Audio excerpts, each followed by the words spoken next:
I'm in the mood to bust 2 foot and groove. Said I'm off to the moon. Bartender, pour me a juice. Yo, cocktail with the fruits. Yo, DJ, pull up the tune. So this one, yeah, rude. This one, yeah, lift up the room. Said I'm in the mood to bust 2 foot and groove. Said I'm off to the moon. Bartender, pour me a juice. Cocktail with the fruits. Yo, DJ, pull up the tune. So this one, yeah, rude. This one, yeah, lift up the room. Yo, this one, yeah, smooth. I don't ride on these, I cruise. I make a dance floor move. Everybody turn up, get loose. Yo, said all in now, groove. Go and lift up your dancing shoes. Take a sip of the juice, then report to the DJ booth. Yo, tell them wheel this tune. You can't help but feel this tune. Straight up, you need this tune. Have to Shazam and steal this tune. Realist, got the realest scoop. This one come like breaking news. Pouring free and I'm blazing too. Few more of those and I'm breaking loose. Oh, I'm in the mood.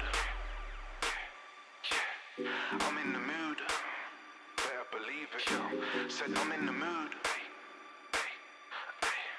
I'm in the mood. I'm in the, yo, I'm in the mood.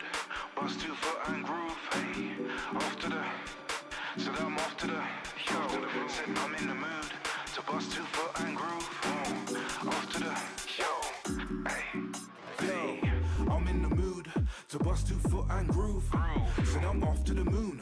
Bartender, pour me a juice. Yo, cocktail with the fruits. Yo, DJ, pull up the tune. So this one, yeah, rude. This one, yeah, lift up the room. Said I'm in the mood to bust 2 foot and groove. Said I'm off to the moon. Bartender, pour me a juice. Cocktail with the fruits. Yo, DJ, pull up the tune. So this one, yeah, rude. This one, yeah, lift up the room. Yo, I'm in the mood. I got the feeling. DJ wheeling. This one's beating. From the ground floor up to the ceiling. Good vibrations, speakers leaking. Yeah, system bumping. Larger phantom. This one jumping. From LA back to the UK. This one straight up damaging function. Yo, make no assumptions. Told you top floor down to the dungeon. Big vibes in abundance. And we got style and flow by the hundreds. Yo, big buds in a bundle. Yeah, I got these ones straight from jungle.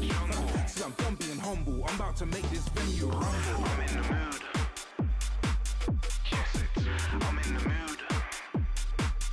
Yo, said I'm in the mood. I'm in the mood. Yo, lift up.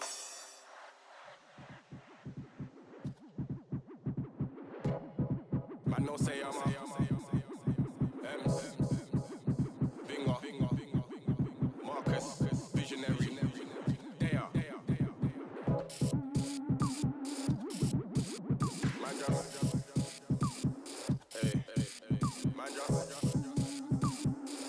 Man just step and sway.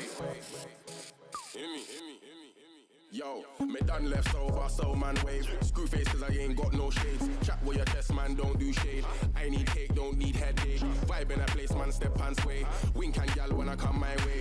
Man do road and man do gal, yo. Bread get break and bed get break. Food up and run, I need a new plate. Gal up and run, I like a new shape. Gally on me, true, say I look sweet. Can't get enough, now she got a toothache. Man one friend, now they see me on stage. Why don't beg, better know your place. Binger on deck with a funky sounds and M's on bars, yeah, man, no say. I'm a skeng on bars, car and with me. It's my style, them man want take. It's not real, them man too fake. Don't call me power like man, don't hate. One stab my back and smiling face. Feel some way, then you're that way. Get a little change and man try change, but them thing there can't run with me. Life from my step in the entrance. Touch my kin farm, everybody in trance. See a hot gal in the distance. Close that distance, let me get this dance. Life from my step in the entrance. Touch my kin farm, everybody in trance. See a hot gal in the distance. Close that distance, close that distance. Just step and sway. Just step and sway. Can't spend all day tryna get paid, but can't spend if you don't take no break. So step and sway. Just step and sway. Spend all day tryna get paid, but can't spend if you don't take no break. And I can't stop cause I ain't got no breaks. Only money and drink get chased. Got a one hot gal in my face. Come fresh from my hair down to my bootlace. When gang step we make the room shake. Drop the bass, I make the room shake. If you learn something then it weren't a mistake. So live life cause we only got one take. Just step and sway. Just step and sway. Can't spend all day tryna get paid, but can't spend if you don't take no breaks. So step and sway. Just step and sway. Spend all day tryna get paid, but can't spend if you don't take no breaks. Me done.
Look into my eyes.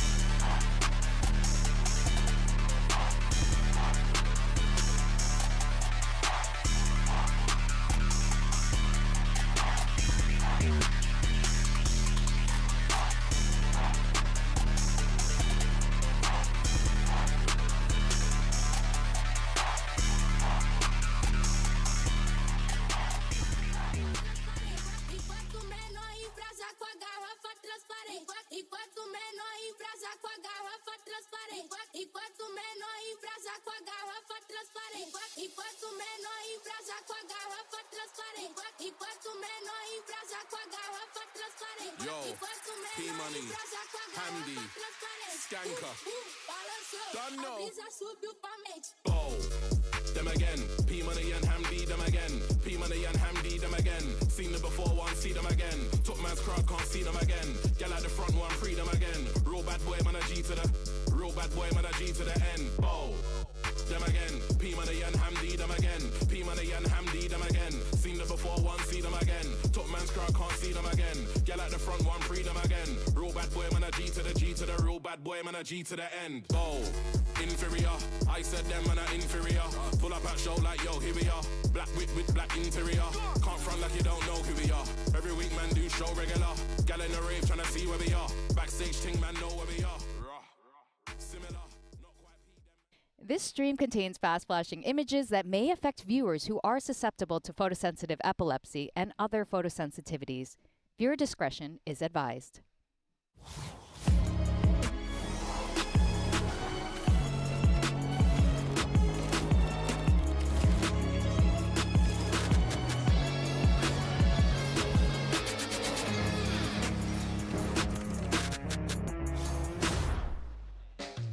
Today, the #1 seeds from China and the Americas enter the competition, and we've got 2 big matches on the way. Hello and welcome to Day 7 of Masters London. We're coming to you live from the Copper Box Arena.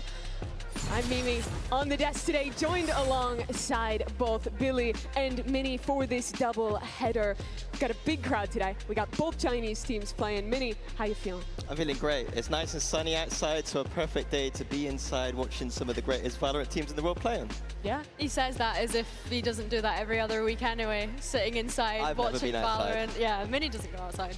Doesn't matter what the weather is. We'd rather be in here with you guys to watch this. Let's take a peek at our bracket. We've had our first day of playoffs completed and already a lower bracket match seeded. Billy, do you have a team down there already that you're looking at as a lower bracket run potential? I mean, Team Heretics, they're no stranger to the lower bracket, but it almost feels unfortunate that one of those 2 teams out of Lev and Team Heretics will have to go out of the competition without any wins in this playoffs, which is really upsetting to see, I think, considering the performance that Lev was able to put up in that Swiss stage. Yeah, I think for me, Lev look really strong right now, despite that game against PRX. Sure. And I think that those 2 is going to define maybe the rest of their years. Like, that can be a big game in terms of their mental going forward. Yeah, absolutely. Some more big games coming up today. Our final 2 teams entering the competition. It's EDG take on Foot alongside G2 going up against XLG. And our first matchup today, that's the subject of our Mastercard fan poll. We're asking you who you think is moving forward in the upper bracket. Is it EDG's Kung Kung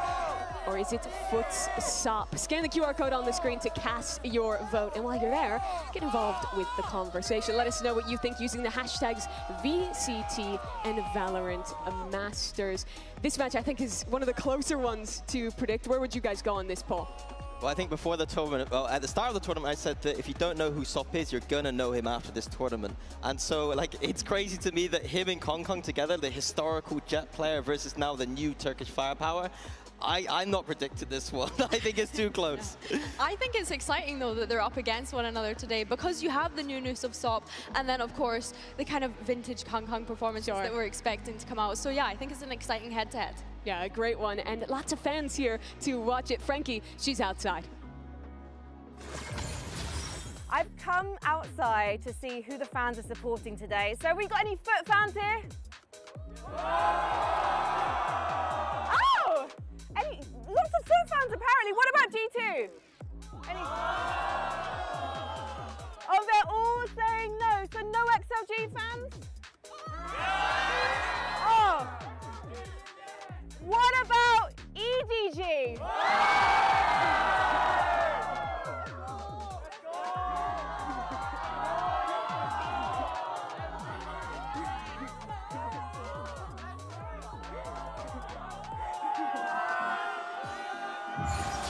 A plurality of CN fans out in the audience today. I know I have 2 Foot fans here, though, so you're making up for it. Yeah, I'm going to have to be a little bit more biased today towards the Foot, because EMEA, this is our region. It should be a little bit more Foot biased, right? One would think. Yeah. But people show up for the CN teams no matter where we are. Let's talk about that matchup, though, because it's China's #1 seed, Edward Gaming. They had a really disappointing run at Masters Santiago, guys, and it's been a while since they've been back on top. But now, returning to the #1 seed from their region, reclaiming their crown. What was different this time that brought EDG back to that position, Billy? Well, I think to look at it from the bigger picture, it's been 470 days since EDG were last crowned in China. So Crazy. I think that they're coming back into this one with a lot of excitement. Of course, the last time that they won regionally was a kickoff back in 2025. And honestly, I think this stage they looked super sharp, Minnie. Yeah, I think that their form has been phenomenal. I think that Kong Kong has been that player historically that we look at. Chi-Chu recently joining him, and now it's Smoggy too. They've got 3 players right now playing extremely well. I think broader picture though, it's meta. I think that you can match their success to whether Jet is meta and whether Yoru is not. They were not doing well during that Euro meta tool, Euro is out of the picture for a lot of these teams now, and so it's time for Kong to shine once again on that duelist on the global stage. The meta is obviously a big piece, but there were other changes too. They've switched around the coaching staff, moved away from the guys who had been on the roster for a very long time, and also brought Jenny back, who had stepped away for CB. Do you see those as big changes, or is it largely this meta that we're looking at? I think that's a big change in the sense that CB was not delivering. Sure. I think on that double duelist now they have both Smoggy and Kong, and GN, he maybe not quite at the heights of the other players, but he's slotting in nicely, doing his job, and he's not kind of inting his team at all. Sure. Yeah, I think that, like we mentioned, they're coming into this event with great form. You see all the players finally kind of stepping up to that level that we expect from players like this, considering that it was a champs winning roster once upon a time. Yeah, and well, the guy who brought them that win was the MVP of Champs Korea in 2024. That's, of course, Kong. He's standing by with Jenlei. Jen here, and we have Kong here with me of EDG. Kong, so many fans here rooting for EDG. Did you expect this? 我觉得很开心吧，因为在这里有这么多的粉丝来到现场支持我们，所以说我觉得我会尽我全力打得最好的，对，不辜负他们的希望吧。 I think I'm really happy that we have so many fans rooting for us today and coming here. And I'll try my best to have a good performance on the stage. Don't let them down. Right, another question though. You and Foot both thrive in aim duels and chaos. What makes Foot dangerous? 我觉得他们也还好吧，就只是打得比较激进而已。但是我觉得我们需要做得更好，可能比他们更激进嘛，对。 I think they're a super aggressive team, but I think for us, we just need to do better than them. We need to be more aggressive than them. All right, a lot of aggression we're expecting for today's matchup. Thank you, Kong, and good luck. When Kong's talking about being more aggressive and you guys are pointing me towards the meta as the key to success, it feels like you have to look at just how good EDG's individuals have been to explain their success. For sure, when we look at Kong, he's coming into this event as one of the best ACS performers regionally when we think about China, but it's not just Kong and the meta really suiting him when we consider how great he is on that jet, but also Smoggy stepping up to the plate. I think that he's found a new lease of life, and a big part of that has been jumping onto this Phoenix. They've been really leaning into that double duelist, and I think that, yeah, like I mentioned, it really does feel like the perfect meta for these two players at the moment. Kong's not having to worry about being cleared out of utility and can just focus on those mechanic prowess that we know from him. Yeah, 252 ACS is ludicrous from Kong there, and every time he's at a global stage, I'm always putting it in my list of like players to look out for, because every time he's here, like Durka, he is going to perform. And so there is scary prospects on this team. But I sense a but coming, Minnie. On the other hand, I do get critical about EDG sometimes. Okay. And for that reason is because some of these fundamental plays, like look here, we have a Phoenix ult at the start of the round going down B. That's the kind of stuff I don't expect even in my ranked games sometimes. Here we see Kong positioning on Fracture. He's on the weak side. He's with an operator. He's in a position he can't get out of a tool. And this was just me looking at it very quickly. Here, minimap. Look at the rotations on that defense. Straight through CT. There's no push-outs. There's no aggression. To me, this screams... The map theory just isn't there on some of these maps. I think some of the fundamentals aren't there on some of these maps. The form might be there, and that is what is going to carry them through this tournament, but there are lots of things they need to fix. Hopefully the time they've had between the last tournament and now, they could have fixed some of these things. But usually EDG, that's not the kind of style I look at. Like, for me, they're aggressive, form-based, not so much on the technical side. But it's 6 weeks. It's the most time, Billy, that anyone has had to prepare for this competition. Do you think that you have faith in EDG to have looked at improvements after some of these issues regionally? I think so, because we're talking about the individuals, but then we've also got Minnie highlighting these, little moments of things that they can improve on macro-wise in terms of their theory. I think with the prep time that they've been able to have, they can go ahead and look at those flaws and be able to fix them coming into the global stage. They do have a long-term tendency of looking somewhat weak regionally and then showing up to the global events and performing. We'll see if that's the case, but it'll be tough against a Foot who looked so damn good in Swiss. One of the key players of that run was Crystalli, and he's highlighted in today's HyperX player moment. Ben Crystalli, Foot Esports'tan. Enerjiye karşı olan playoff'a çıkma maçımızda güzel oyun oynayarak, aslında daha üstün bir oyun oynayarak kazandık. İlk harita Lotus'ta biraz sıkıntı yaşadık, hani yine bence bizim kazanmamız gerekiyordu. Ama ufak tefek hatalar yaparak onları yani elimizden kaçırdık. Sonrasında Heaven'da daha direkt üstün oyun oynayarak kazandık. Round'lara yakın geçmiş olabilir ama oyunun genel kontrolü bizdeydi. Sonraki Fracture'da da gayet güzel oyun oynadık yine. Son atak tarafında ufak tefek çok yaşadık. Yani adamlar oyunumuzu çözdü, zorlandık. Sonrasında ufak tefek ekstralar gerekti. Ekstra yaparak da haritayı kapatıp kazanmış olduk. Single shock dart, all that he's got. The defuse being started. Scuba to play protect. Peeks in though and isolates it down. The retap. It's already held to half. He's waiting it out. Swings it. Wins it. Pulsense öyle çok üstün bir şekilde yenince herkesin özgüveni yükseldi. Ama Vitality'ye yine elimizle maç verip o maçı kaybettiğimizde herkes bir moral olarak düştü. Ama şu an playoff'a her türlü yine çıkmış olduk enerjiyi yenerek. Ve enerjiyi yenip yani eski dünya şampiyonunu yenip playoff'a çıkmak ve onları playoff'un dışına itip onları eleyebilmek hani özgüven kaynağı. Yani bu maçtan sonra hepimiz çok daha özgüvenli olacağız.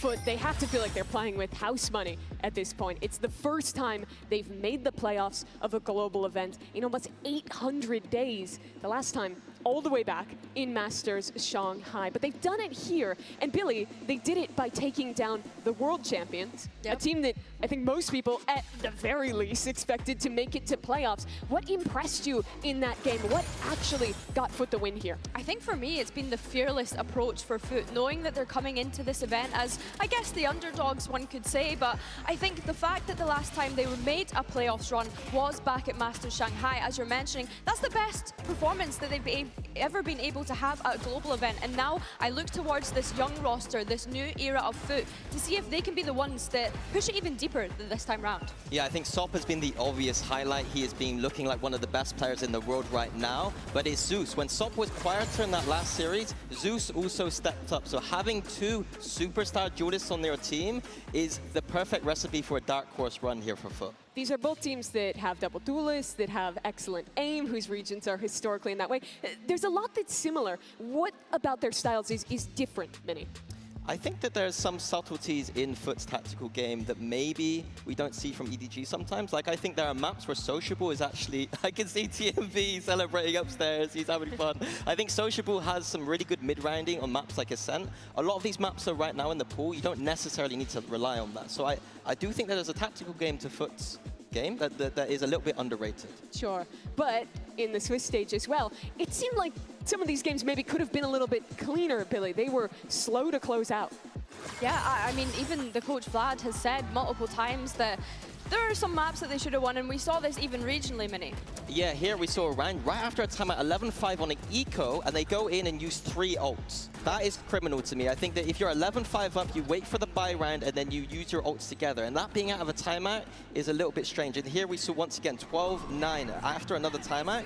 There's an ult strat called here, but Ethan's able to count it very easily. The smokes and the actual execution of this strategy doesn't make much sense to me either. The Raze ult's going one way, the smokes don't pair with him at all. So to me, I think it's a little bit about the inexperience, but also these timeouts. I think Vlad is a great coach, but some of these timeouts when later into the game need to improve just a little bit. But Vlad was the turnaround point for this team at the same time. He joins and they're back in playoffs. For sure. I think that that's where we start to look at Foot in terms of experience, relying on people like Yetajay that have been on this global stage before, but then also Sociable, new to the role. I think that for Vlad, he has long deserved his flowers, I think is fair to say, considering how he's been able to turn teams from one thing into another thing by being able to turn Foot around. When we consider the kickoff performance that they had, they went out without any wins. And it's not just VCT that he's been able to do this, and he did it with challengers last year with SOP when we consider the Ascension run that they went on. So what has he turned Foot into? What changed once he got in the team? That good old Turkish firepower and Turkish style that we're speaking about. Here you can see the achievements that Vlad have been able to have, quite literally turning that challengers roster around and now for Foot, taking them to the global stage, one that they missed all of last year, finally returning to these events. And I think, yeah, he deserves his flowers. And like I mentioned, it's that clear Turkish style and identity that he's been able to implement. Yeah, and I think that works really well in this meta right now. It rewards you for playing that style. Double duelist has been the comp that has been working all of this tournament. I think the traditional old Foot, where a double initiator team, are not quite leaning into that just all-in death ball style that I think this Foot is doing perfectly right now. It feels like two teams where the meta has come to them. They've found themselves in these last few months to now make it to these playoffs. But let's send it back outside. Jen Lee, she's standing by with Yetuje. Jen here with Yeruje of Foot. Yeruje, you guys are now entering quite a relatively unfamiliar territory for yourselves against an unfamiliar opponent. What are your plans to handle both challenges today? Actually, we did prepare well, so we trust ourselves. We will just do and show good Valorant to them and just do the Foot things. Foot things. Define Foot things. Yeah, define Foot things.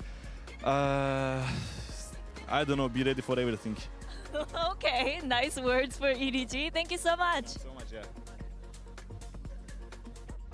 So maybe it's just Foot things that they need to do today to win. Earlier, we asked you in our Mastercard fan poll who you expected to come out on top today. Would it be Kung Kung or Sop, EDG or Foot?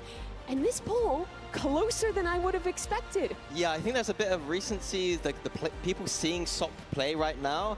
Like, I mean, he was a beast in the he Swiss was stage. incredible. I think before this tournament, you would have had this poll at Kong Kong easily beating him out. But I think that Sop right now is in fantastic form, and this is a head-to-head that I cannot predict. And I am just so excited to watch them both play. I think what's interesting is we even saw Sop have a quieter performance, right, in that last series. Yet still, people have that belief because of the impact and impression that he's made this tournament so far. Yeah, we're taking a look at the predictions here. Pretty evenly split.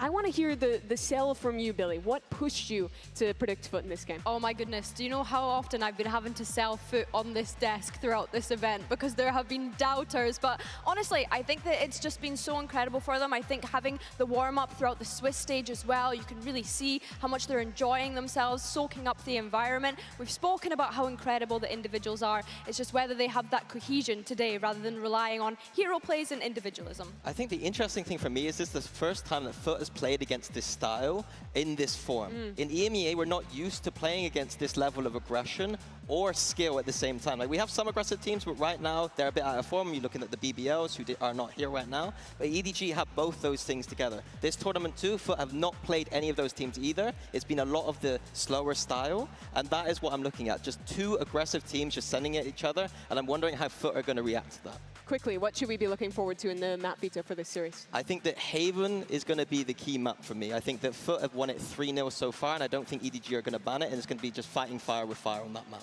Watching the Haven in this map veto, our coaches standing by.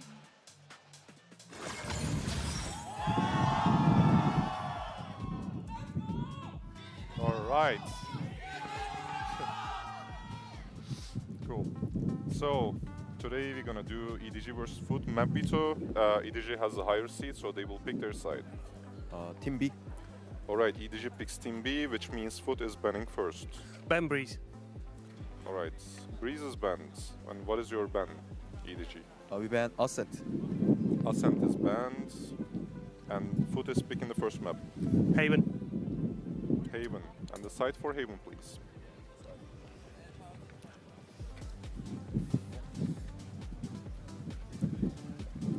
Defense. Defense. And your map pick? We pick Pearl. Pearl. And side for Pearl, please. Defense. Okay. Then we have Fracture, Lotus, and Split left. Foot banning first. Fracture Lotus. Fracture, Lotus, and Split, yeah.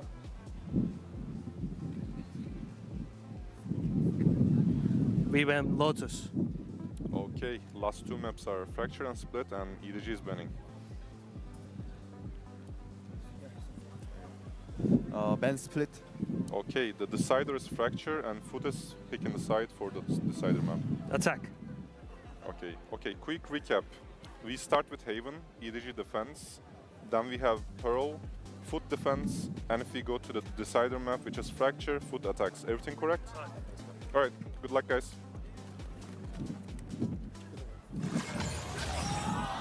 EDG picking into that Pearl despite it being their regional permaban, right? I think that makes for a really exciting game here, Mimi.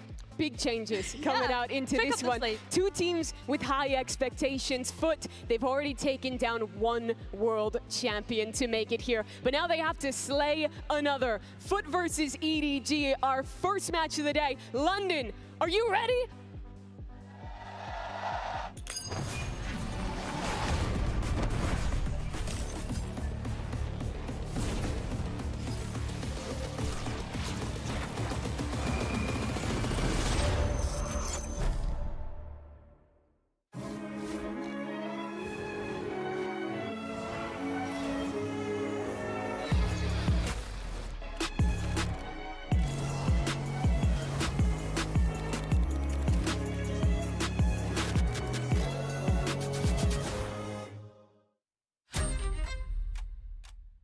对于我来说，圣地亚哥是一个应该是我最糟糕的一段经历吧。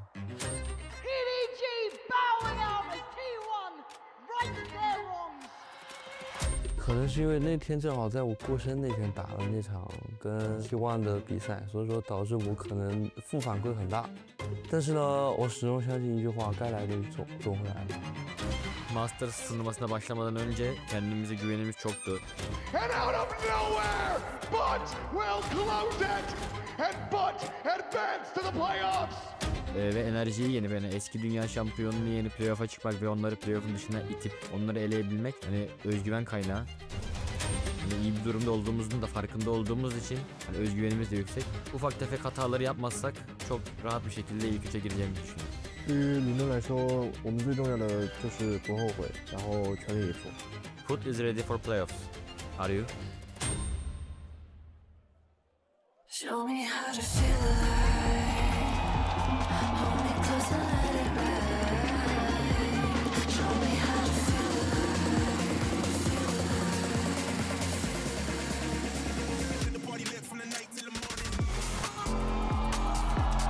European firepower!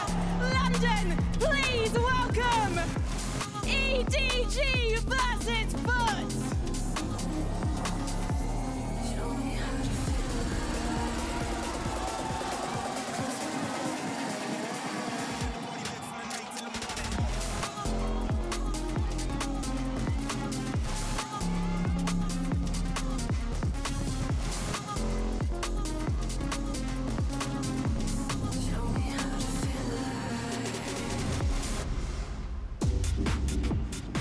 Foot slayed the reigning world champions to make it to playoffs, but now they face another set of kings. EDG, 2 years away from the top of their region, now back in playoffs against a team making their very own return.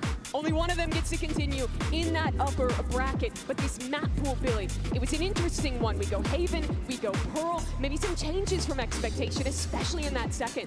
Yeah, for sure. I think I want to start off with Haven super quickly. Obviously, been a very dominant map for Foot. It feels like the map of the event for them so far when we consider their Swiss stage performance. EDG, perhaps a trick up their sleeve coming in with the Pearl. I mentioned it before that this was their insta-ban regionally, so I'm intrigued to see if there's any changes around that one. But then we go to Fracture at the very end, Mini. This has been a great decider map for Foot so far throughout the tournament, but they almost let it slip away from them against NRG the other day.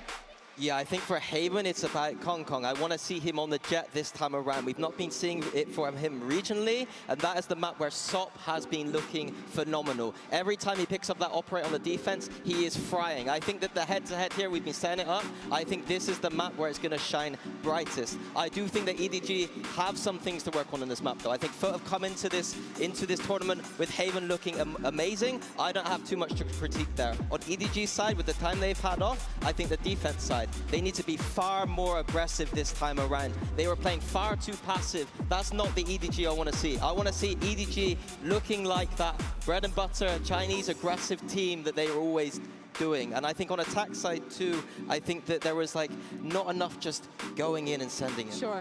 6 weeks off, though. A bye straight into the playoffs.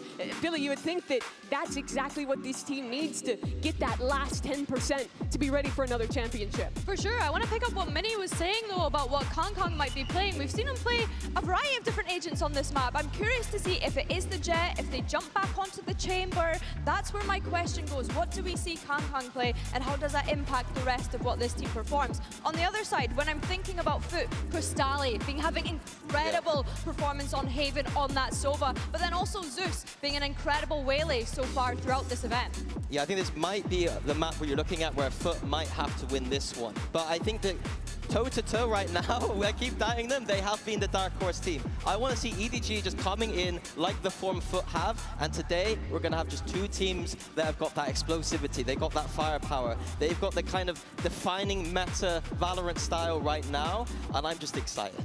Turkey, China, since the beginning of Valorant, those regions were known for exactly this. The aggression, the individualism, the excellent duelist play. And the meta's now come to them for both of these teams. But I think you look with different expectations, at least in the way of the fans. There's so many people that love EDG. They've been waiting so damn long to see them back in a playoffs like this. Yeah, with champs in their home country at the end of the year, this is the tournament now, there's no excuses, I think. I think the meta is their way, form is their way. I think everything is pointing towards EDG. EDG's comp change, crazy here. You're seeing Waylay, Sky. Kong not playing the Jet here. There's going to be big question marks if he is not performing on this Waylay, because Jet is the obvious pick for him in this meta and on this map. And they have played Kong on the Waylay on this map previously. When we think to their regional performance, I'm also looking at Smoggy here. I hyped up his Phoenix, but he has also been jumping onto that Raze more recently. We've not really had a chance to speak about Chichu, but he has also been having such great individual performances when we think about how they looked coming into this event through China, looking incredible. Yeah, starting on that defense side, I said before, they're not aggressive enough for me. I think that with the Waylay, with the Raze, you're looking at trap plays. I want to see either early round aggression, trap plays, or mid-round, I want to see them pushing out. They can't be rotating through spawn against Foot. Foot are going to be too quick for that. I want to see some flanks coming in. I want to see just giving the game towards Foot. And a first-time Cypher for Gianni as well here on the global stage. I'm intrigued to see how he gets on. He's, of course, been having to flex across a bunch of different things. We saw the Neon when we think back to early games in China. I'm excited to see how that kind of play style changes for him coming into Haven. Tell me this, Waylay. Why are they picking it over the Jet? It seems so obvious to put Kong on his best agent. I don't know, to be honest with you. I think that there are lots of things you can do with this agent. Foot are doing it themselves. It is about trap plays, using that saturate to get that A main space, to get that garage space, but I haven't seen it so far from them. EDG, they've had time to prep. They've been waiting for this moment to return to global playoffs, but a fierce Foot awaiting them. Map 1, Haven, London, make some noise as we hop into things with Bren and Sideshow. And there's bound to be an explosive one between these two teams here. We've got EDG, the champions of China, going up against a Foot team that are an absolute tear. This Turkish Brotherhood right now that have just bested the reigning world champions and now looking to take another scalp here as we enter day 2 of playoffs here in the Combox Arena. EDG, massive crowd favourites, but there are so many questions immediately about what they're up to because this composition change is crazy. Yep, already we're seeing some fast of the cuff gameplay occurring. Trying to get themselves into garage, and Nate is good. Chichu using that as a good opportunity to reposition up through. Nobody's deep pushed in A main.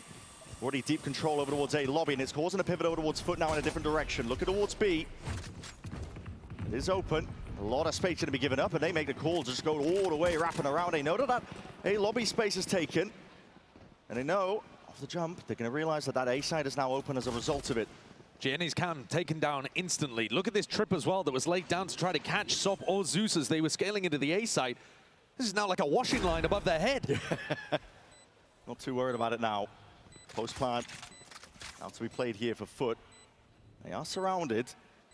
Multiple avenues, but it's an EDG that has split up, scattered across the winds essentially, and clearance is called for. Nobody rooted out of his position towards bricks now. So all onto these EDG players. The trades are coming in thick and fast. Smoggy though, missing his opportunity ever so slightly. Sidestep by Crystali, knows he has to play time up towards that heaven angle. Crystali wins his fight out. This is Foot in complete control. Domination towards the side. Chichu, one hell of a task ahead of him, and the time already ticking way out of his grasp. That's full of a pistol open here on Haven. And what a great one it is. Showcasing that they can adjust to what EDG are up to. And also looking like they're in slightly better form, at least to open things up. They're the team that's heated up, having played the Swiss stage. Nobody caught there, tucked into a corner. Lots of solo fights. Lots of FUT players coming out on top. This is a really dangerous team. They've done incredibly well throughout the Swiss stage. And even when their backs are against the wall, even when they lose maps, they are never falling over. Every map is close, and I think in this series, a lot of the maps, they're going to be favored. Haven has been their stomping ground. I mean, the map pool is something that the desk was talking about, we're going to be talking about all throughout, but Haven's an interesting one. FUT have managed to get this one in all of their series that they played so far. Yeah, at some point, in London. At some point, surely someone's going to end up banning their best map. Yeah. But it's not going to be EDG. Bit of presence there, confirmation from the flash, but FUT have got other ideas. Nobody loves to hold that A-long angle where you just saw him take a bit of a tag from the Marshal. Even in previous iterations of EDG's Haven, he looked like a potential weakness. The guy is crazy. He's certainly a player to watch, but his attack side calling when the side swap have been one of the big things powering EDG through. But now, though, FUT have got a completely empty C site. It's like a great opportunity to just solidify their position. There are a lot of threats when you think about FUT coming into this game and EDG having weeks and weeks and weeks to prepare stuff. 34 days. You've also just got no idea how a comp like this plays. I'll tell you, Waylay Raze is not something that FUT will have played against in any scrims. On Haven, there's just no way. No one is playing Raze on this map. Yeah. Making a right call on this one. Nobody making all the noise in the world. It's going to be heard by Yeda J. It's going to be coming that most of the presence is going to be through CT, and that's where FUT are looking to get a couple of eco kills, farm up and generate some ult spider at it. Stop taking that first contact. Just looking for it. Signs alive here. Armor dissipated. Overwhelmed though, EDG. Right their time. Anchoring down, just aiming to go down to the spike in a spot like this. They made it decently expensive too. A couple of Bulldogs saved over. Sociable. There we go. Just out of dodge, but Chichu's got that Phantom. A nice collection from EDG there. Takes a bit of sting out of FUT. But EDG have got to show us in this round right here what they've been prepping for. This is their opponent's map pick. It's an expected one. It's one clearly that if you watched EDG in China, they were not comfortable playing Haven. Uneasy allies, EDG and this map. And yet in the past, they've been dominant on it. So they understand the theory. But what theory have they brought in today? Attempt now to see if they can push back the bonus of FUT, and they're all in over towards the A site. At least towards lane control nice and early. Deep cam in mid, it's not going to be broken. Very passive defense, but a lot of noise being made and heard here by nobody. He's going to be calling for some reinforcements. Smoke popped up, lay it down. Chichu's got that paranoia prime, but order it. Sop is ahead of most of this here, but he doesn't end up squaring up for the fight properly enough. It's Chichu. Swift dismissal. Slaps him down, and FUT were moving in a completely different direction off the back of it, but Jenny, re-exploration, catches the kill that was necessary at that. Massive advantage now to EDG. Contact plays continue here, but still aim is sharp here. EDG, no messing around, it's Kang Kang and Smoggy combining their might. Little bit of fear in that round from FUT, not something that we're particularly used to. I think they're incentivized to go for these contact plays, Brent, because Smoggy and Kang Kang have got the saturate and the nade to be able to play with. It is quite potent on the defense side. Again, we're learning how this composition works as we watch because it's such an unusual one, but FUT themselves will be coming in and kind of double guessing their own preparation. Normally they're quite an explosive team, but that was a very contacty approach on the bonus. If they had hard committed to the A fight, I'm not sure that EDG was set up to defend that well. We'll see how much Sop has relayed to his team about his entry into A. And early on, EDG have been putting a priority towards Garage and towards B. Yeah. They seem to expect the fight to be headed towards the middle of the map. Deep flash, Kang Kang. Exploration towards mid, he doesn't overcommit though.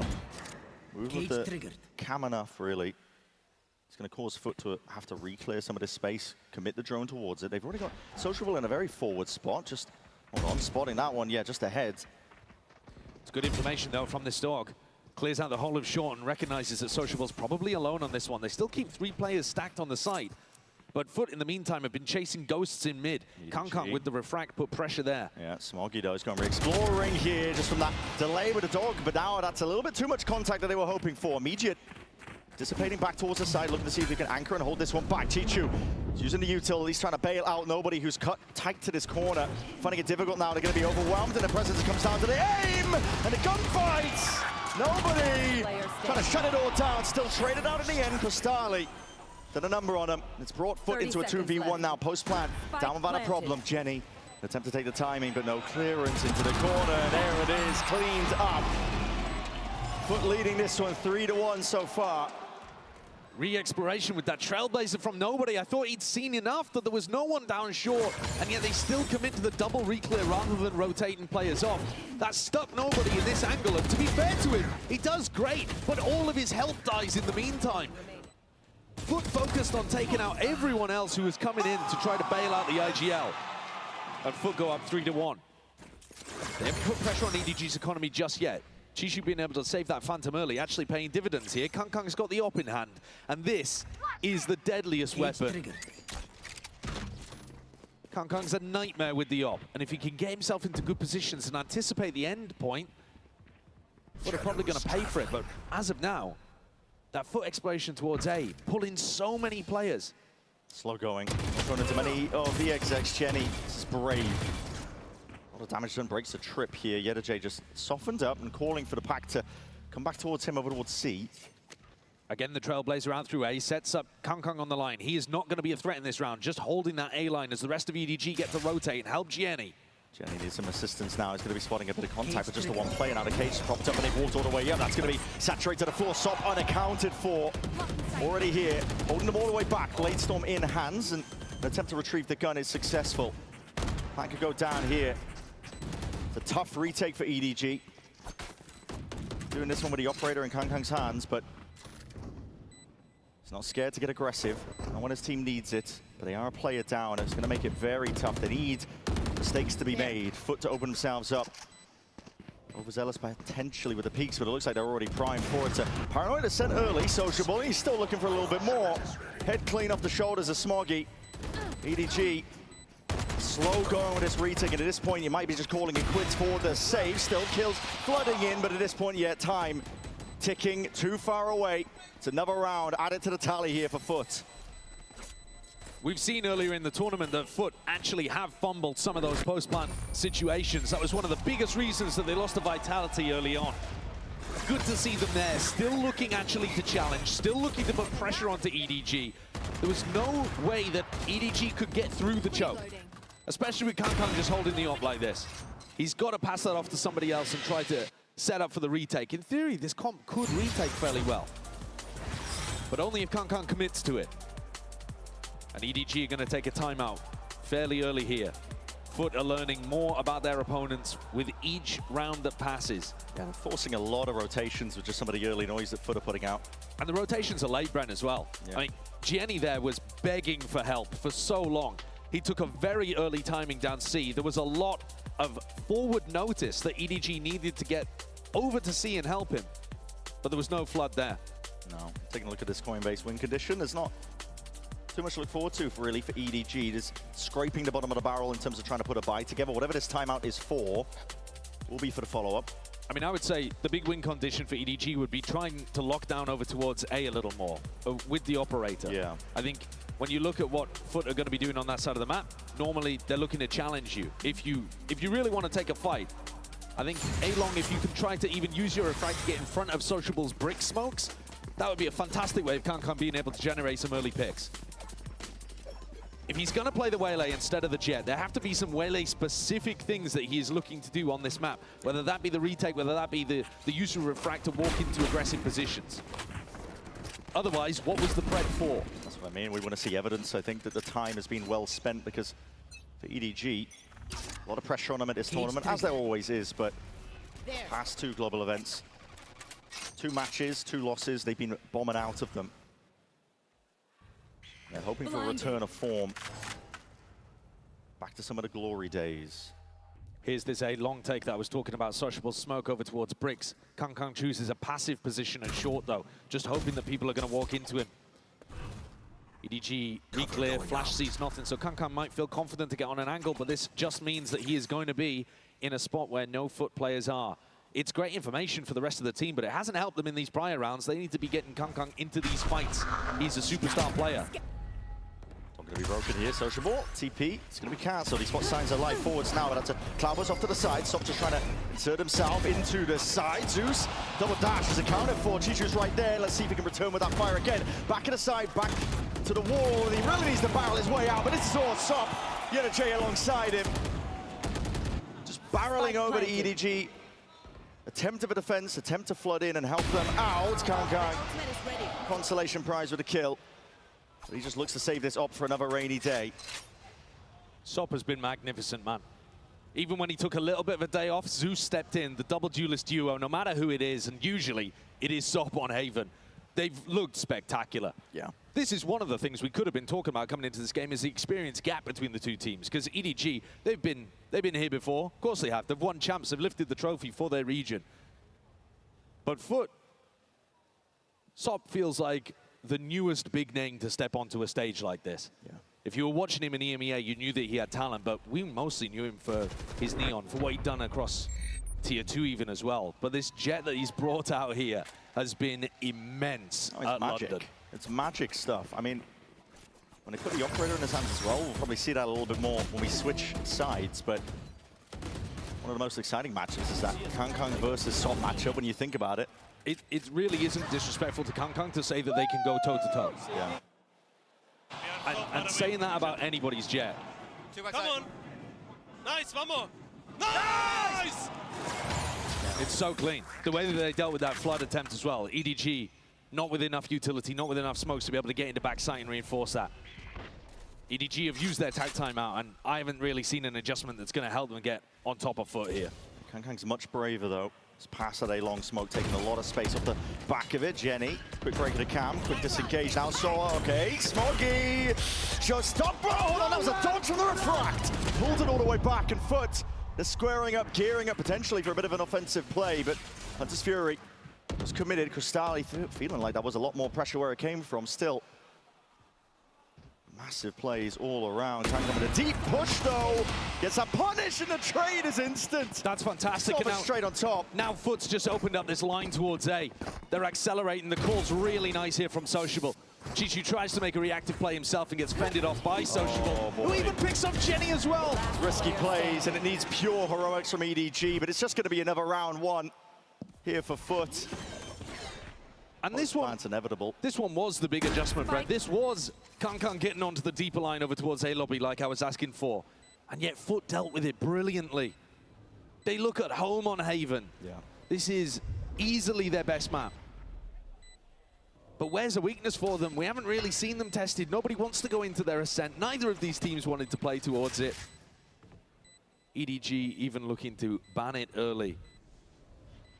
Foot allowed to get away with murder.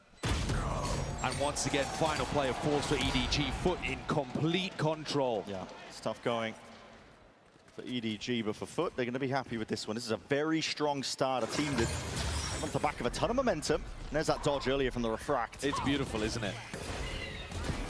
We've seen more and more players get great with that. I think one of the biggest things you can give Foot credit for, too, is how they've evolved and how they've changed themselves. The coaches deserve all the praise in the world. Vlad and Bambino. You are looking at a team that took the time before Masters London to reinvent themselves. And we were hoping that for EDG. No signs of it just yet. Money's a bit scrappy here for EDG. Bait and switch setup, Chichu. Don't believe he was tagged or seen by the early drone. Kankang's given up on the operator as well, maybe looking to utilize the ult instead. Some kind of trap play over towards Garage. Yeah, it's a good adjustment so far. EDG been prone to over-rotate from the early noise cues. This time, it's a stack of players ready and waiting. Convergent passes forward. Stop is already there, leading for the entries. Sidestepping Jenny! Somehow it goes down in the midst of all of that. A bit of damage done, but it's inserted. Smoggy now into the back, but he's saturate. Sidestepped and dodged and still unaccounted for. No one looking towards it yet. Still the kills flood in. It's a feed filled with red. And Yenajay's putting his stamp on his name onto the round. Foot's fearless scaling into these backsides is perfection. As EDG challenge, they are met with multiple Foot players, all posted up, controlling the angles, winning the duels. They're ready for them to be swinging out through the smokes. And they navigated Jenny's setup really quite nicely. Jenny's got specific prep setups to try to stop the normal Foot exec on C. He's got a trip to catch the Waylay. He's got a trip to catch Sop's updraft on top of the double box. Doesn't matter, Foot mix it up and power through with good trading, good spacing. This is a team reborn from EMEA. I'm loving watching them.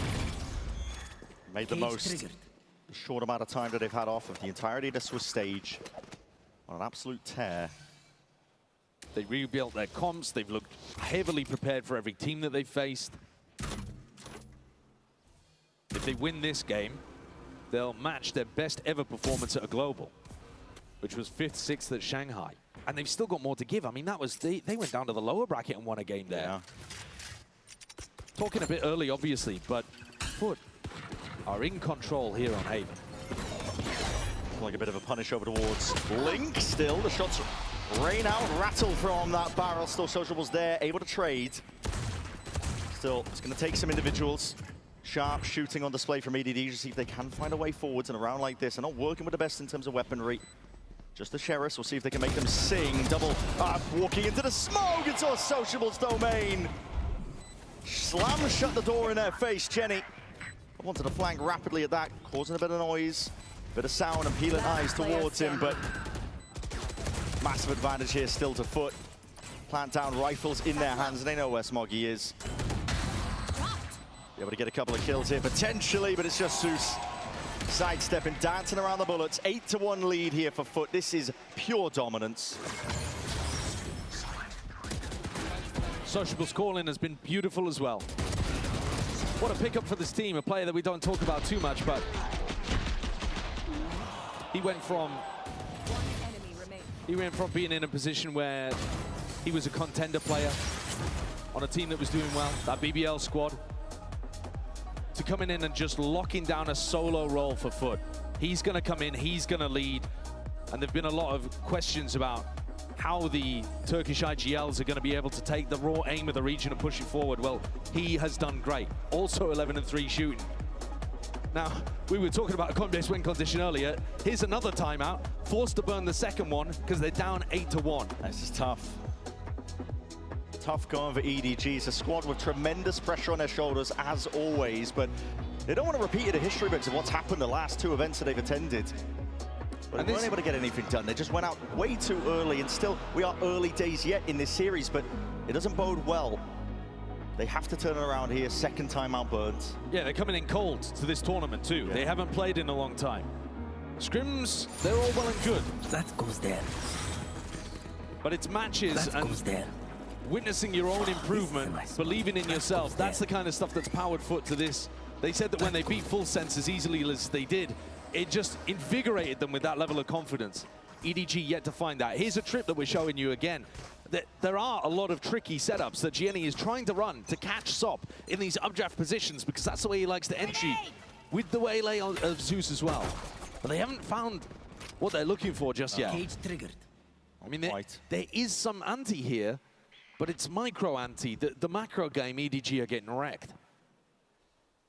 Foot have been quite consistent, I think, in terms of making noise early, rotating to different places. Not punished too yet for it, but it'll be a prime time to try and speed it up.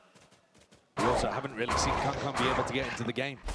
Another round here where he's posted up on the opposite side to the area that Foot take contact. Largely being avoided. Here to Jay. He's crossed up here earlier. Doesn't have another cage to cross, and Kankan is on the line. We'll see what reaction time test, and there it is. Past the mark with flying colors.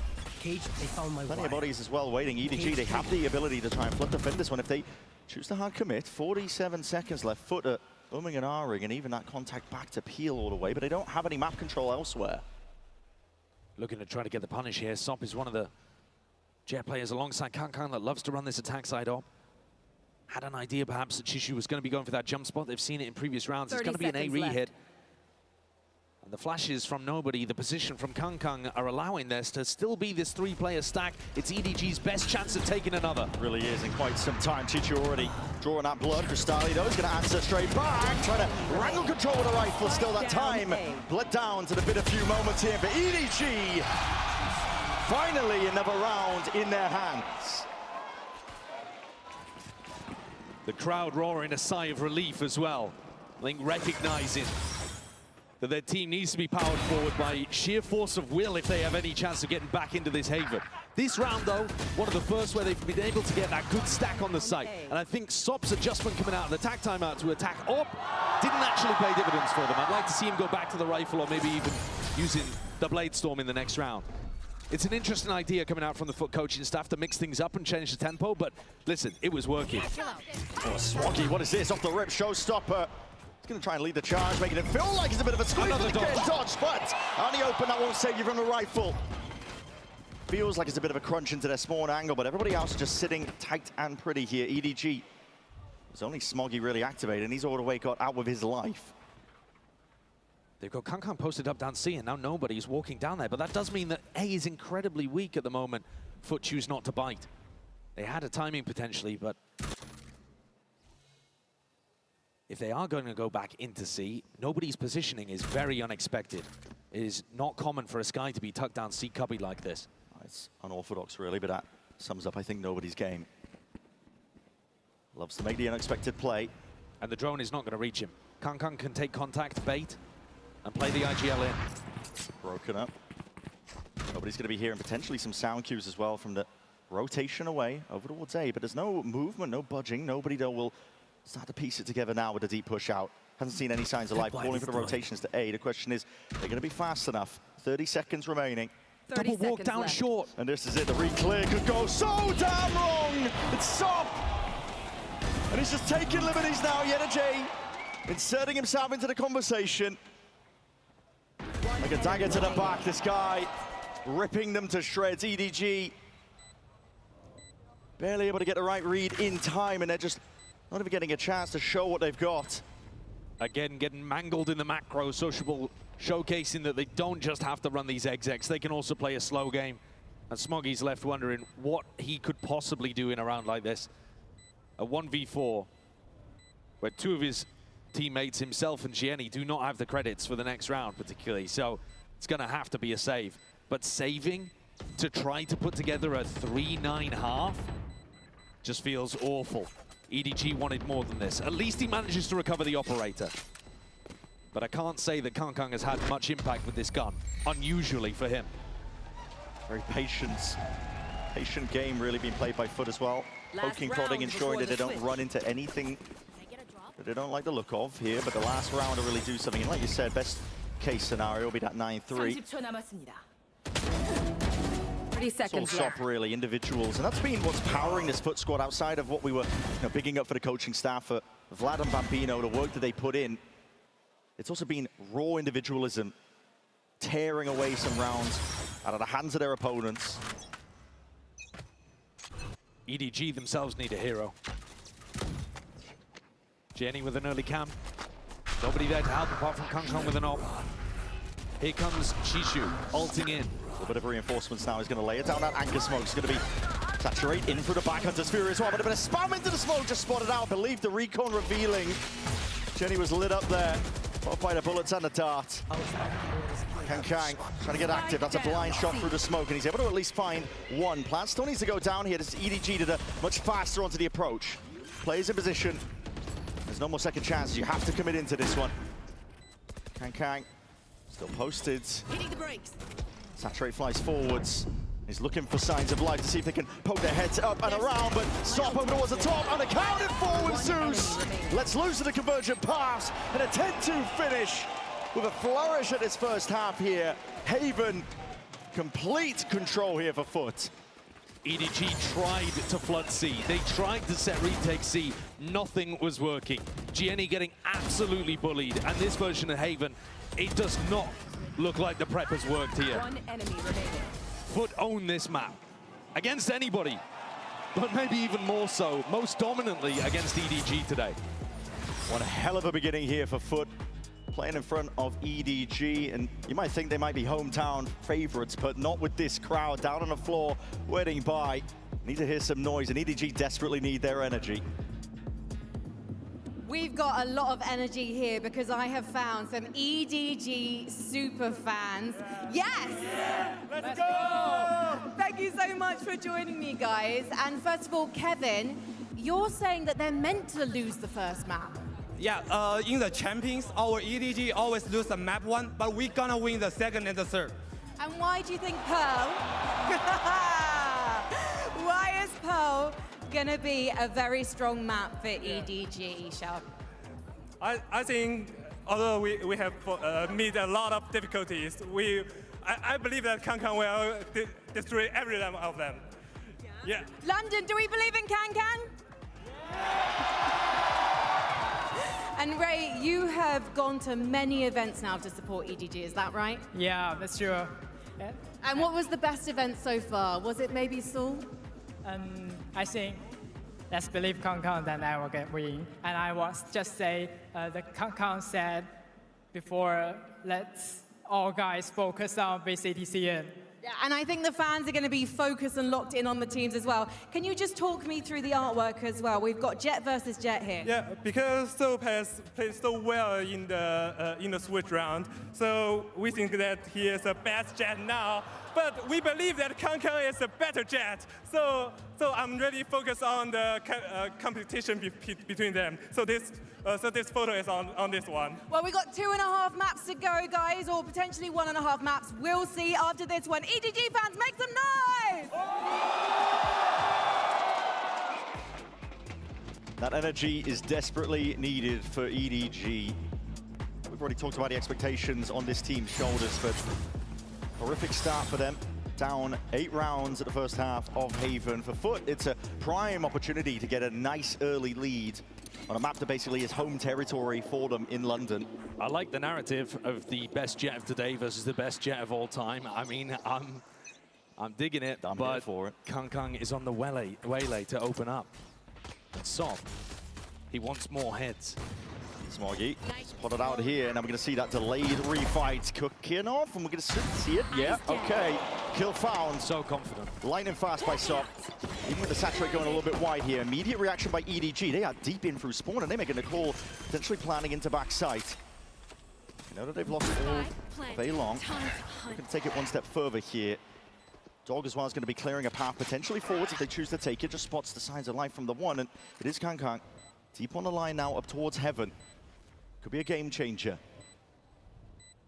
3 players though, a Foot all squaring up now, gearing for the takes. But Marquis, slide off angle, it's nice work, but nobody straight back at it.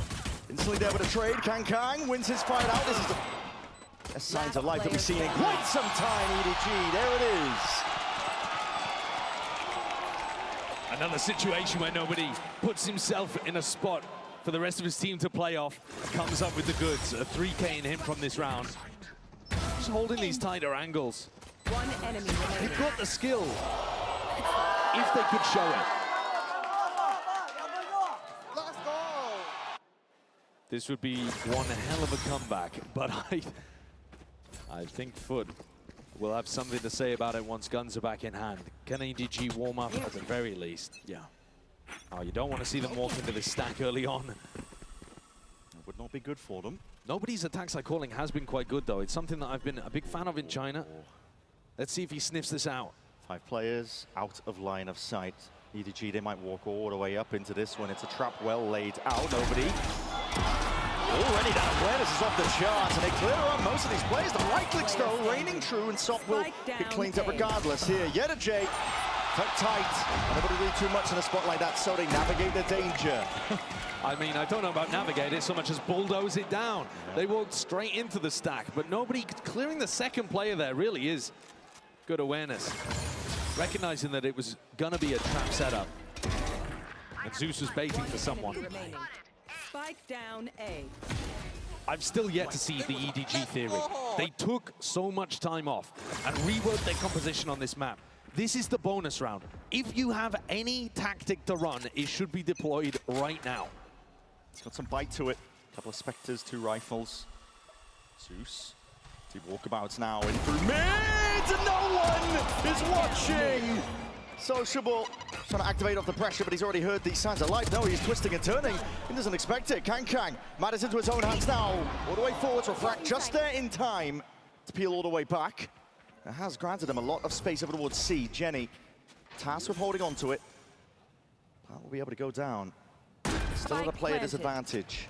Yeah, no utility to work with either. They have to make a play here, and Kang's going to be the one to do it. Moving forwards, it's watched for. Zeta J counting for the deep push, knowing that there's risks to be taken by EDG just for them to get a way back in.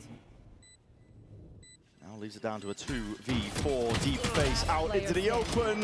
Just the one, Spectre damage, double dash backwards, forwards. Zeus, weak as anything, but overwhelming Smoggy.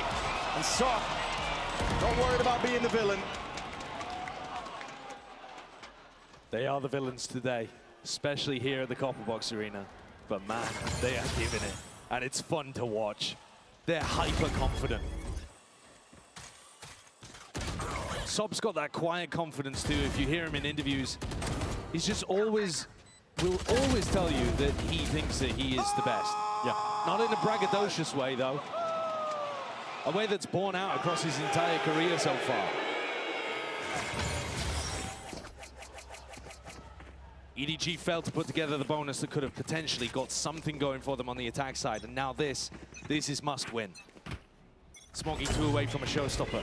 Looking to take the fight over towards A. There it is, aggression is the name of the game. The reveal shows all! No one has a bloody clue!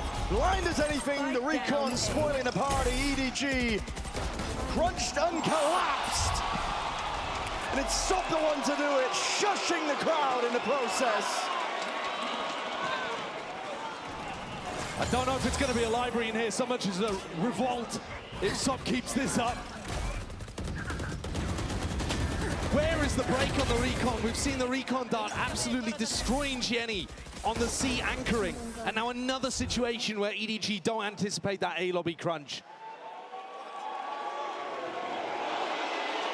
He is so happy to be the villain. Oh yeah. Feasting off the lack of energy. Next map, we get to see the Jet v Jet probably. Face v heel. Kang v Sop. That's what I'm looking forward to, because this map is done. From the moment they began, Foot were in control. Oh They've had the better read the whole time. Picked apart. Yeta J is taking liberties here. Deep Smokes lay it down. Take flight. Odin in the hands of Cristali. Paper mache floors, a convergent pass, all going to be offloaded now on either side here. Big stuns though, and that's going to be that showstopper again. Pulled out Fuse, going to be falling down to the bitter end potentially. Pre-fire into the corner to no avail. No real kills going their way, but it's every ult offloaded, and for Foot, they're really now seeing if they can make their mark onto this one moving forwards. Dissecting the sides. It's a map that is in their sights. For Haven there, feeling almost preordained. With a flourish, with a finish like that, Kang, he tried his best. It was not enough to keep them in it. Map 1 of Haven goes the way to Foot. Tying their most dominant map win so far at Masters London, a 13-4 on Haven. When Foot win on Haven, they can stomp people. And even when Foot lose, it takes everything to close them out. Sheer dominance on display by Foot. Not scared to be the villains. They've been feasting off that energy, and they have converted it into a dominant first map win. We'll find out where the rest of this series goes as we see this EGG have it in them to see if they can bounce back.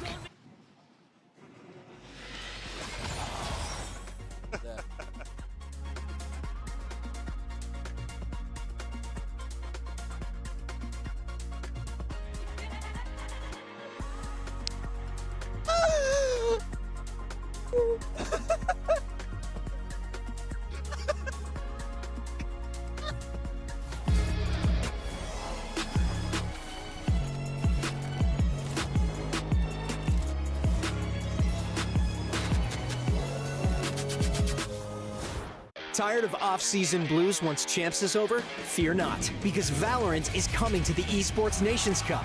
where players split from their clubs and compete for national pride. Will EMEA turn every round into a chess match? Is Brazil about to turn every map into ranked? Will Team USA ego peak every single angle? The final event of the year is not to be missed. Esports Nations Cup 2026. See you in November. Here we go again.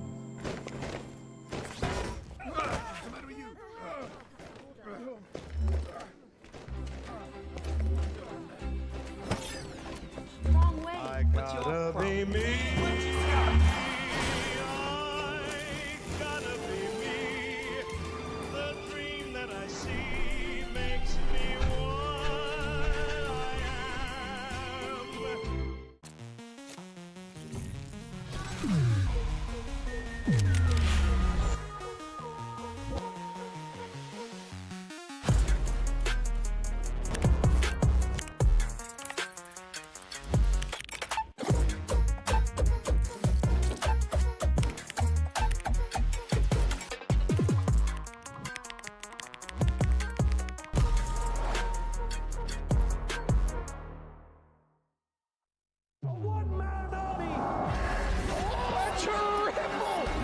He's hunting down that title!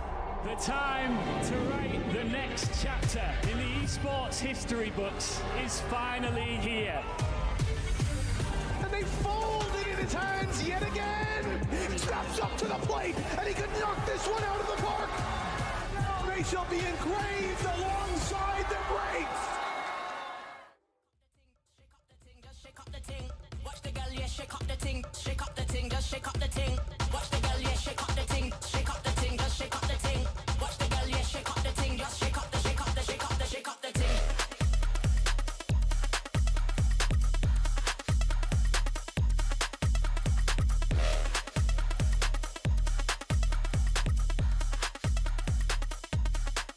They wanna be us on the madman ting. Don't care whatever Batman bring, make a boss. There's just a few of them here today, so let's see if the EGG fans can make some noise! Nice! I'm still waiting for everyone over here, though, to make some noise with us. Even if you're queuing for a hot dog, I want to hear you, okay? We want to go to a full 3 maps today. So if you're here to see as much Valorant as possible, make some noise!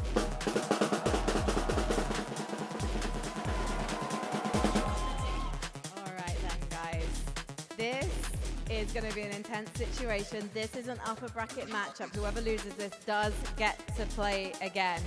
But obviously, everyone wants to have that second chance. Everyone wants to stay in this upper bracket and have the smoothest path to the finals. So you guys need to get behind your fans. So one more time, Foot fans, make some noise!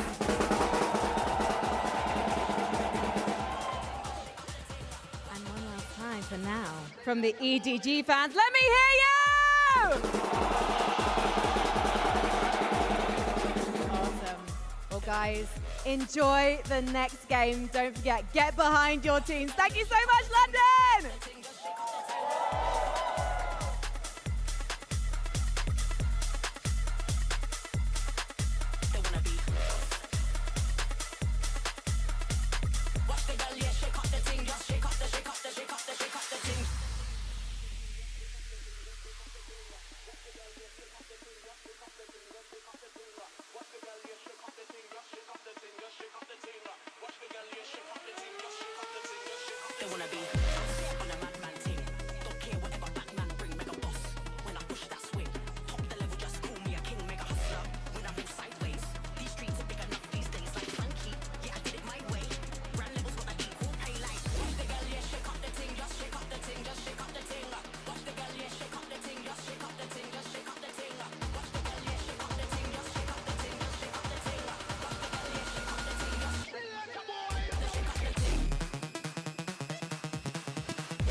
Vlad, how important was it for you guys to keep it fast-paced, especially against EDG and their comp, because it seemed to work wonders against their Sky? I mean, we know for a fact that we're good on fast-paced scenario, but this game on Haven, we didn't have to be specifically fast, because like they didn't take any space that we expected to fight against them. I mean, they put a new comp, but I don't think they understand the capabilities of the like the map itself. Thank you so much, and good luck on Pearl. Vlad, surprised by the lack of proactivity from EDG as they take map 1 of this series in a dominant 13-4 fashion. Let's hop right into our HyperX reflex moment of the match. And Billy, this is one of the rounds where EDG tried for that proactivity, but Foot always had the answer. Yeah, you kind of just heard from Vlad there how they weren't really pushing any extremities or anything like that, and instead opting to go for these kind of trap plays, and not quite working out. I think that you see that they tried to showstop her, but Zeus actually manages to reflect out of that, whilst full blind as well, by the way. So he's probably done that completely off of sound cue, which is just incredible to think about. Yeah, it was a beautiful reaction there. It's so funny to see that in like 1 or 2 rounds of defense, we saw more trap plays from Foot with their comp than we saw EDG in that entire first half. So a big difference there for me.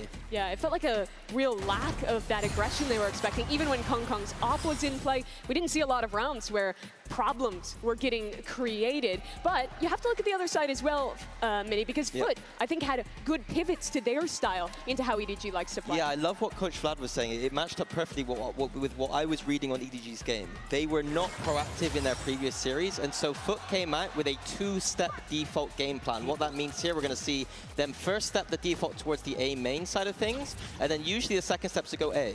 But every single second step in the early game was for them to cancel back round, and that's because at the top of the screen you can see that EDG over-rotate. They stack the other side, and it let that Foot could go into these sites, red carpet, and often bullying Jenny on this Cypher side.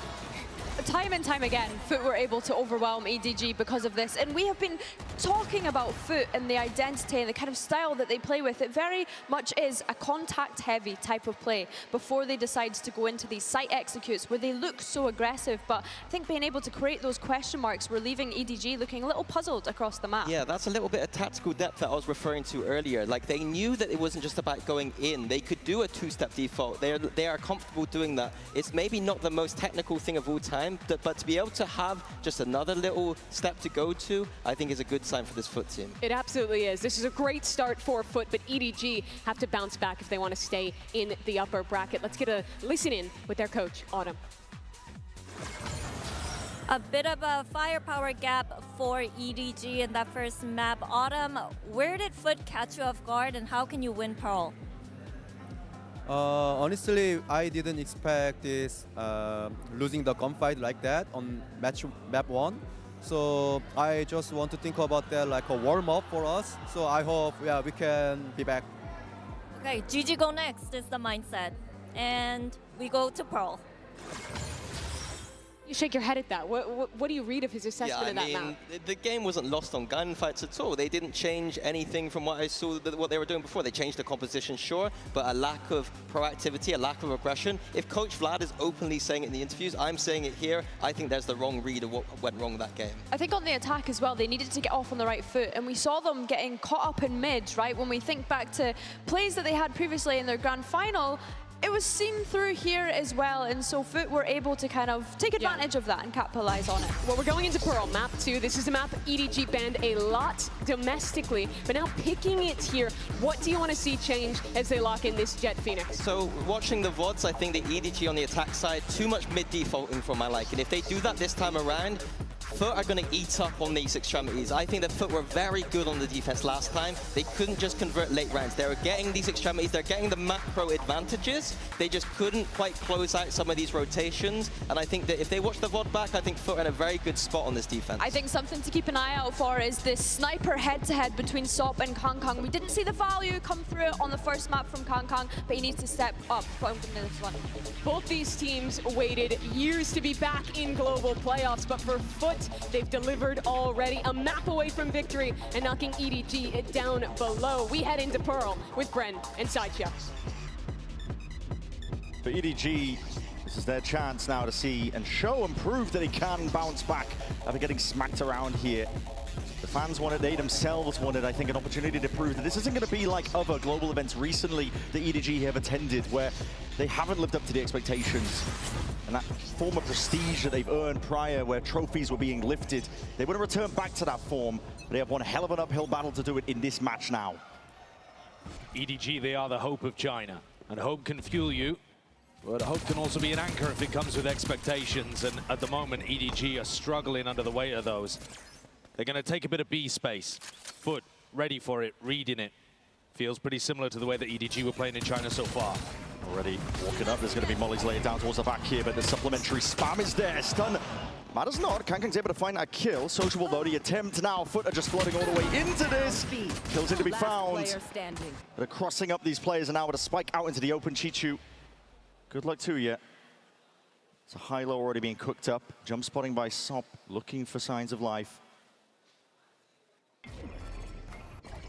Without blocking vision. It's a lot to navigate. Star's going to be deaded here. Exchange of the weaponry, picks up the bandit. But at that kind of range here, Foot have already cooked up the perfect answer. Really clean from Foot as well, just falling back into that high-low setup at the tucked corner there. Meanwhile, incredibly decisive on their decision to flood it. Zeus is in, makes space to play Sociable in, and runs his way forwards.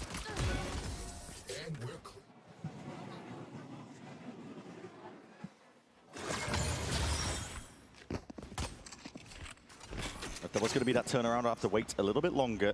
One more round at least for EDG before they can get the buy online. Foot though. Control most of the map here. You can see the identity that they've got in terms of how they want to play the map.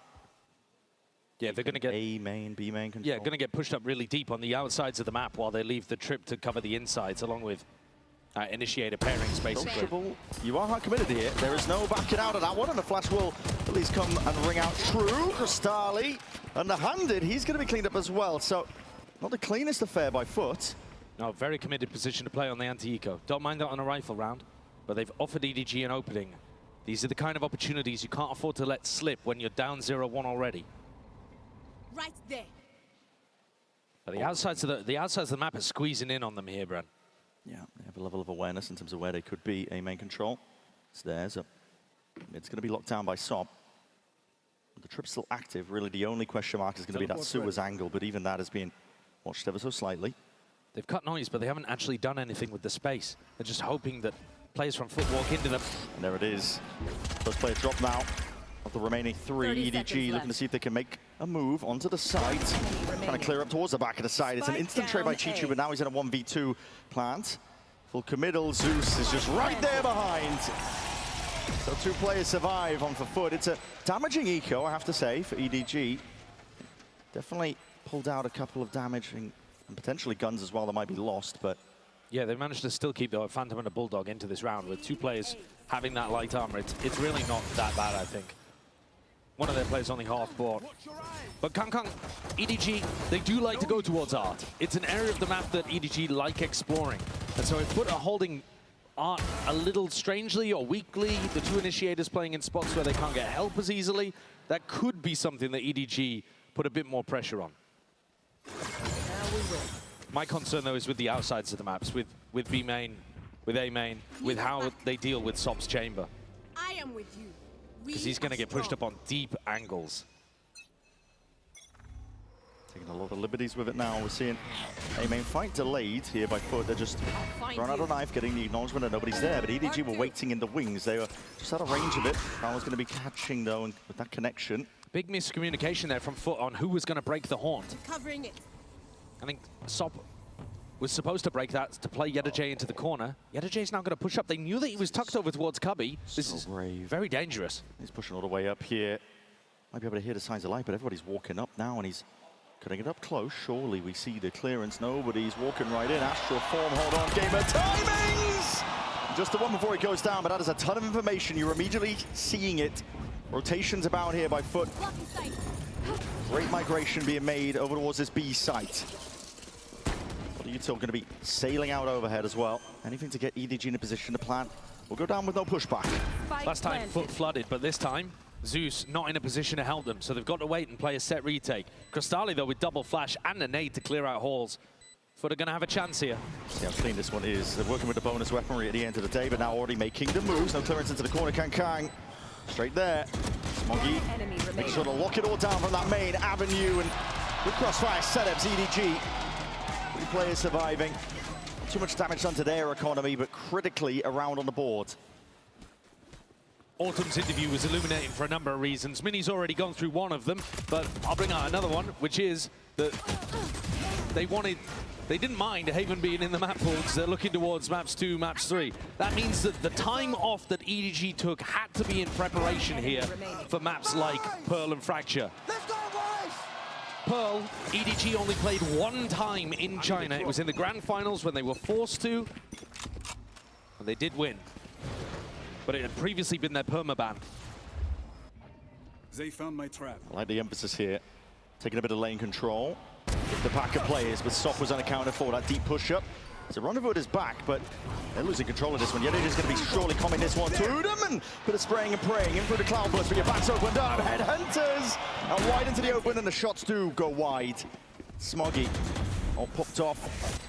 Peels his way back. He's done significant damage at this one, but his flank now activating. I'm looking at nobody here. He's the player that needs to be watching over towards the flank. Don't let yourself be caught in the side of the head. And there it is. It's a bullet to the dome. Nobody's being dropped, and I don't think he saw too many players in the process. Still that nightfall. I guess some acknowledgement that they were looking for, but a plan position, it's not quite ideal for either side. Flash is going to be sailing out now, time ticking. It was the time spent trying to get this one online, and there's still a pull. Lay down at the feet, it's a pullback star. Chichu doesn't even have it for it now with a flash and a repeat. Foot! How the hell have they found a win con there? 3 players on the flank and EDG cowering in B-Link. The lack of a pull is devastating. Did Chichu not have it? No, he absolutely could have won the round off the back of it too. Had to turn it into a pullback star. I mean, I missed it if he used it earlier as part of the exec or something like that. You just assume that when the Astra is in a retake scenario like this, that they have a star on the spike to use as a pull. Big error, big blunder. You're a map down in the series already. You cannot afford rounds like that to be disappearing from underneath you. They had an advantage. They got themselves into a winning position.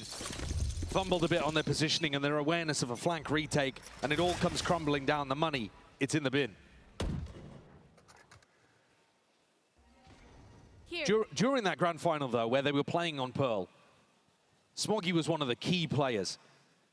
Now, he ended up being, I think, the highest rated player of that. He's played the most rounds of Phoenix out of anybody in China. I think he's got to be another player alongside Kang and Chishu to step up and try to win them this game. He's got that Guardian in his hands. Basically one of the only weapons they really got to work with. EDG, no slouches with the Sheriffs, but see what they can do in a round like this. They really do need a miracle. It's going to be just the eco for them. Argument onto the line. Shots are going wide on either side here, but a molly dropped down. It's going to be separating most of them. The Haunt is dealt with. A lot of util being pulled out here from Foot. Anticipating that the hit was going to come through. But this is one of those spots where the pushed-up position of Sociable allows Foot to be stacked so heavily on the other side of the map. And this is also one of those areas where Mini was breaking it down. It would be lovely to get that rotate going in the other direction. But it does make a big difference when Sociable's pushed up rather than in an anchor position. He's harder to deal with, harder to anticipate perhaps, and going to get earlier information. EDG, they fake like they could be going back in the other spot, but they haven't interacted with Sociable, so he knows that this is all fake.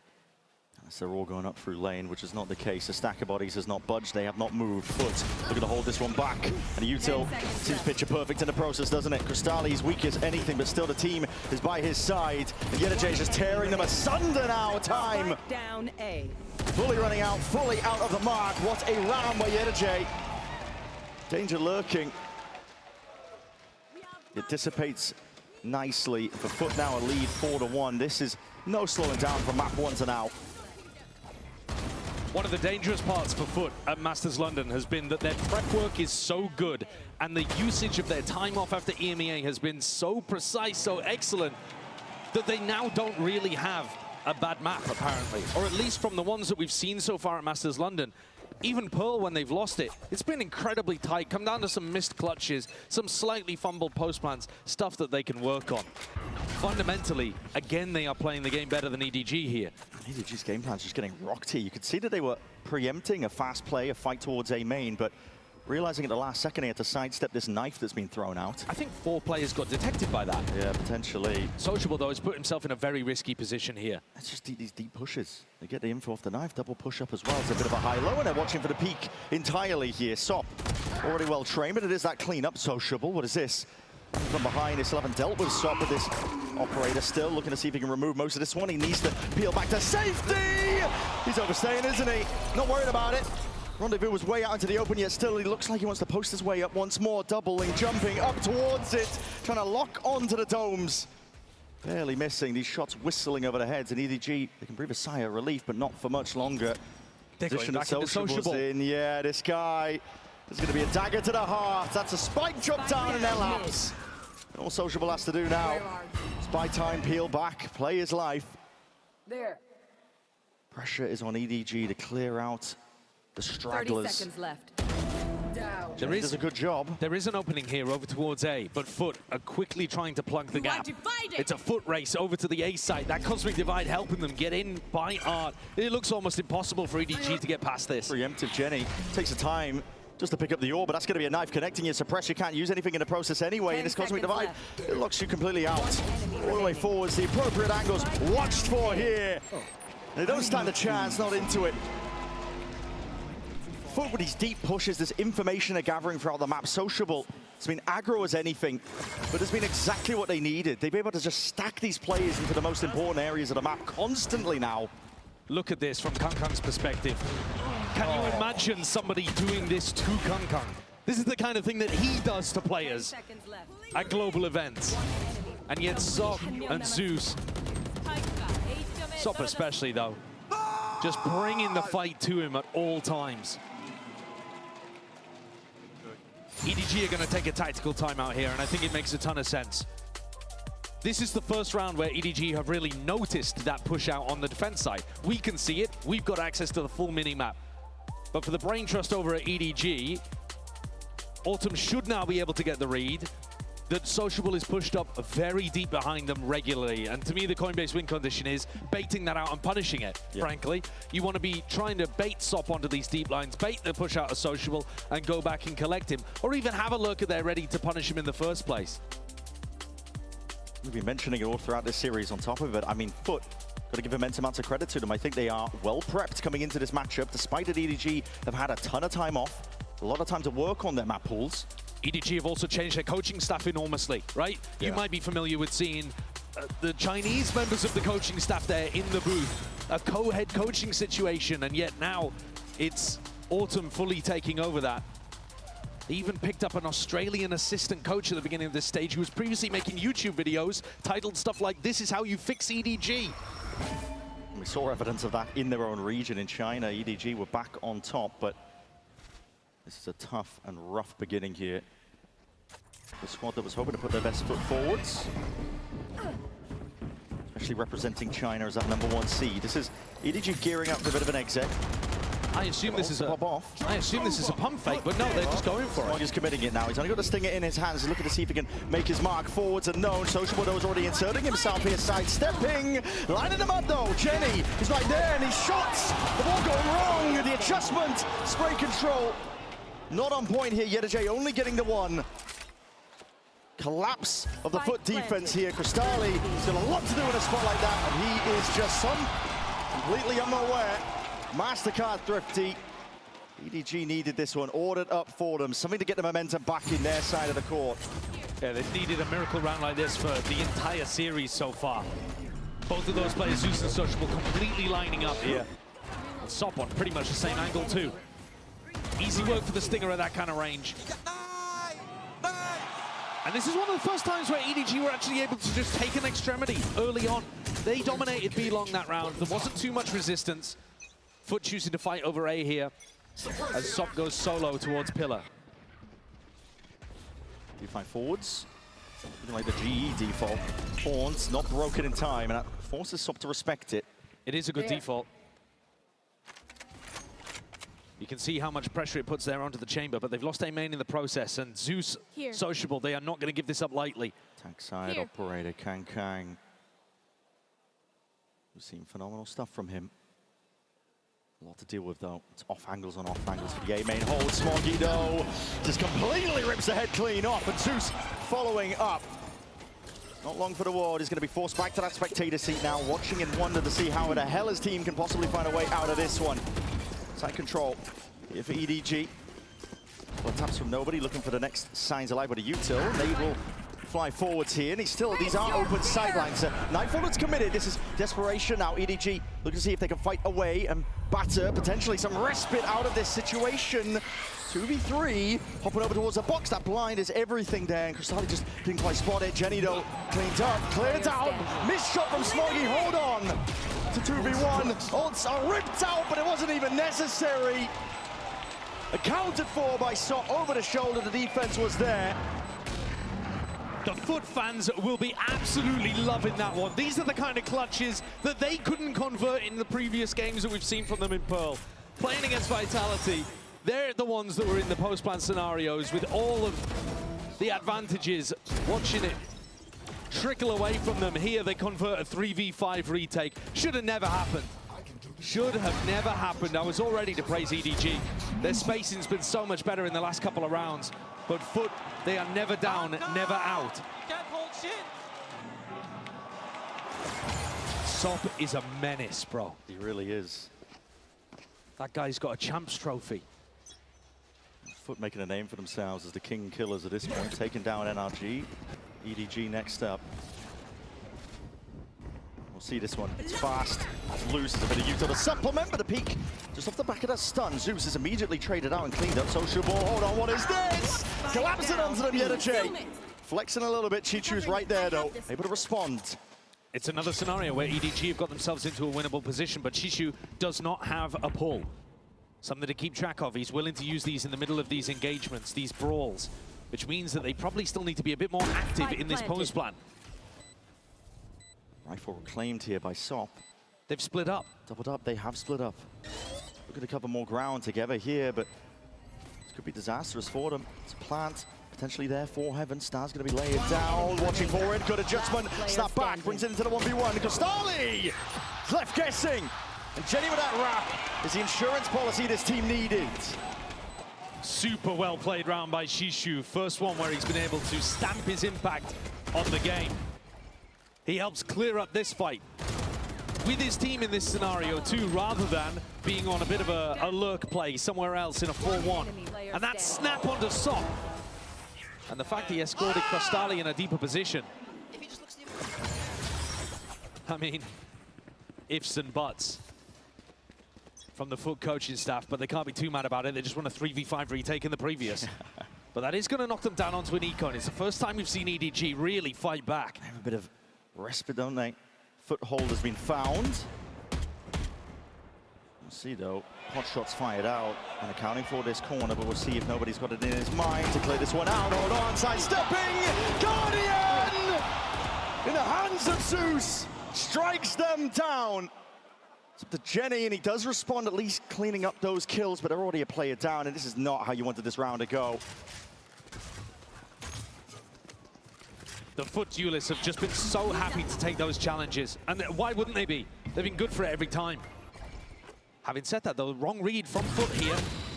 Yedache's going to need to get one of these kills. No way, get out of here at all. Should be cleaned up, and there it is. 3 now. Jenny in a round. It's going to pause for those fast rotations. Crystali's there. He's got that flash being held, underhanded, right through it into the one-way now, and it has pushed and peeled these players all the way back. The blind is good. Sees up into the corner, but no weapon to really work with. Sociable at the sidestep. 35 seconds left. Looking to try and pick up a gun. Look at it. The team pinging the position of a weapon that he could try to play for in the 1v2. There it is. Grabs a Phantom, makes his way around to the flank. Jenny, though, the wall, it's tripped. Yeah, so that's going to be signaling everything. There's a gambit by Sociable, hoping that they potentially wouldn't have that util down, but doubled up. They slap Sociable back down to earth here. And EDG finding a way back in. They're just trailing by 2 rounds now. They've been able to do a little bit of punishing these aggressive plays. This one, not a great example of it. In a 2v5 scenario, though, yes, better weapons. But I think the FUT coaches can genuinely be annoyed about this one. They had 3 players alive towards the end in a 3v2 with guns down. Any level of group up, any level of group up push mid, group up stack B, anything like that would have converted the round for them. They're giving EDG an opening. Some signs with a default here. Phoenix Wall. This time there's just a flash. Sidestep. Horn will have to be broken, committed. Sop didn't really have anybody to do that for him. The slightest of margins that he's working with here, and he's still overstaying it. Ult's going to be committed though. Nightfall scatters forwards and away. The Molly at your feet. You've got to be careful about that one, but Smoggy did pop off the ult, but now caught into the corner. And a reposition again by Sop. Steel Garden. Going to be good for it. Sop has a ton of util just layering down over towards that backhaul position. Footer just trying to find way backs in. They're flashing forwards, fighting forwards, tooth for nail, but it is pushed back, shut down. Kang, rightful play in his hands. Dash towards the side, cuts up the angles perfectly. And Footer dismantled. The attempt from them. Ult's committed and all. It's up to YettaJ to see if he can do anything at all. Not covered, not accounted for. Hold on, he's bringing it into a 1v2. That was what the plan was. Anticipating the wrap, and he has a lot of util to his name. Star. Dropped down, pulled back, peeled back. Biding his time, just trying to hunt out where these players could be. Jenny, weak. 1 bullet will do it. Holding shallow angles across the board. Neither side wants to give it up, but already revealing the hand. YettaJ twisting, turning, hold on, ISO with it. The knife's out, they go wide! YettaJ! It's an unbelievable clutch from Yedu. It's a spot that he should never have been able to win. We're seeing outrageous player disadvantage rounds being converted here on Pearl. A 3v5, a 2v5, and a 1v3 for Yedu. And you see the difference in the reaction from the coaching staff. Tells you everything you need to know.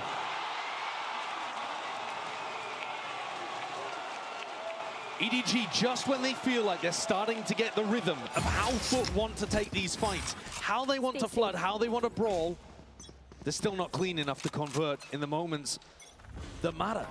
Potential here for EDG. They could bring it up to 5. Make it wholehearted half here. Forwards, but Sop not dealt with. Just disrespecting the default this time. The horns alongside it. He found that micro timing just before the flash. Still squaring up, looking to posture their way back in, but they're being slammed shut, the door in their face. Judge at play. They're being decimated, ripped to pieces, and no one has a clue.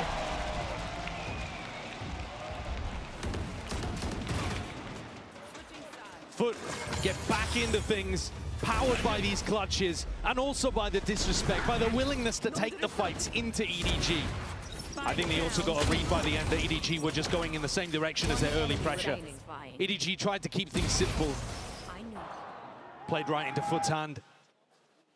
Not out of the danger just yet at all. Still trailing by 4 rounds. It goes without saying, but an essential pistol round coming up that EDG have got to put their eyes on.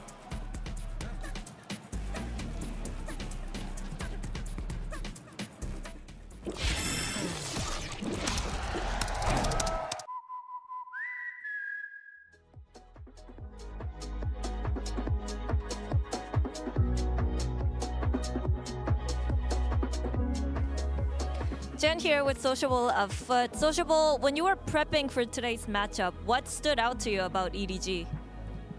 EDG ile alakalı dikkatimi çeken çok bir şey olmadı. Bireysel olarak iyiler, oyun olarak bir şey yapmıyorlar. Çok iyi olduklarını düşünmüyorum. Onun dışında dikkatimi çeken şey çok fazla taraftarları oldu ve bugün çok fazla insanı mutsuz edeceğiz. Honestly, not much really stood out for me in terms of EDG. They are really good individually, but they don't have too much in terms of gameplay. What really stood out is that they have a ton of fans here, so we're going to be making a lot of people unhappy.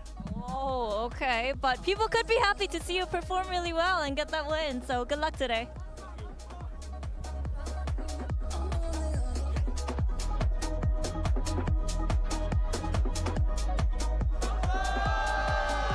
Jen here with Chichu of EDG. Chichu, in your opinion, what kind of team is FUT? 我觉得FUT是一个很有侵略性、很有进攻性的一个队伍吧。然后他们的风格跟亚洲其实玩得很像，不太像传统的欧洲队伍，所以我觉得应该打起来就是最强吧，我觉得。 I feel like Foot is a super aggressive team, and their playstyle is kind of similar as our Asian team, not like the European teams. So for today's matchup, maybe it's aim duels. Oh, aim duels. Okay, thank you so much, and win those aim duels.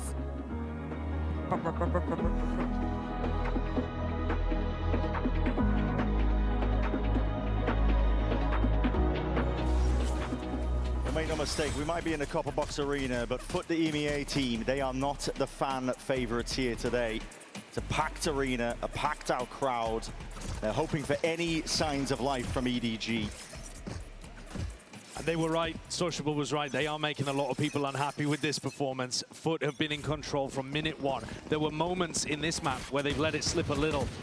But EDG's game plan's not quite enough to close out. Chichu, hold on, you are hard committed here. It's the middle of the start, but just a pullback now, and he needs to find a couple of targets. Head clean off now. Players are rapidly approaching, and already just pure disrespect on display. Flash forwards, Kang handles the pressure and creates diamonds out of nothing.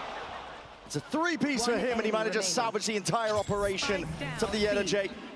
Accounted for now with a wall being tripped to nobody. He's got him in his sights. Everybody on EDG keeps talking about this matchup like it's going to come down to aim duels. They've been behind in macro play. There've been a lot of areas that they could have improved on that are completely outside of it. And yet here you see a moment where Kang is just allowed to take some fights. And he feels so comfortable, so happy in a moment like that. Explodes up out of his seat as well. He may have just given his team the lifeline they need. Picks up an Outlaw too, looking to get a Bladestorm online early on for a bonus potentially. Put a bit of pressure on Foot, force them to buy those full armors into their Andy bonus. Util's going to be traded out back and forth here. Sop onto that angle. Not quick enough with it. Kang one step ahead. In terms of the A main control, but they've lost art in the process. Nobody has an inclination now. The Prowler connecting, but they're taking it all the way up through Connector, looking to see if they can push and punish these players. Smoggy surely would have been hearing this and making the appropriate reaction, understanding that he was about to be pinched and squeezed. He presses and pushes forwards himself. I really like this kind of setup from Foot, being able to completely navigate around the vice. Jenny is there with the rifle in hands. Trade eventually coming through, but not before Jenny did the damage, softening up a few of these players. That's opened up the side over towards B, but they're not looking to hard commit into this one. This is Zeus with the spike. I'm not sure where he's going. Now he's caught into the corner. No, it is. Sim packing. They got a lurk through over towards A, and so they wanted the spike to try to extract itself from B link. It's a crazy call. Everything else is being accounted for now. Missing pieces. They are connecting the dots. EDG. 30 seconds left.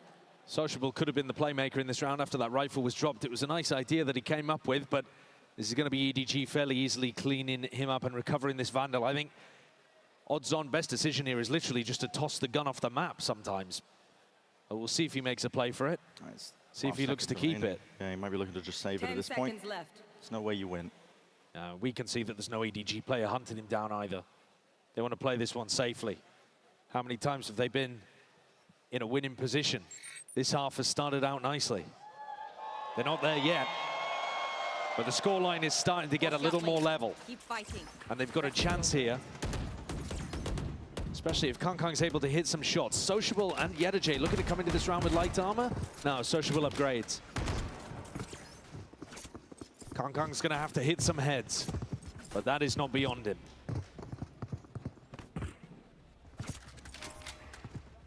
He is the superstar in China. He plays like the superstar. He knows that he can have that impact. If he pushes out early, he may be met by Yedajay. But I would expect the Astros to play tucked. A Foot want to take that brawl for a main control. Yeah, I mean, it's a lot of space conceded just off the back of the KO knife. The horns as well, not broken.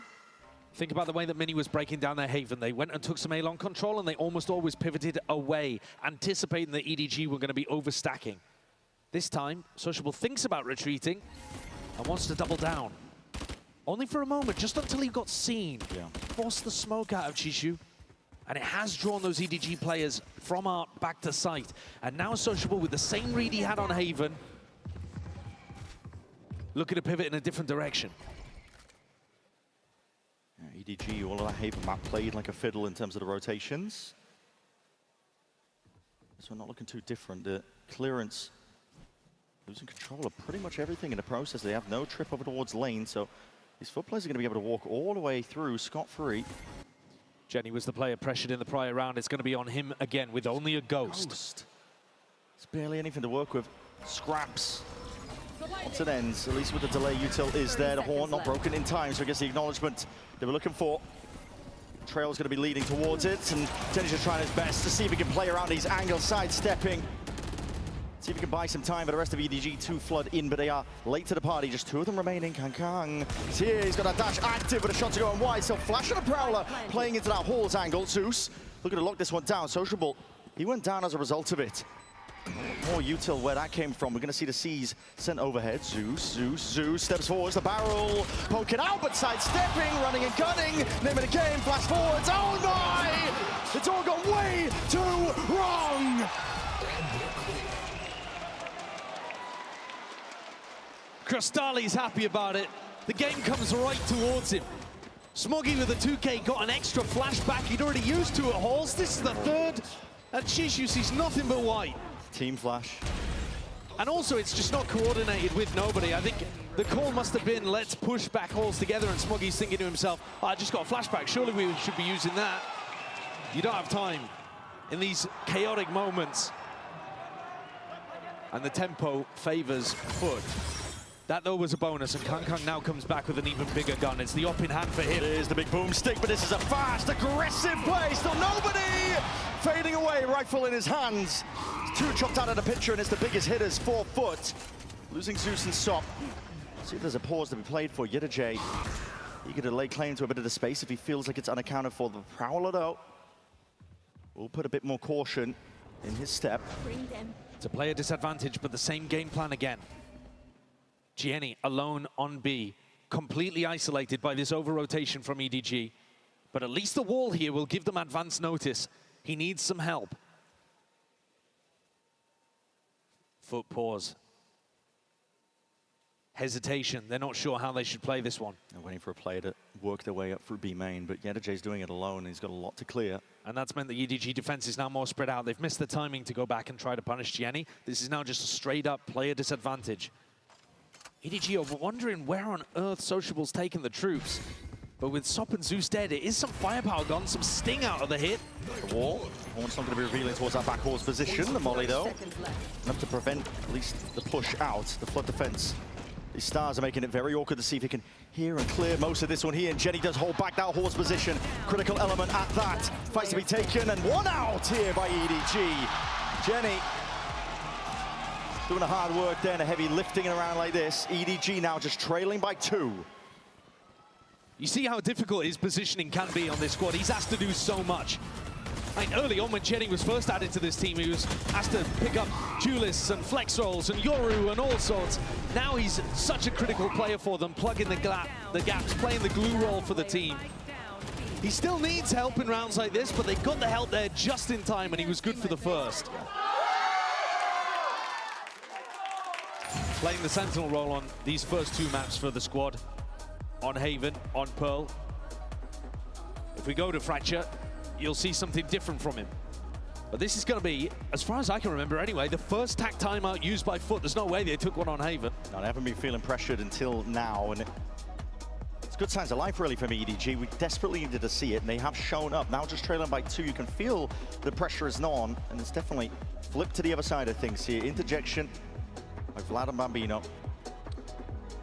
I think the wall over towards B-Link is actually causing a bit of trouble for them, because if the game plan is, let's default A and then pivot B, well, the wall is giving it away a lot of the time, and you don't have the patience to be able to extract yourself from A main and go full B main. That rotate is just way too long. So I think possibly the Coinbase win condition here that they'll be talking through is having some level of a B-Link default to bait out that Vice wall before they go over towards A, but it is very tough to have a game plan that revolves around taking A main and B-Link at the same point. Perhaps they should be defaulting through Art and pivoting back around on the loop play that we saw from them earlier, where you can push through that connector and never have to trip the wall. The wall's gone. Yeah, it's moved to a different place this time, over towards the A main angle. Kang. He's gonna spot a couple of the backs there open. Just missing his shot though. Just able to get the orb as well, so that's knives in his hands. This time, yeah, a bit of pressure over towards lane. Trying to feel out where potentially this util could be, but heavy stack of players. 3 on the side of EDG, looking for potentially a reclear, but attacked up by the knife onto the one side of things. Flash overhead. It's fast and loose. Risky business because of the E-code that's being played for here by Foot. Comes down to that individualism. Zeus with the right click. It goes way too wide. Yedajay picks up the pieces from it regardless. Brings it into a 1v2, but there's still weapons to be reclaimed, and he's tapped, pushed forwards. Chichu, he's got the patience in his mind, and there it is, well trained on the right line. Slightly wrong read there from Yedajay. He thought that these players were going to be faster to contest him. Otherwise, could have even picked up a weapon in the midst of all of this. Spike down A. Zeus was almost the exact player that they needed in that spot. Baiting his team on the art push to be able to clean up could have been perfection. But we get to see a rifle round. This is the one that Foot took the timeout for. This is where Vlad and Bambino have had their input. What's adjusted here? It's an important one for them. Well, immediately you see that the vice wall's in a different place as well. It's over towards art. So if Foot are thinking about that vice wall, it's in the wrong spot now. Constant adjustments from EDG to try and disrupt the timeout if there was a plan to try and play around that lane control. I like it. It feels like they're thinking about their defense more than their attack. I'm trying to get one step ahead of most of this now. That's a knife that scatters forwards. 2 tags, potentially 3, getting the acknowledgement that this is a stacked site, but Foot are not slowing down. It's Zeus again. He's leading the charge for them. Let's listen in to see what Foot have got up their sleeves.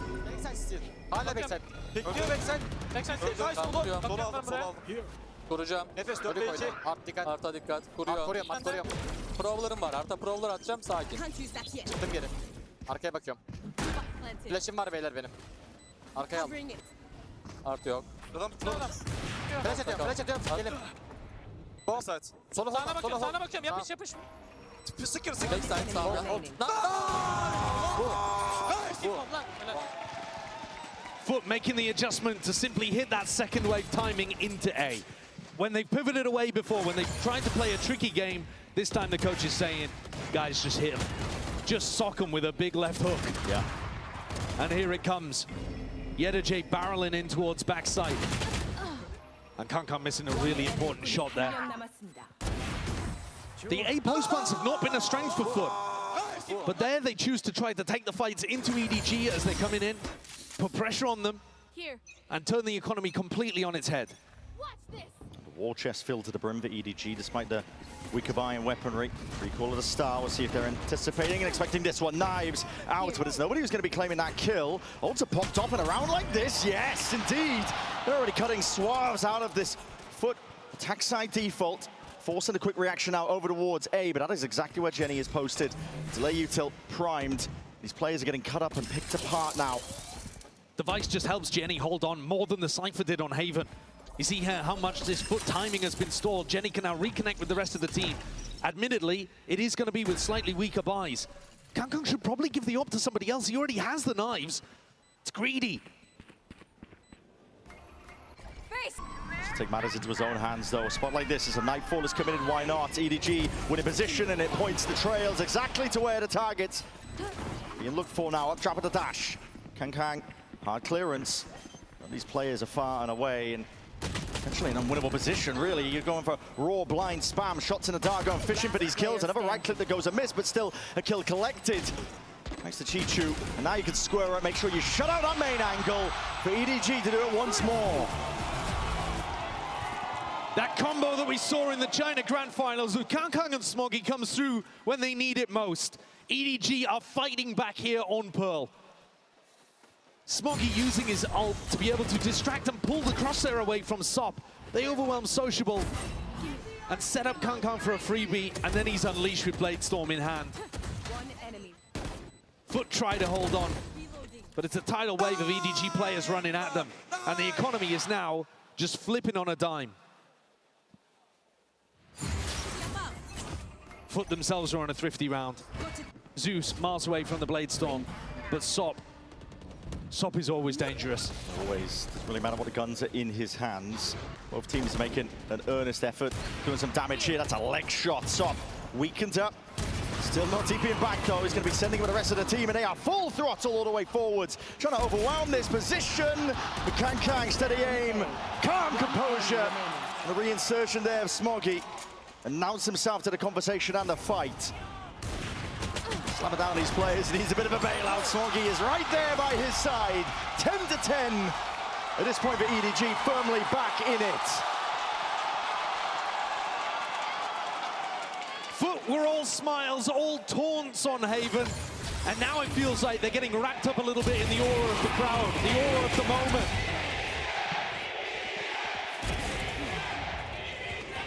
They're rushing things a little here, and the faster they play, the less they rely on better macro, the more that EDG are happy to just take the brawl.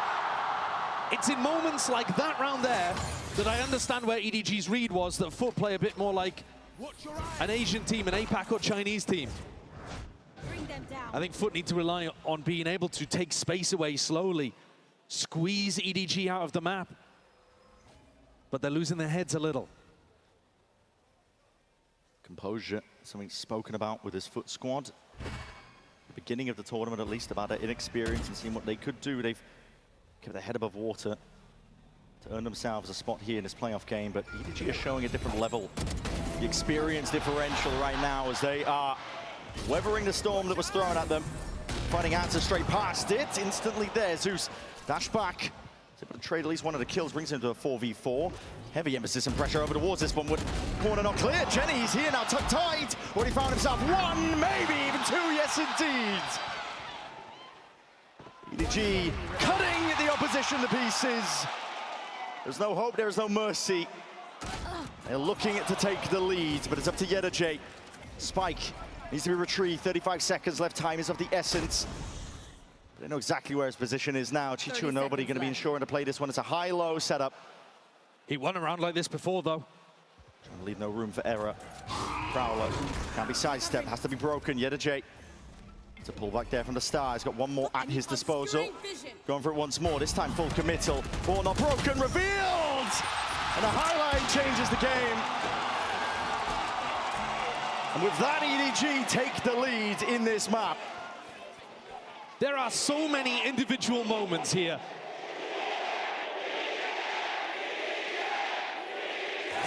The nerves are playing a factor for sure. Look at the way that Jenny is fighting over towards this. The first swing is lovely, but then he gets pinned in a corner. Zeus is desperate to play in a teammate. The updraft over the top is nice, but Crystalli and Sop don't commit. Maybe on the wrong page, maybe not willing to take the risk in the moment. But it gives Jenny a chance for two. And he's gone from being bullied on Haven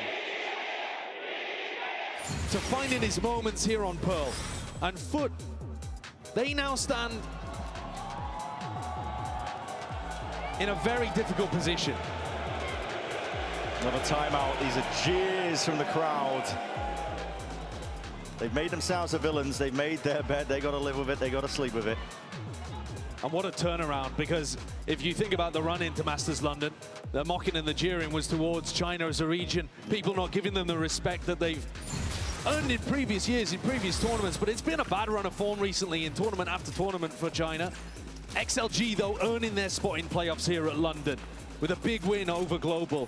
And now EDG, after looking like they didn't have any gas in the tank on Haven, are fighting back and showing you that Champions level grit here on Pearl. They are favored to take this map now. Absolutely. It's a flip in terms of that energy, the momentum firmly now. It's like a tailwind behind this EDG squad. Just comes down to bringing it over the finish line to take it all the way to Fracture. Again, it's a weaker buy from Foot, but they're given full allowance over towards the A main angles and these orbs, so they're able to get the knives in the hands of Zeus. Previous eco round, they only had Sop with the rifle, and they just kind of barreled him forwards. It was pretty sloppy. They led with him instead of letting him bait and clean up. Oh my! This time he's there and he's sharp. Eviscerates Kang early on, paying him back for the execution in the previous round. A big kill to claim. Kang being their heavy hitter. Jenny is going to be asked questions of her here again. Flash of the peek over towards the top, and he's revealed his position now, and the spam! It's perfect! It was a hard accounted for position. He knew where he was, immediately slipping a net notice as Chichu! OMEN sprayed down, and in the midst of this chaos is EDG fighting back, tooth and nail. Dominance!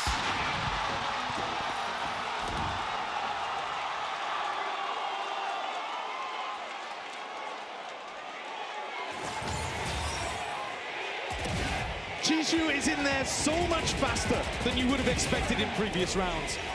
Gets himself through on holes, nobody is looking. Not a single player on foot has any awareness that they need to be looking towards back holes there.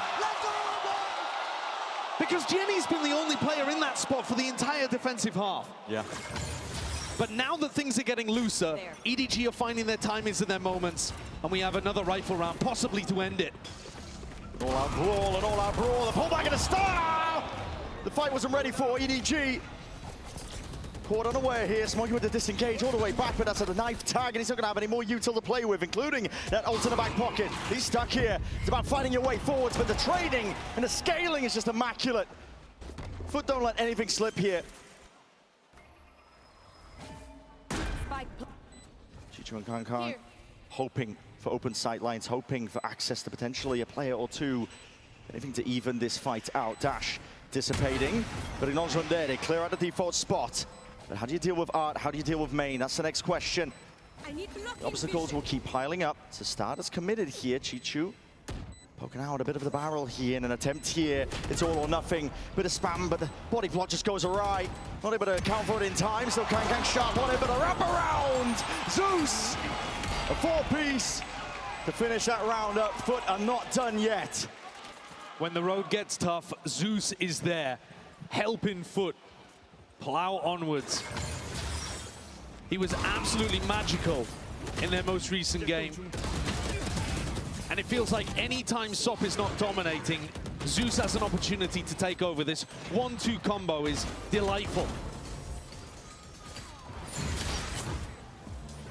EDG have still got a great chance to be able to close things out here and go over to Fracture, but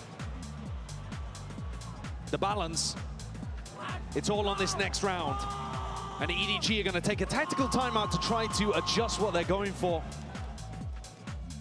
It feels like more and more in the later game here, it's been based on individual moments, but that was just a straight up A exec and EDG couldn't hold. Most of the time, actually, when Foot have just kept it simple and gone A, it's been successful. And Jenny hasn't played any of his rounds over there. EDG don't really play the spam angles to try to deny the plant and then play some kind of retake setup. It is brawly. It feels like EDG are willing to toss a coin on an A main fight. Extremely all in. And last time out to be taken here by EDG, at least in regulation for this map. One step away, closing it up, taking it all the way to Fracture, but Foot not far behind them. They haven't given up just yet. 20 seconds on the clock, Bren. Jenny throws the Thorns over towards A and is scrambling to get back into position to do the rest of this setup. So a little bit of support, but he's still going to end up on the B site as that solo anchor. If Foot want to win and get things at least to overtime, let's say, they're going to have to go through Kankang's op on A. Once more, it's fast, it's loose. Kankang, he's gone! Removed! Head on that chopping block. It's Zeus the one to do it too. A bit of counter spam in through the smoke. Hunting and fishing for these kills, but another site that is open access. And a deep push even further beyond. Foot have space. They have OT in their minds. EDG are going to be tested. They have big ults to utilize here, but time is being ticked away, trickled away. Fully gearing up, fully collected themselves here for a takeover towards this CT angle. White face, but Jenny, he was the first one out! It's Zeus! Can't be doing this, man! Strikes him down with lightning in his heart! And he's dragged this all the way to OT. That early A main take is beautiful too. We were talking about Kankan being that important defender of the A site, and Zeus got past him. And then the players are so ready to be set up for anti-flash positions at the end. Zeus dodges it anyway. Supremely skilled, and EDG losing their chances of closing this out cleanly. Will now have to scrap through overtime and back to the attackers half, which was, it was tough for them. Yeah. there was not much working. Sop has come into this first round with a glass cannon op. And if he takes a peek through that double door area, either Chishu or the two duelists contesting mid. Here it is. Should be hotly contested, potentially spoiled by the barrel pointing out, but everybody biding their time from EDG. Holding tight with the corners. There's a flash and a peek. It's good by EDG. And Zeus, his way out to the open. They find their marks. EDG, they do well there. That is beautiful anticipation. Pings on the mini-map as well. They knew that push was coming. What a read. Player advantage. EDG cannot let this one slip. They were struggling for rounds on our attack side, as you already mentioned. Smoggy one away from his ultimate. Could just pick up an orb here and hit the B side. We don't want to give anything away. Not to the player that's sitting in lane potentially there. It's a Haunt. Smack bang in the middle of the site. Gets the reveal onto the lane player, but a lot of clearance otherwise. Yet he's trying to sidestep most of this now. Past a lot of the util. Phoenix Wall might get you in, but what does it do for this one here? It's Prowler who connects. You do know that Yedajay is going to be posted up at a flash to try and play your way forward. Sidestep Smoggy's on a tear. But EDG, it's a round that they need it.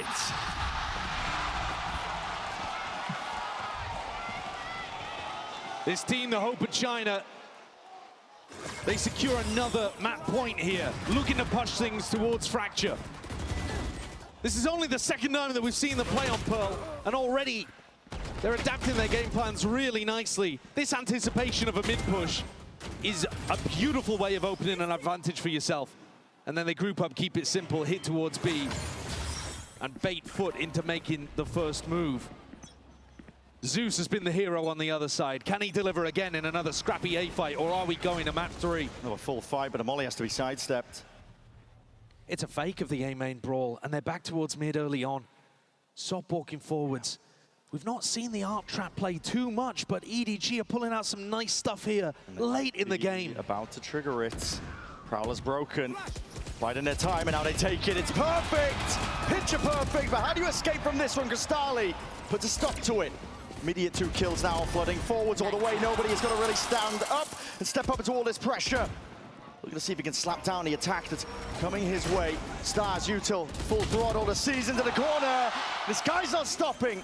Eventually, he'll drop back and leave his life. The rest of the team here for EDG, this is absolutely everything. It's Chichu slipping that net. Last player accounted for. In the 1v2, you can play this one with discipline, with diligence. Spotting out just wide here, fight to be found, hold on those bullets. Finding their mark, Chichu wanted to defuse, starting to be layered down, the pull is not in time, this is half-earned, Chichu, win condition turned. Another tap to try and pull him out of the open, but the Star is doing everything now, and Chichu lands it! An Astra diff to close out Pearl, beautifully played from Chichu there. A fumble from him earlier in a post plan, and Yedajay falls. Pearl goes the way of EDG.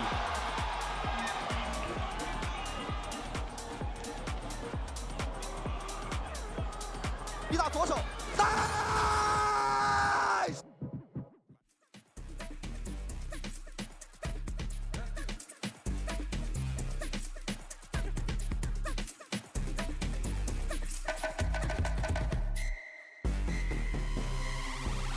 Let's go, boys!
EDG deliver in overtime to get their first map win here at Masters London. A slow start for the former world champs, but a recovery in time for this series. Welcome back. We're out here with the people here in London after that incredible match. Minnie, this is a complete turnaround for EDG. Yeah, I think that obviously EDG they skipped the Swiss stage, which means they started a little bit cold in this series, but I saw them warming up there completely. Some shots are being hit, a lot more smoothness around the map, and I think during that map, it just got more and more smooth. They looked more and more confident there. And seeing creative ideas come up from Lazelle, even when it got to the overtime, having to adapt and innovate in those moments. And I think that that's when EDG look the best, when they're being forced to adapt and innovate. And yeah, it's a good answer back in comparison to the first map. And they look pretty damn good when Kong Kong is playing as well as he did as well. That brings us to our Verizon high-speed moment of this match. This is the pistol round, Billy, which was really the turning point to get EDG into this game. Yeah, for sure. And I mean, the share of shots coming out from him, it was just absolutely ridiculous. You could argue that he maybe should have got a fourth with the way that he was playing, the positioning, so good. But Kong Kong just finally warming up to the stage and performing in the way in which we set him up to today. Yeah, EDG got scraps on that attack side, I think. There was lots of scrappy rounds on that defense, a lot cleaner. And I think that that pistol round really set the tone for them and Kong Kong to go on that journey of just fragging out on that defense side. It's so different to map 1 as well, where we critiqued Kong Kong for not getting impact with the operator not being very aggressive on that defense. Here, up against Sop, who was always great in that regard, it looked a little different from him. Yeah, for sure. I think that something that we were looking at when it came to EDG coming into this map was being more aggressive on the defense. And I think Sop, yes, putting up some good numbers, being able to get 200 in ACS, but not at the level that we've expected from him so far throughout this event. We're expecting minimum 250 from someone like Sop. Definitely Kong Kong won the war in that game. And I think going into Fracture, that's going to be big for Sop. It's going to likely be a Jet head-to-head. The operator is extremely strong on that map. We need to see Sop step it up just a little bit. Yeah, you certainly do. The defensive side was really that problem alongside the slow start for EDG map 1. How did you feel about their approach to defense here? That's where they made this comeback. What changed between maps, Minnie? They took it to Foot here. They really did fight on the extremities. They were getting a lot of kills. Even later in OT, I love the fact they were fighting one side and then they're transitioning away. And I think for the next map, Fracture, you need to play like that on this map. And EDG were not playing like that in regionals. So they need to bring what they're doing on Pro to this third map. I think something that I want everyone to glance their mind back to is what you set up in the pre-show, Minnie, of EDG and the rotations, not using the extremities of the map, not pushing out on the extremities like we expect, and hopefully they've been able to kind of fix those issues coming into this, because we are, of course, going to go to that Fracture lastly. Yeah, let's talk a little bit more about Fracture. For EDG, just coming into this tournament, they've had 6 weeks since the last time they played this map. Are you looking to see any changes from them playing it here in London? I don't mind the composition they're playing, double Julius with the Jet. I think that it is about getting active and pushing out. I saw many times on Fracture when I was watching their VODs back that they're pushing out and then running back to rotate through their own spawn. I need to see them taking that space and then pushing more forward, going for those flanks on this map. I think because they start on the defense, that will be the kind of key moment for them to be able to pick up that momentum. We saw how favored they were when they had that momentum. We can hear the fans going crazy now that the players are starting to walk back out onto the stage. I think on the opposite side, you have Foot starting on this attack here. We saw them almost let this map slip away when they played against NRG the other day. So I think that they need to be able to bounce back and have that confidence coming into I think Fracture. one thing for Foot is that no map they've played and no map they've lost has been a blowout. They have been extremely competitive every single time. We talked a lot about EDG being good here, but Foot are still absolutely in this series, and I expect an absolute banger on map 3. Let's talk about being here and playing on a stage like this. This is familiar territory for EDG. So it's been years since they've gotten to step onto a global playoff stage, so they've gotten to deliver in a regard like this. But Minnie, you've been with teams that have been in these positions. You know how these experienced teams feed off this. Yeah, and the crowd seems to be supporting EDG a lot more than Foot in this series. And I think that having that, some of those rounds where you're kind of a little bit disappointed, maybe having that energy from the crowd behind you is so big. It really helps you bring up that momentum. I think if we look at someone like Yetoje bringing the hype, sometimes the crowd can be that sixth man on the server. And you see Yetoje on your screen right now trying to lock in for this last map. When I think about Foot though, you have 4 rookies that have not ever stepped onto the global stage, now finding themselves in a position where they're only 1 map away from being able to match Foot's top ever performance when we think as an organization at these global events. And it would mean so much for them, for Turkey as a whole, a region that has such fandom in this game, trying to live up to those hopes. Here's the agent select for map 3 of this series. We talked about some of the win conditions for EDG on defense. We look at Foot bouncing back. What do we need to see from them, Mini? Well, I'm already looking towards EDG here, locking in that Neon, going away from that Jet. Still double duels, but it's a change. Again, like the one map they've won so far is Kong firing on that Jet. I think there's going to be a lot of criticism going EDG's way if they're not able to convert with Kong not on the Jet. From my perspective, I'm happy to see Chi-Chu back on that Cypher. I think that he's looked like such a great site anchor, and I think especially starting on this defense is going to be really good. I think the Phoenix in Neon is interesting for me. We kind of highlighted that we were expecting a Jet pick, but to have Kong on that Neon, it's certainly strong, but I consider Kong the Jet main, and Sop being able to play on the other side means that Kong should be able to on his side. I think, as I was saying before, EDG starting that defense. I need to see them pushing out, I need them to be aggressive, and I need to see them flanking in this map. Lofty expectations for EDG. They had a massive recovery to push to this third map, but more needs to come. One of these teams continues in the upper bracket. We head into Fracture, map 3 with Brent and Sideshow. It's all going to get decided and defined right here, right now, for both of these teams and their chances of a playoff run. The trajectory of it really decided on Fracture, and it's not really favored territory for either side. The desk was talking about it. Both of these teams have looked weak and shaky, really realistic on the recent times that they have played Fracture overall. But we're seeing changes thrown into the mix here by EDG. Twists and turns, and evidence that they have used those 34 days of prep well. I think Foot have also showcased a better version at London. Sop, Yedajay under pressure early as EDG tried to take the fight. Oh! He's burned to cinders. Seen a fast reaction out of Foot, though. They want to take this one straight out from that disc control, but it's Kong! Spike down A. Stamps down his authority over towards that A site. There'll be no recovering around like this.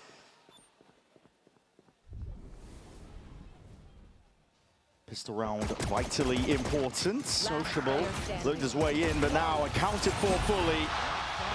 3 in a round for Kong. And a massive deal for them to get a pistol round under their belts. Doubt is Neon at your peril. What a stun to open up. He basically gets the kill onto Sop there anyway. And that's a clean flick, deleting Crostali. EDG, they struggled in the Yoru meta. Now they're back into a double duelist meta where Kong can play the Jet if he wants to. And he's chosen here to play Neon. I think conventional wisdom would say Neon's a bit better on this map, but you heard Mini want him to come out and play the Jet, dominate the same way that he did on Pearl. Kong showing you why he won a Champions Trophy playing this character, though.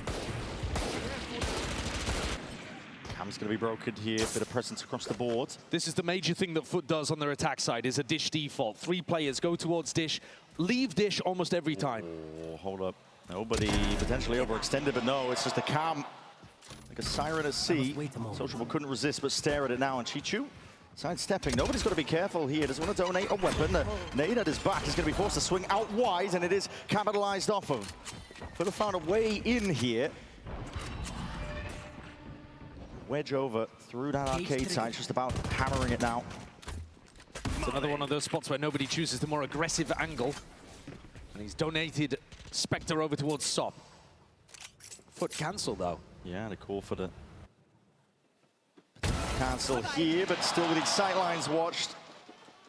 They're just looking in a position to feast. They were just looking for that little moment to see if they could catch a rotator, somebody who's flanked. There it is. And instead, it's Kong with a Marshall, any scope weapon.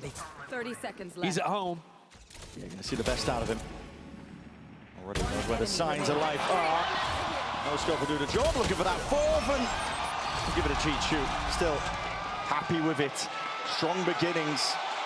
And brought up the pistol rounds earlier because they were vitally important when EDG did play Fracture in that grand finals in China.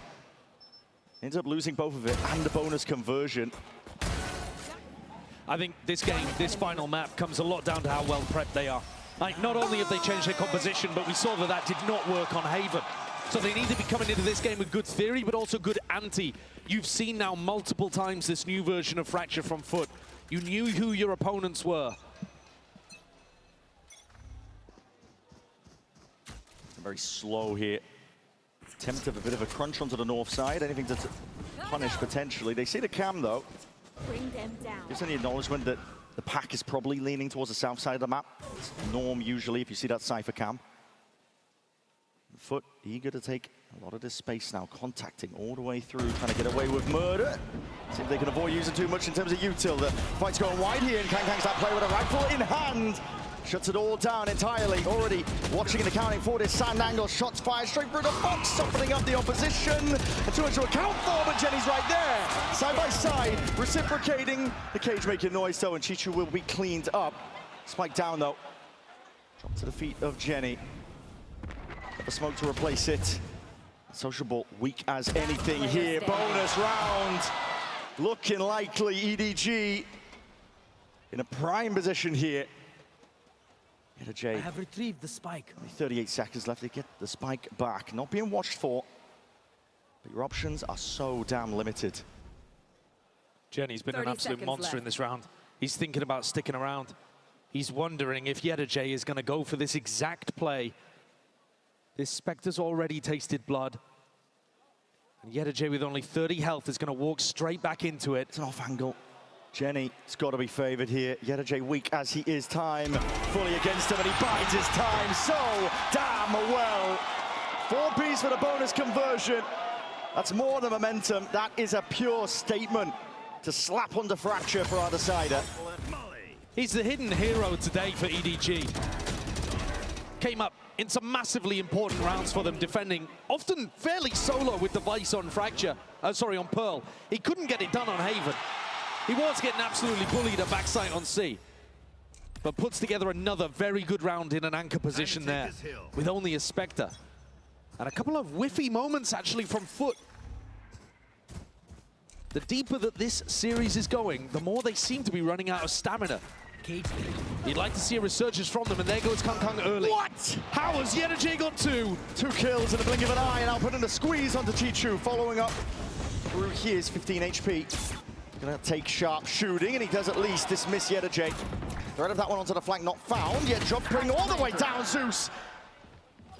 You're gonna draw blood. Can't commit it though into the corner now, being spammed away.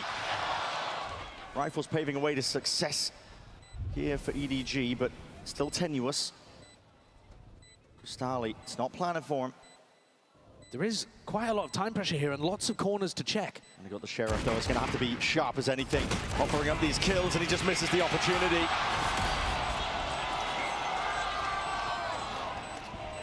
EDG get away with it a little bit in this one, I think you've got to say. The health came through very fast. If you think about what the desk was saying about pushing out on the extremities, well, nobody did that.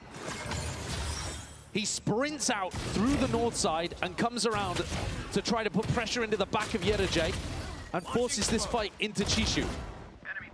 Really important there, because he's then also in a position to clean up Zeus. If nobody had rotated laterally through the map, through Canteen or through the Jenny position, couldn't have helped out his Sentinel player. Our Foot with a showstopper. They love going dish in rounds like this. And Kangkang, he wants to take the op right to them. Instead, though, Foot mix it up, put the pressure onto this double Sentinel kind of setup with Jenny and Chishu hard anchoring. There it is, showstopper now is going to be unleashed. The Fuse going to be dropping down by that anchoring position. Chishu not pushed back. Jenny straight in there. What a hero. The reposition of Chichu is perfect on top. Cut noise, contact up, but unaccounted for. All eyes were trained to tower. Spike in the middle of nowhere here. EDG couldn't have put on a better performance. Even if they scripted it, it's a 5-0 beginning.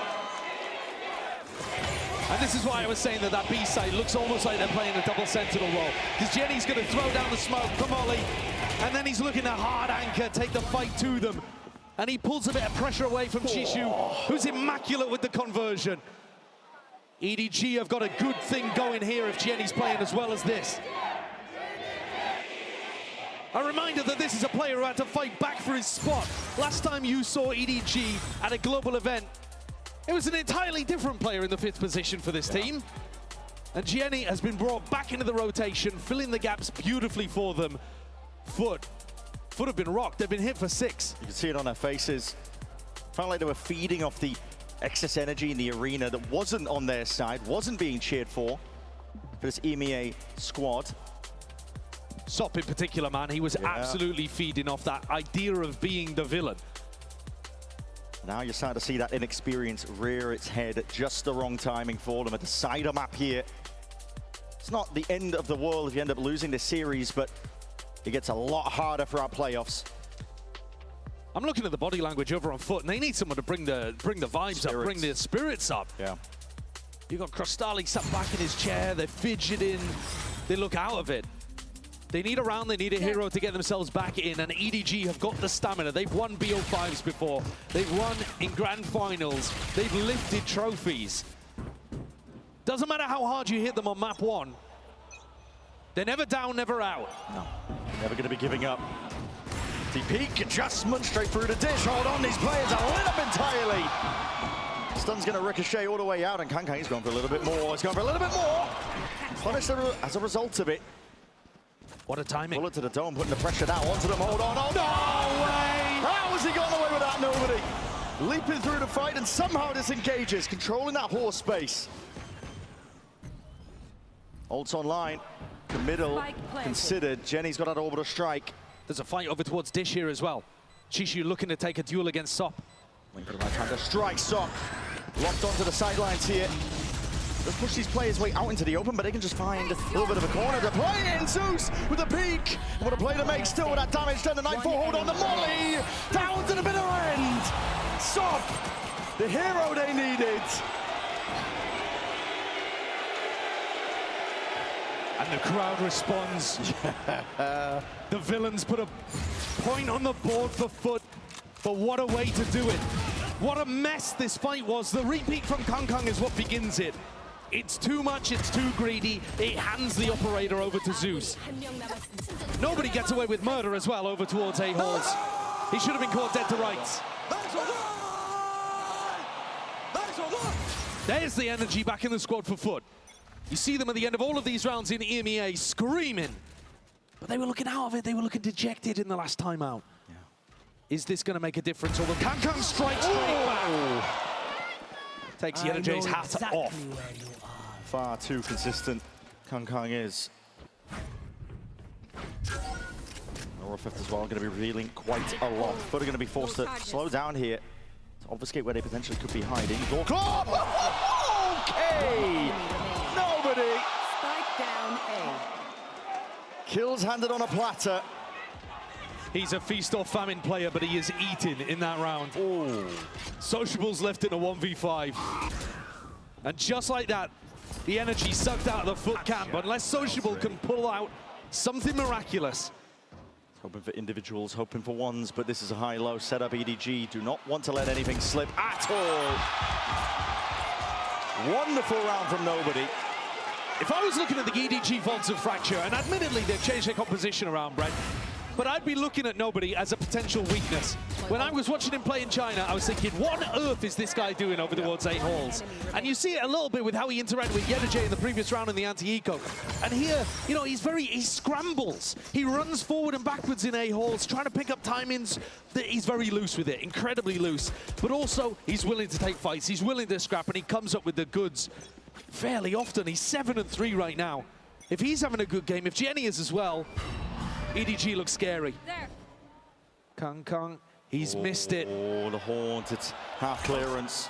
You two hold on, that's accounted for! Just hearing the subtlest signs of life. Absurd stuff. But also Sociable not taking that timing to look for a peek. Just cowering in the corner, hoping that Kang would walk into him instead of trying to take his own peek. Sidestep at a haunt here. It's Kang again trying to play a game of timings himself, not scared. He's up against the weaker buy! And for good reason! Ammo in his hands like a supercharged operator. Going for a few more, the shots will go wide, but surely the damage done. Starley. It's a nice shot. Down B. Immediately answered back, and Yenajay doing it from a spot like this. This is EDG. Almost there entirely, claiming that 7-1 this early on. Their defense sides have been so good, actually, in the last couple of maps. Cross Pearl, and now from what we've seen in Fracture, they've had good anchor setups. They've also had good proactivity, willingness to fight. Kankan finding himself in positions to have impact, unlike on Haven. And I don't mind the re-peak in this round too with the Outlaw, who are critical of it with the op, but when you've got 2 insta-fire bullets just to decimate Foot as they approach. Makes the most of it. It's too clean. Feeling like he had to go through with a rifle in his hands, but at this point, Foot needs something to get themselves back into this. EDG, they are fully in control. 7-1 lead here. The defense side of Fracture as well, nevertheless. Yeah, if we're going to talk about the map in general, it does tend to be attack-sided. A lot of teams struggle with this on the defense side. That balance of when do we push, when do we flood, when do we anchor, it's really difficult to navigate. 4 lanes around the map for the attackers to pick. And I'll tell you what as well, Foot have looked really clean with the way that they've piloted the double duelist comp at Masters London here. Molly, them beacon down. Going to be a fast play. That Molly's going to be landing towards the back stairs of Tower and attempt to see if they can get the punish off. Kang seized up, orbital strike. Where's that one going? He's missed it entirely. Hold on, miscommunication. The rest of EDG just happy to bail him out. Oh, it's a fumble from Foot. What's happened there? They looked disastrous with it. Nobody held the angle that he was going to get pushed into. Kang's got away with murder. Down towards Tunnel. The last stragglers of Foot remain. Looking to do anything at all, but there's awareness here. Nobody going downs. MJ also finding that kill. That does reveal both of the players, but a spike yet to be retrieved. Looks like EDG might overfight for this one. Yeah. The spike being down is like a tasty piece of bait. They can't resist. Deep smoke's laid down, but there's a slight gap, and that is full capitalization. G2 straight there. No Refeft even going to be committed. Yedajay's hoping to see if he can find his way through this one, but not likely. Not with Kang in such sharp form, the marksman from top tower. He's 14-3. God. He's been hit by a seize. Player holding the angle against him. Dropped down a weak health. Orbital strike on his head. He should just never be surviving. He's got plot armor. Doesn't it always feel like that whenever he hits the global stage? Even when his team is underperforming, by the way. Saw him at Santiago. He was the only one with life in him for EDG. That bright lights player forcing the second timeout out of Foot because they realize it. It's getting to the point of do or die. To be knocked down into the lowers this early in playoffs. All that momentum that you accrued in Swiss of taking down the reigning world champs, that's going to dissipate pretty quick. For EDG, I mean, we were mentioning it, man. They needed a show up at performance like this. This is also where they desperately need to find that Coinbase win condition, because Foot have never been blown out of a game like this. Yeah. Every other time that we've seen Foot play at Masters London, they have been at least keeping it close. In every map, they have had the fight in them. The fans knew it. There it is, the Kang Neon, dismissing all doubts of him playing any other role. The Waylay, listen, I wasn't a big fan on Haven, but if he's sticking to the Jet, if he's sticking to the Neon, absolute prime territory. But Foot just don't have the fight in them currently. No. The wind taken out of their sails, stolen by the voices of this EDG support. It's ripped its way all the way from them. It's a missed opportunity for Kangan, but reposting up. The confidence is boundless from this guy, but still going for a little bit more. Third time is the charm. Still, I don't know if you want to be re-peeking into that one. So as low as anything. It was the Decay that was kicking in. Chichu re-exploring and peeking. That is a dangerous tiding. Trying to go for this one here. Still gets a clean up on the Yedajay. Barely in time. Chichu went down. It could have been a cracked open B side. The Foot could have capitalized off. The defensive setups are just way better from EDG with this time off. We were asking what the prep even was that EDG had done between their grand finals of China and this. But here on Fracture, you can really see it. Their defense side has improved a lot. That A-Hall's control is much more dangerous, and Foot are scared of it. Sop didn't want to take that duel, but they need him to find a fight here on this B finish. EDG ready to hold an angle, flood back in.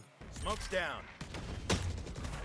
Spam, hold on. Brutal to the smoke, yeah, that is brutal. Just when they're looking for ins. Foot finding it difficult to get anything going at all. And the lock and key is the B site. 9-1 being that scoreline. The performance that EDG were waiting for the longest time to show at a global event. The The last two were bitter in terms of the disappointment, bitter in terms of their placement and ending. But now they look like they're on the cusp to just sail rocketing forwards into this upper bracket. If their fracture's been improved enormously as well, then who's to say that other maps haven't, right? I mean, just because Haven was wobbly, I'll find you. Foot need any level of rounds that they can gain back in. They go back to their dish default. This is bread and butter for Foot. How do EDG respond? They take the fight into halls, hoping to find Yedoj. If they can get that kill and relieve some of the pressure, then they can turn back into the site. But Yedoj's still on the ropes, and Foot have been granted the whole of A. Nightfall's going to be confirming that one. Ran all the way through, but EDG loose hold towards this one. Yedoj sidestepped. Cage. Potential for him to take the ropes here, but this is beautiful work. Good discipline here from EDG. Cleaning up that avenue. Ball's control is still lost to a degree. Time is going to be ticking as this post plan is played. Has to be clean from Foot. Need to see Zeus in this off-angle delivery. He's 3 and 10 right now. Swap. He's on the perfect line there. Precision was needed. It offers it all the way up now. Peeling back and away, up towards that high ground angle. Castali running a mockery now over towards it. And nobody now left in a dire hot spot and position. It's a second round here, earned up for Foot. Maybe, just maybe, you can earn yourself a handhold to fight a way back in. It's about getting belief and just giving yourself anything to work with on the other side of the map. Just because EDG's defense side looks good does not mean that they're going to be great on the attack. We saw on Pearl, actually, that they struggle quite a bit there. Foot need to keep their composure and just put rounds on the board and hope against hope that EDG's attack side does not look as good as this. If it does, well, the map's already over. Kang 16 and 4. And fast from Foot, looking to pressure Chichu. Rapids and Chichu! Not dismayed at all. The trade is intact though from Foot, and a bit of spam as well. Might just do the job. Jenny falling down to 48 HP. Smokes in the face of Kang.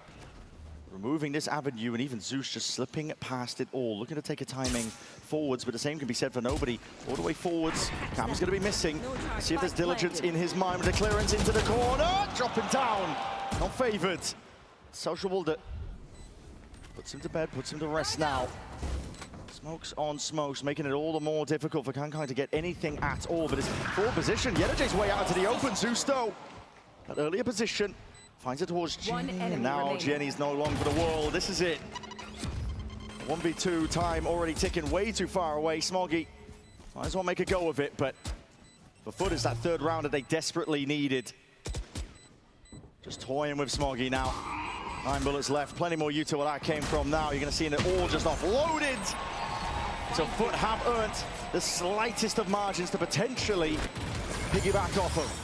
But it's EDG still fully in control of the half. A really excellent defense side in general. Last 2 tournaments have been brutal for this region, for this team. They've been mocked, they've been jeered, but this is the wrong time to doubt their ascendancy. 4 rounds separate them and a date with another upper bracket game. If they can just find some attack rounds to work with.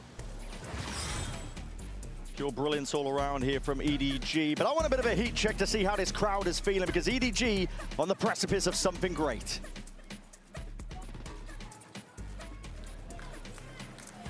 EDG are looking to put the shadow of Santiago behind them. They weren't able to get anything done at the last Masters, but now they're looking like they could be back on form. And I think part of it is because of the EDG fans who have showed up today. They are the 6th member. So, 6th member, EDG fans, if you want to see your team take this one, if you believe in them, make some noise! And the Foot fans, I know you're out there. I see the EMEA fans. They know that their team can fight back in this second half. So let Foot hear you! We are being treated to an all-out barn burner, London. So let's keep this going for as long as as we can. Let's enjoy every moment. London, let these teams hear you! At the end of this half, just one team will be the winner.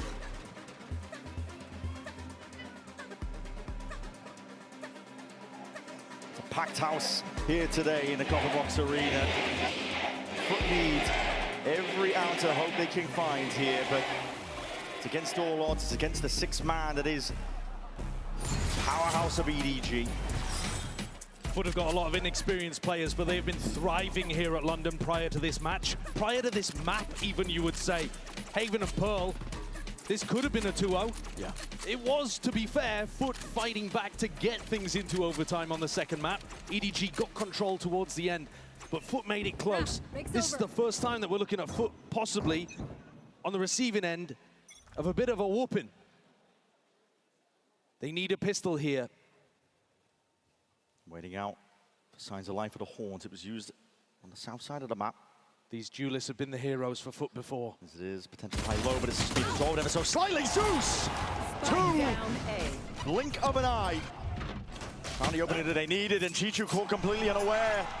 Mix of the match, and he's inside the cam. Foot fall back immediately into these anchor setups as soon as the smokes are deployed. Smoggy and Jenny have actually got quite a lot of room to work with on the rest of the map, but there's just so many players alive. It should be Foot with a lifeline, trying to play it as safely as they possibly can. Don't want to let anything slip away from them after this great beginning. No. Pistol round is essential if Foot are going to find a way back into this map, back into the series. They're constantly fighting an uphill battle here, not just in terms of the scoreline, but it's easy to play against a crowd like this when you're winning. When you're dominating on Haven, you can feel like you're reveling in it and being the villain. Last player As soon as you lose that a little bit, though, yeah, it can be tough. And this round's a great one for getting the confidence back online. Essential for them. Jenny, he's going to take liberties here. Last alive in a 1v5. Might as well just look towards the future, farming up a couple of the orbs, because Yetta J with a sight line firmly set. Flawless here for Foot. It needed to be the case. Good to see Zeus firing as well. He was 3-10 at some point in this. Since then, he's gone 4-1. I think he was 3-11 even. He might have just got 4 straight kills in a row.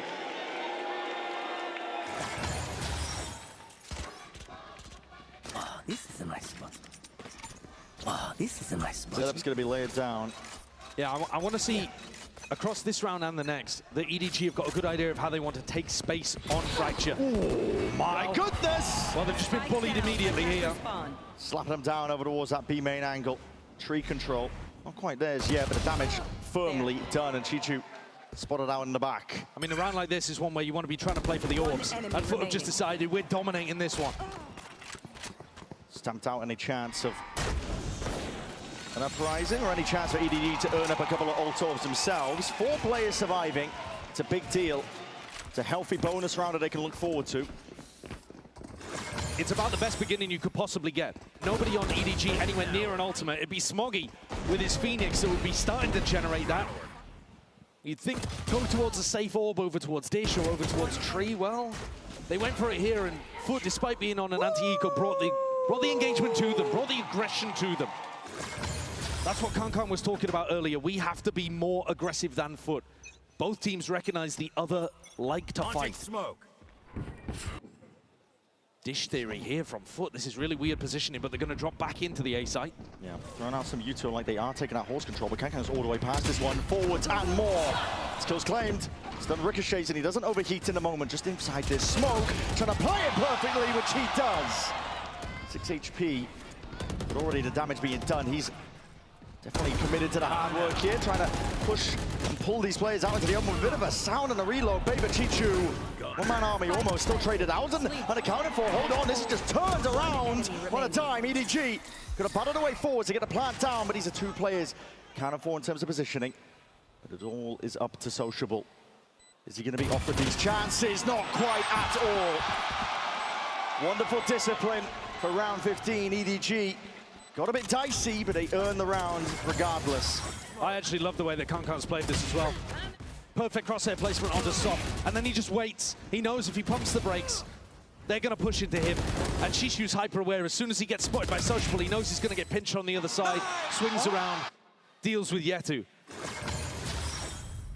Early doors here, but EDG showing that they can mix up some tempos, add some pauses into their play, and put the pressure on Foot in more ways than one.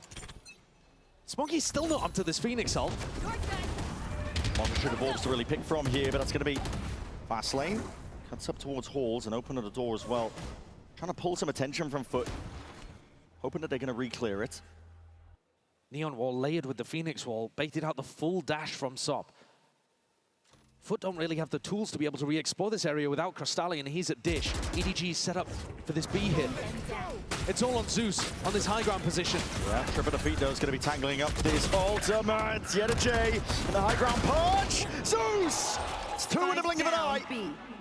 Gives his team a bit of a lifeline in a round like this. A 2v2 is going to be called for. Plan though, committed. Smoggy has that ult. Going to be utilized just to get themselves all the way in. The Nightfall now is going to be scattering. Forwards gets the acknowledgement they were looking for, but Smoggy still not dealt with. Tiptoeing, sidestepping, trying to dance around these bullets, but it's Sociable who wins it out now into the 1v1. All turns. Has an orbital strike, but he wants to keep the gun out. Smoke to cut off the available angles. Left guessing as to where Chichu could be. Here's the footstep, orbital strike. This is to push him all the way out into the open. Chichu, no choice but to retreat. And Molly alongside it.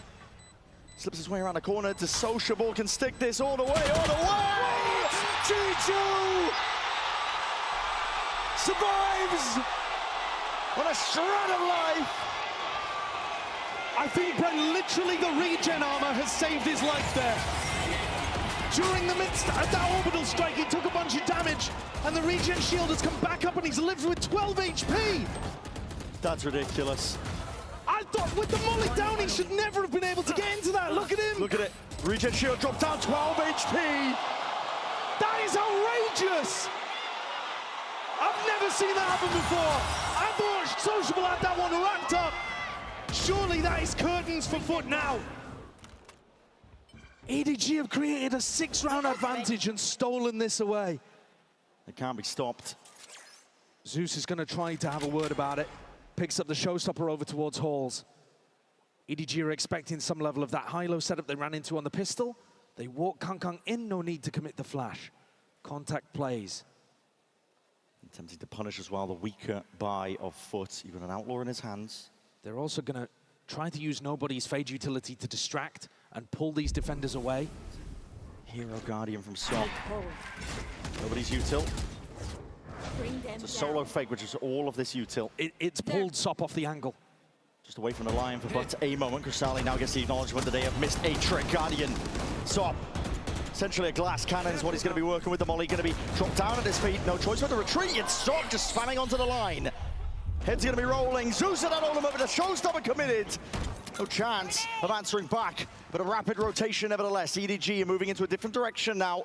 Yedajay does not have the gun for this, but the spike is wandering straight into his lap. Oh my. If Jenny comes close, it's over. To judge. Well laid trap, yet nobody still. That is sharp on the line. Jenny sneaking past him. He's all the way past it, surely not. Jenny! Banks pointed towards him. They can do no wrong, this EDG, but there is 12 seconds left and time is of the essence. Foot know it. It's a mad dash to see if they can play spoiler towards it, but EDG cannot be stopped.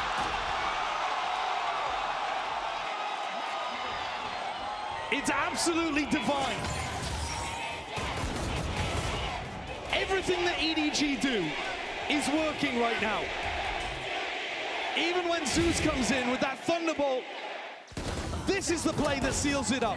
How has he got the awareness to be sneaking around that trap setup? It's so beautiful.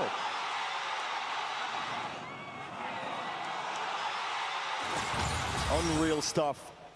Brings them up to 12, now on the precipice entirely for Foot. One round at a time is how they're going to have to take it, but a squeeze is going to be called for. An offside crunch actually finds success, but as a result of giving up map control, Crystalli is going to look to stamp his mark, maybe get his team back in with controlling this tower control, but just one player, just with a Bulldog. Plant goes down, sidestepping. There's the acknowledgement at least, seeing these players. That's two tagged up just from that Nightfall, Kang. Usually there with a trade, with Sop removed and out of the picture, it's a 3v3. But Foot are left scrambling now, looking for any chance at all. But what can you do? When EDG are playing with fire in their hearts, with life in their eyes like this. Enemy down. Sociable. Smoke's down. He'll do his best. Smoke propped down, but the tools for the job are right there when they needed them. The orbital strike. Burning and bleeding down the clock. Sociable has no more choice but to stick this one. It's a slam dunk finish.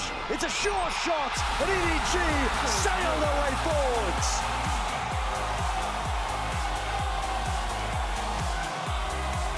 The fans in the Copperbox Arena are rewarded for their loyalty. A 13-4 dismal opening on Haven, but China's chosen champions, they're here to win. EDG, they overcome their doubts and strike that early bow in playoffs. It's a monumental win here for EDG, a team that had everything said against them. And listen, oh, they are the villains. Kang trying to bring it up, trying to turn it around. It's all respect at the end of the day. I don't think that you could be mad at Foot on a personal level, but my God, they were reveling in the idea early on of delivering the upset. And that is a roar if I've ever heard one for EDG. This match meant everything. Strong start, their best foot forwards into playoffs. They look at the right, the wrongs of the past two events that they've attended. Much better beginnings overall. It's been a long time since they came in as China's #1 seed. Since Bangkok struggled so much in that year after winning champs, had the Super Bowl hangover, but now they are back. This team looks dangerous. I wouldn't want to face them. No.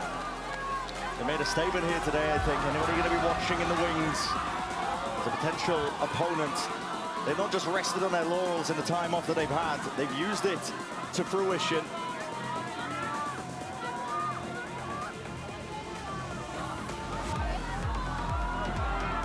For Foot, it is disappointment. They still will have their chance in the lowers. Knocked down earlier than they anticipated, but for now we're going to send it down to the floor. Frankie is standing by for the Verizon post-match interview. Kang, what an incredible performance from EDG today. What does this win mean to you? 康康，恭喜你们获得了今天这场比赛的胜利。这场胜利对于你们来说意味着什么呢？我觉得这场比赛的胜利意味着我们的自信心回来了。我觉得我们可以拿下更多的比赛，对。It means that we have regained our confidence, and that means that we can grab more wins in the future. And you didn't look that confident on Haven. What happened on that first map? 第一张地图隐士修索，可能最开始感觉大家打得没有那么自信嘛，当时发生了什么呢？感觉被 Sop 豪到了。I think maybe Sop is Aura King in the first map, so sometimes maybe that's the reason. But Kang, you were the Aura King in the second two maps. So tell me how you got things back on track and you managed to win this match. 但是康康，你是第2场、第3场带领比赛获得胜利的人，想问一下你是如何做到的呢？我觉得我们现在这个场馆里面有很多支持我们的粉丝，他们来到这里看我们打比赛，我不希望让他们失望，所以说我觉得我必须得拿下，兄弟。I feel like there are so many fans rooting for us today. They come here to root for us, so I won't let them down, and I must win the match. You haven't let them down. You did win the match. EDG fans, give it up for your team and for Kang!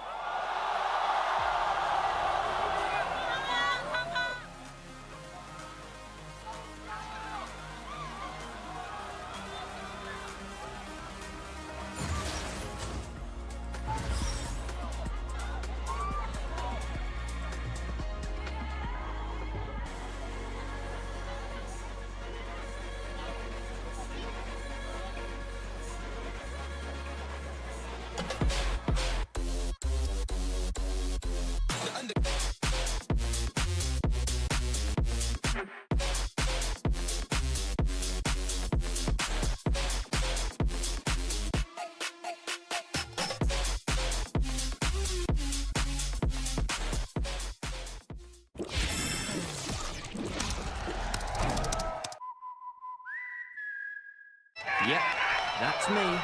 You're probably wondering how I ended up here. It all started when I got to the FIFA World Cup. And wow, thousands of Verizon customers. Oh, you got the free Verizon tickets too? No, I'm with amazing seats. I'm sorry. Okay. And even pitch-side access. Are you? David Beckham. A Verizon customer. This used to be for players. Now it's for Verizon customers. No one gets you closer. Only on Verizon. In esports, legendary moments demand speed, scale, and soul. Players and fans bring the heart. Technology brings it to life. Every frame, every stat, every decisive play. In partnership with the VALORANT Champions Tour, we're driving digital innovation that empowers the esports ecosystem to keep expanding. So players can focus on the game, and fans can focus on the moment.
XLG.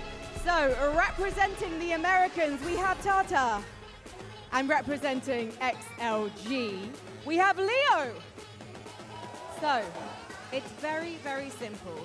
These guys are going to try and pump these balloons up until they pop. The one that pops is definitely the team that's going to win. So, guys, do you understand the rules? Are you ready to pop off? Okay, then.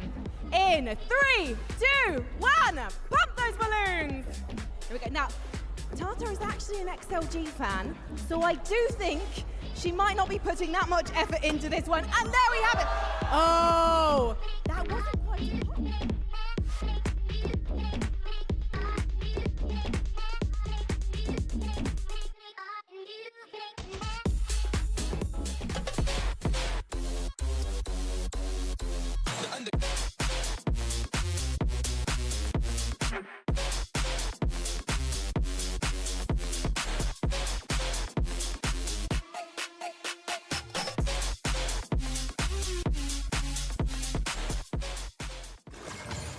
What's going on, everybody? I'm Baby. I'm here with my team, G2 Valorant, and I got some questions that y'all need to answer. All right, you need to answer it truthfully. All right.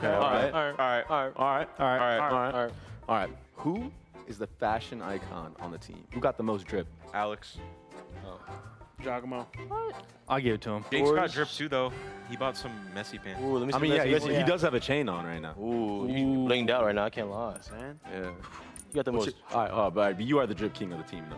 So like, what's like, if you were to give like a recommendation to like some fans out there, like, how would you drip them out? How you dripping out? See our jerseys? See pink? Oh yeah. Pink shoes. That's all you need. Oh. You don't have pink, black, white. I didn't bring them today. Oh, okay. See you on game day. All right. Okay. I got the new He's drip. definitely drip. He's definitely gonna go buy some pink shoes now. Like, you have to now at this point. I already have them. All right, I think this is gonna be a tough one. Like, yeah, this is definitely a tough question. Who is the loudest on the stage? Can we include the interviewer in the answer? Yeah, I think you can. I'm part of the team, guys. Okay. 2, 1, Baby Bay. I'm gonna vote for Trent. Yo, this guy was screaming in the final, bro. Like more than me. Honestly, No, but like, I never seen depends that. how much he cares. Like if you. Whoa. Actually, you're so right. Yeah, when he's trying, he's loud. He's loud. To be fair, When though, he's not trying, It's he's definitely him. All right. Next question. Oh, great. I have another great question. All right. Who is always late? Ooh. Can we still do the interviewer? Can we do the interviewer for 2 questions or not? Interviewer for 2. For 2. Jeopardy. 2 to 1. Yeah. Dang. We don't know why. All right. Who has the best aim on the team? This is tough. Ooh. On 3. Should we point on 3? On 3. All right. All right, ready? Yeah, ready. All right. 1, 2, 3. Whoa. Me? 3 to 2. Yeah, Me? yeah. Me? Mechanics, I think you. I just shoot people through walls. Yeah, right. Clutching on everybody. I will say, I was gonna point to Nate. It's between. Yeah, it's between these. Right. This last question Is it personal? is gonna be a personal question from me. Yeah. And who does Josh rage at the most? That's crazy. I think it's equal. It is pretty equal. It's like a pretty different even person spread. at times, right? It's pretty even spread. Yeah. Do you think he like does that on purpose? Actually, I have my answer. Okay. I'm gonna go with my boy Trent. Oh. Rages. The key word is rages. Yes, you're right. You're right. I did say rages. Yeah. Rages. I think he That's what I rages with said. Trent. Bro, him and Trent, they be fist fighting in the practice. I'm not gonna lie. Team insight. Team They be insight. fist fighting for. Do you win or lose? You think I win against You're Josh? on the team. No, How I do don't you think not know? I don't think you do, bro. Post second though. Yeah. Probably on Yeah, He definitely. doesn't rage at you. No, it's not rage. It's more of like. Disappointment. No, it's more of like be better.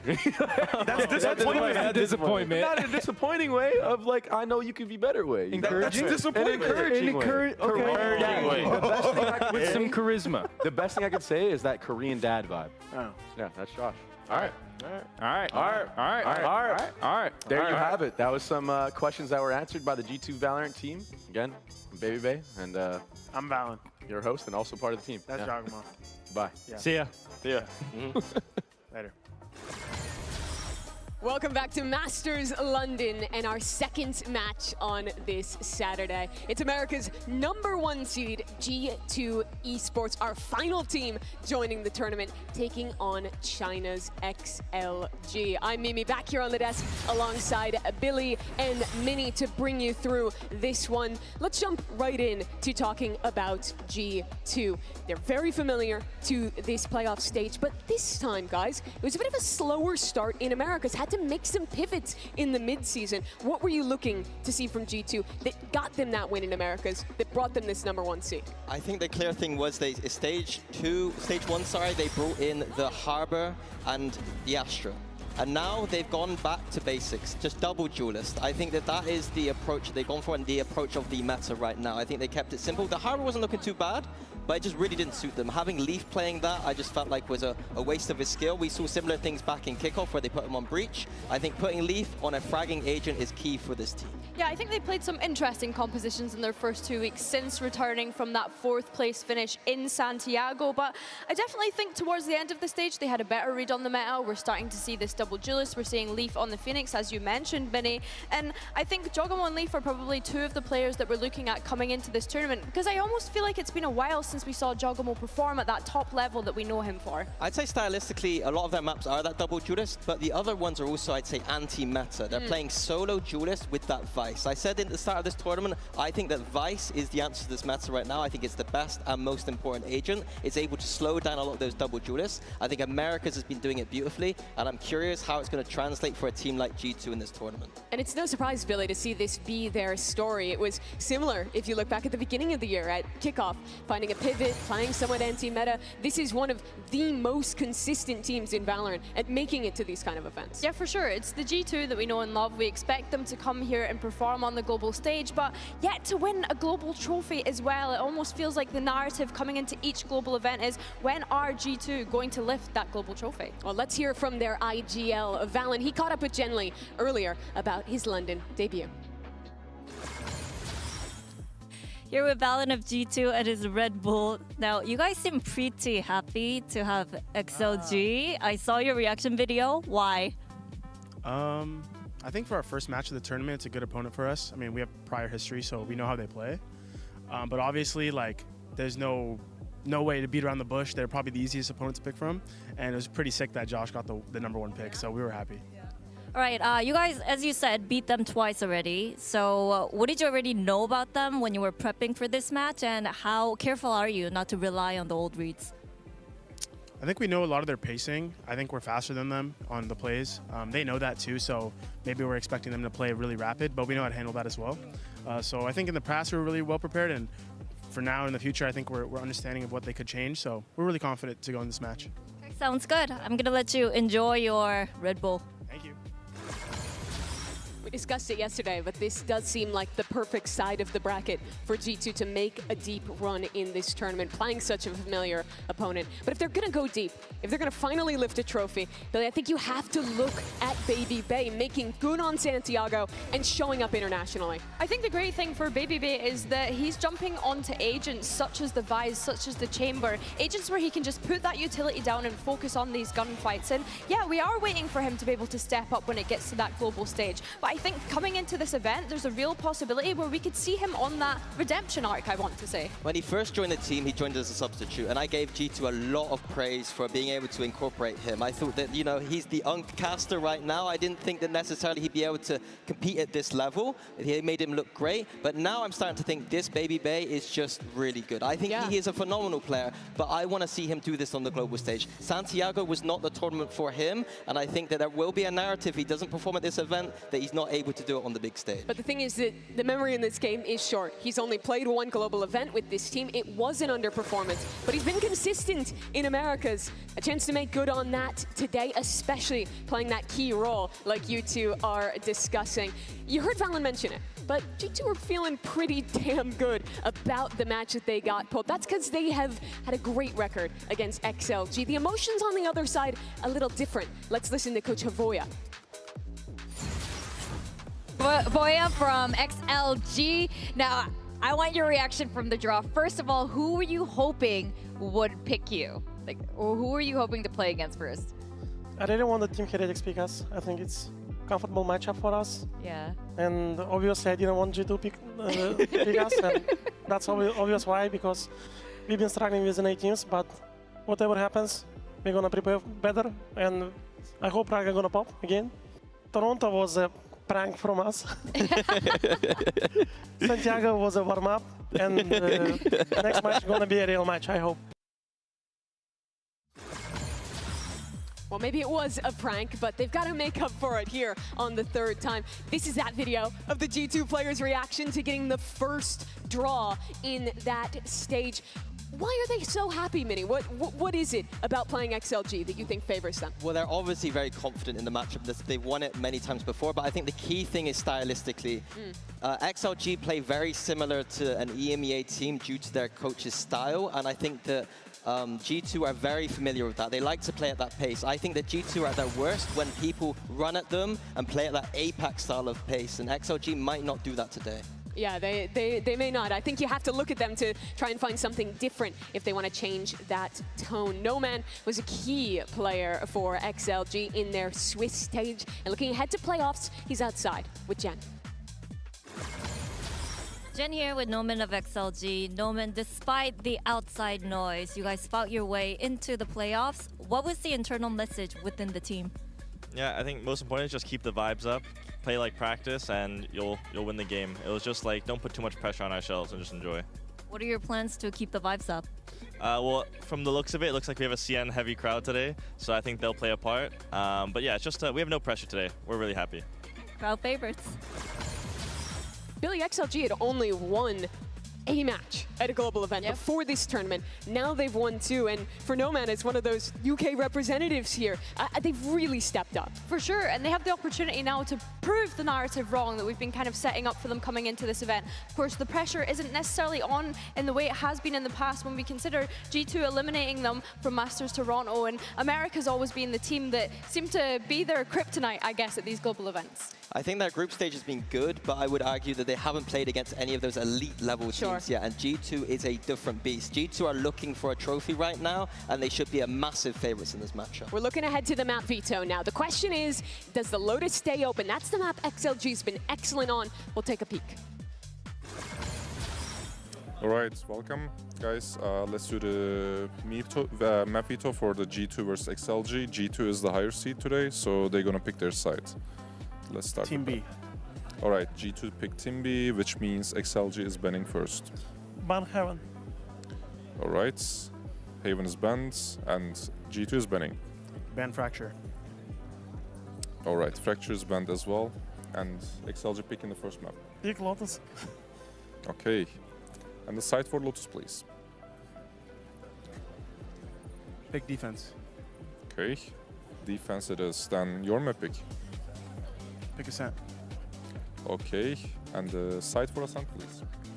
Defense. XLG picks defense. We have Breeze, Pearl, and Split left. XLG is banning first. Ban Pearl. Pearl is banned. Last 2 maps are Breeze and Split. G2 is banning.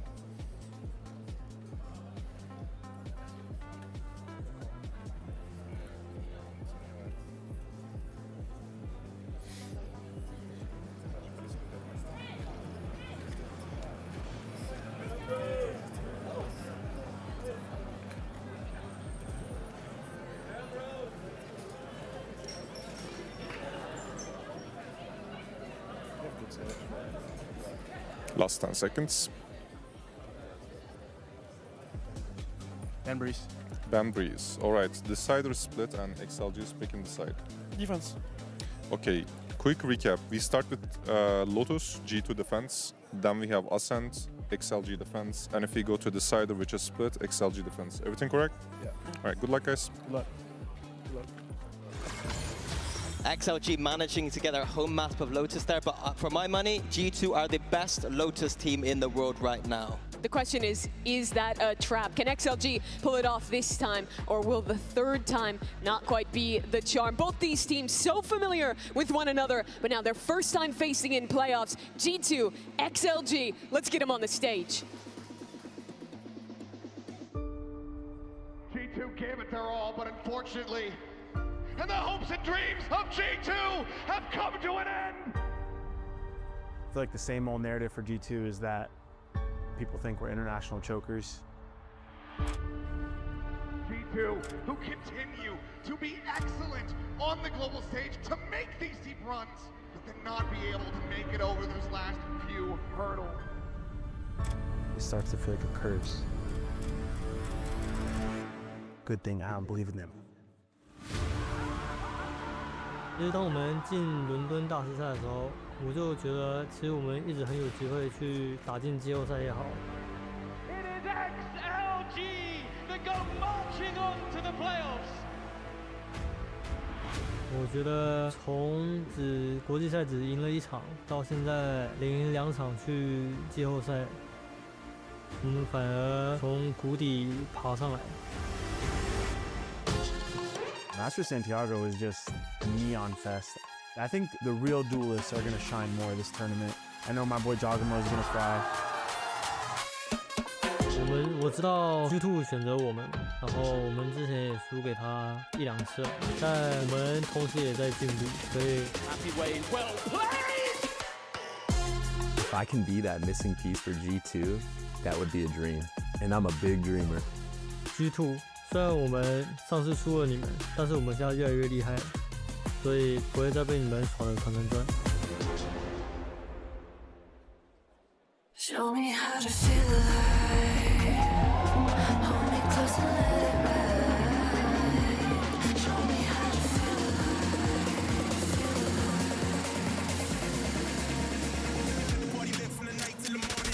America's sweethearts are ready to have some fun with China's sharpshooters. Make some noise for G2 versus XLG!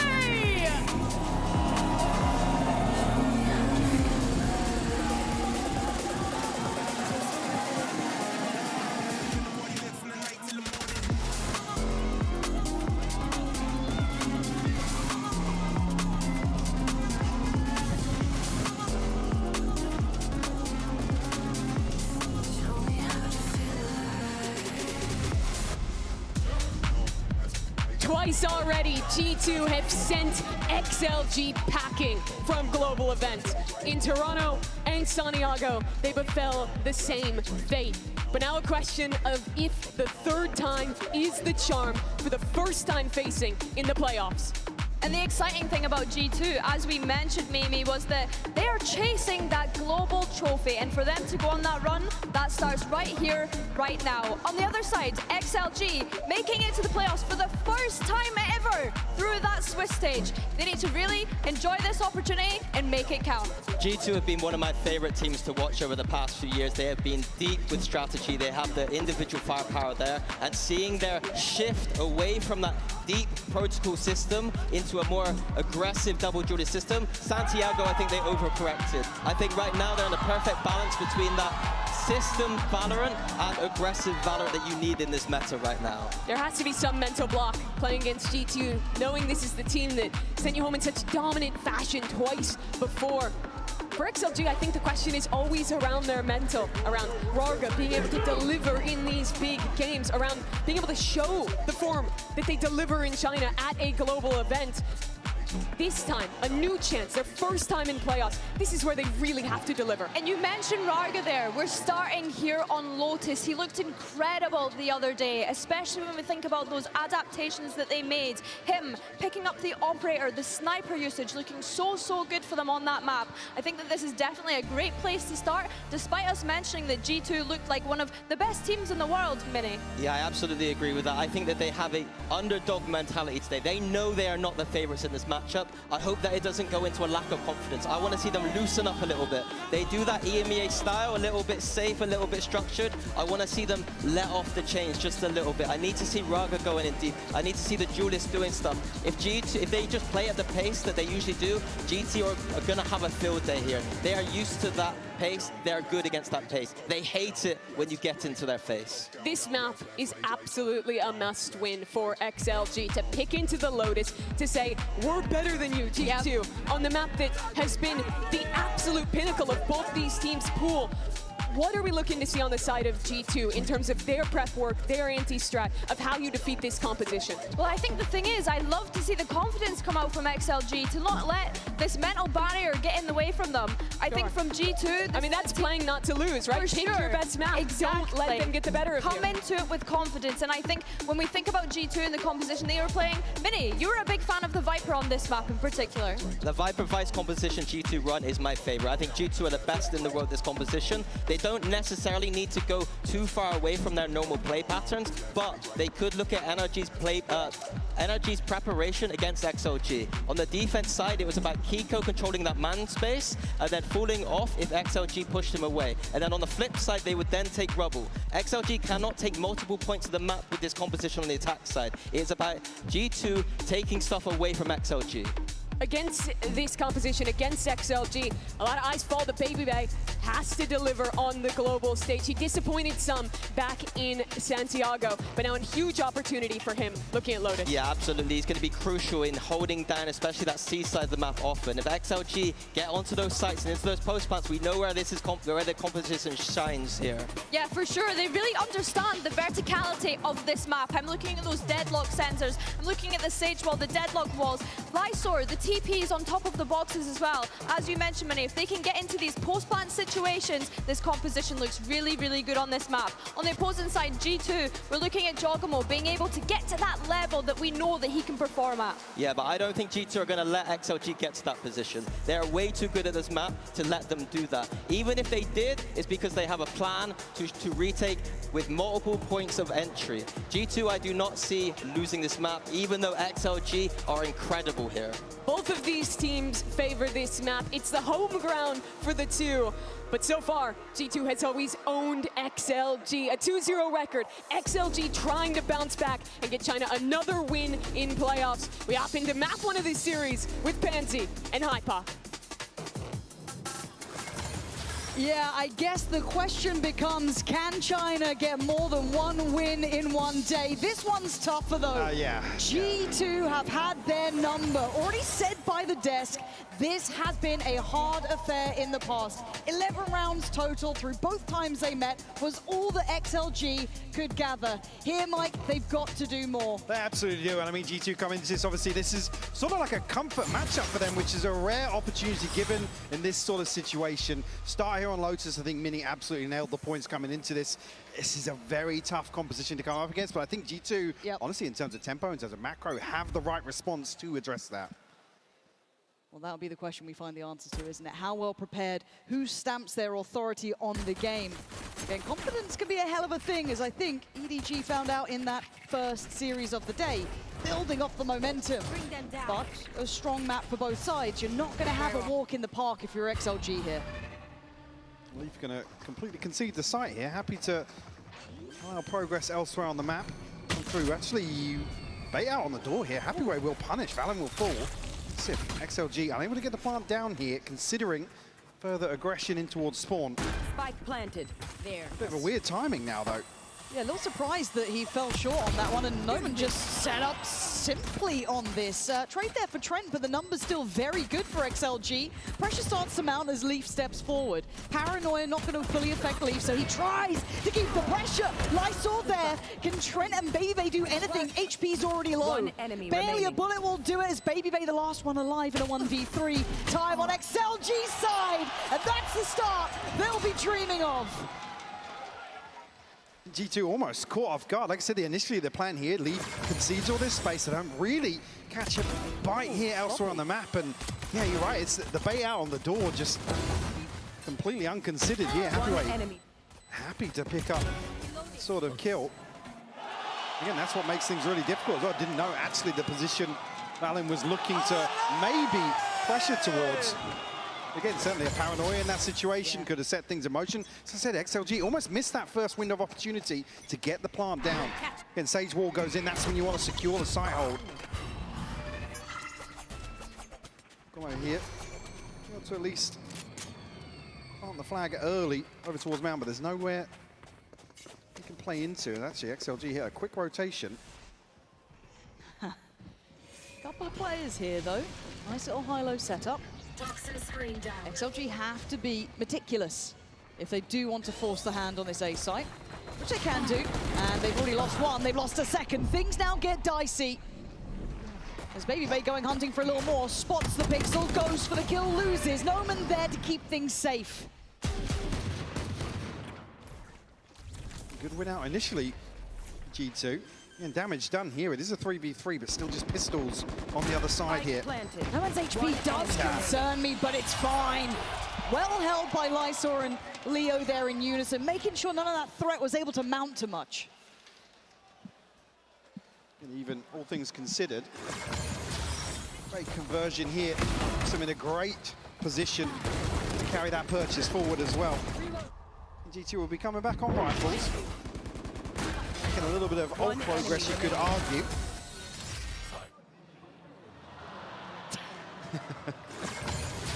I'm certainly curious to see now, once we get to the rifles, G2's approach will be. There.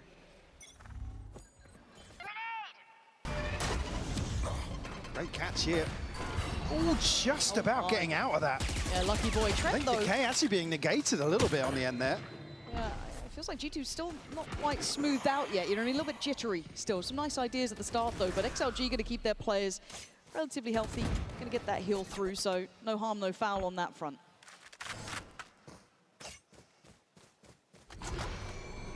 Actually, again, G2 play a little further back. Happy to allow XLG to explore this space outside A. Oh, just that contact coming in there towards B on the spam has drawn the players back. You can see the reaction.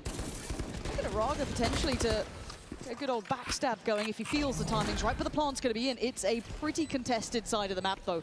4 players from G2 waiting to pounce in on this, and do not forget about Raga. Doesn't have much to play with in the form of weaponry, but the man is here.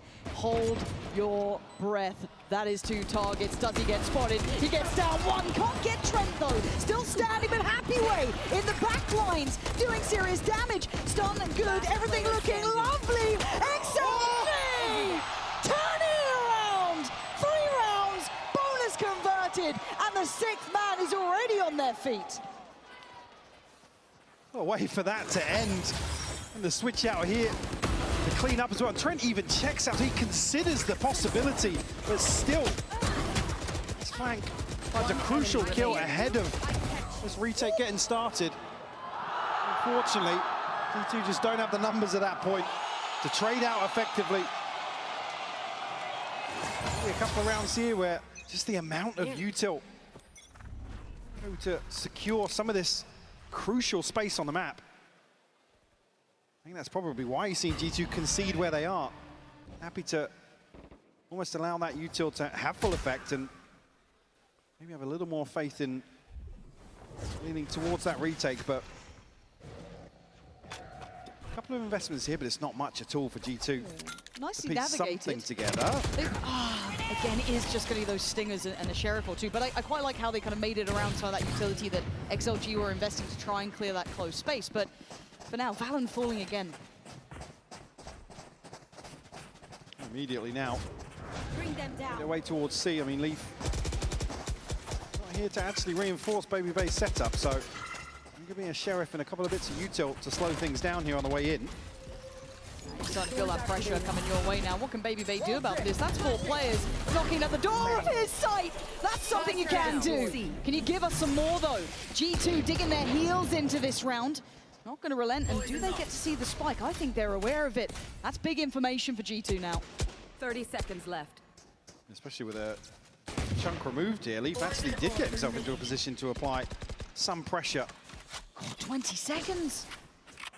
You've got to get moving here. Do you call it quits on this, or do you still try and force the issue? They're going to try it, but it's not working. Trent denies Leaf on the follow-up, and Lysor. Oh, it looks disastrous. There's not much more for this man to achieve. 7 seconds. They're trying to come in with knives. Who do you think you are? 3 seconds. Round is done. Gorgeous stalling from Leaf then. I mean, it looks like he's completely off kilter here in terms of getting back into a position. But Baby Bay able to slow things down here on the back of his util. 2 crucial kills. There's just this gap here that allows G2 to still apply pressure. I guess the worst position is, I mean, the spike's just outside the smoke. They can't retrieve that, and I think a little hesitation on display. Try and troubleshoot on the fly. That's after creating a free opener as well. Early advantage. XLG, unfortunately, slipped between their fingers. Turning a Mastercard thrifty like that is going to be a brilliant outcome for G2 to make this not feel like it could be a blowout. We're trying to keep some rapt attention on the A side of the map. Jaw already ahead of this, and Leaf just going to go for the jump spot, big punish. Happyway, fantastic for that. And they've been getting a lot of these first picks. And Jorgamo even it out now with the ult coming in. He's in a little bit of trouble. Oh! Big trouble from Happyway, and it's a pivot call though. They're eyeing up C. Actually catching Leaf in transition as well. XLG just running rings around G2 here. It's Baby Bay and Valen.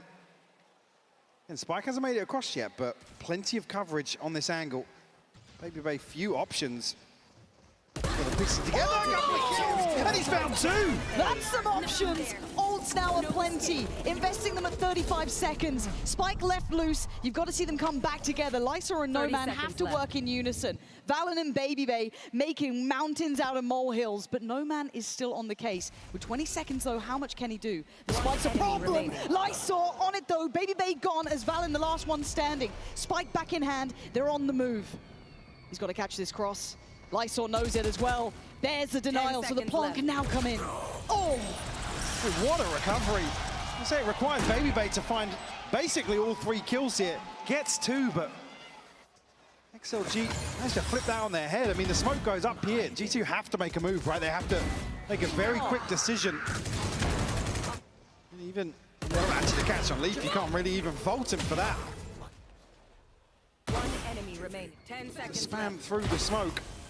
God, Lysor's having a game here. Already sitting at 8 and 3, Lauren. Fired up Again, to for me, this series, yeah. I was kind of looking at Raga, maybe being an X-Factor player, having a big upswing, maybe a life game here or there, but obviously if Lysor's on, if Happyway's on, they can give you so much to play Happyway with. has looked fantastic. Certainly showing here some form, basically delivering this one, at least the early round, on a platter to XLG. Coming out of this, the Coinbase win condition for G2.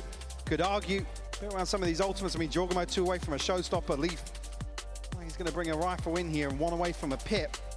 Certainly opportunities for GT, and I'm curious whether or not this timeout really is going to discuss a change of pace. Difficult to really challenge this sort of composition, certainly on the defensive side for G2.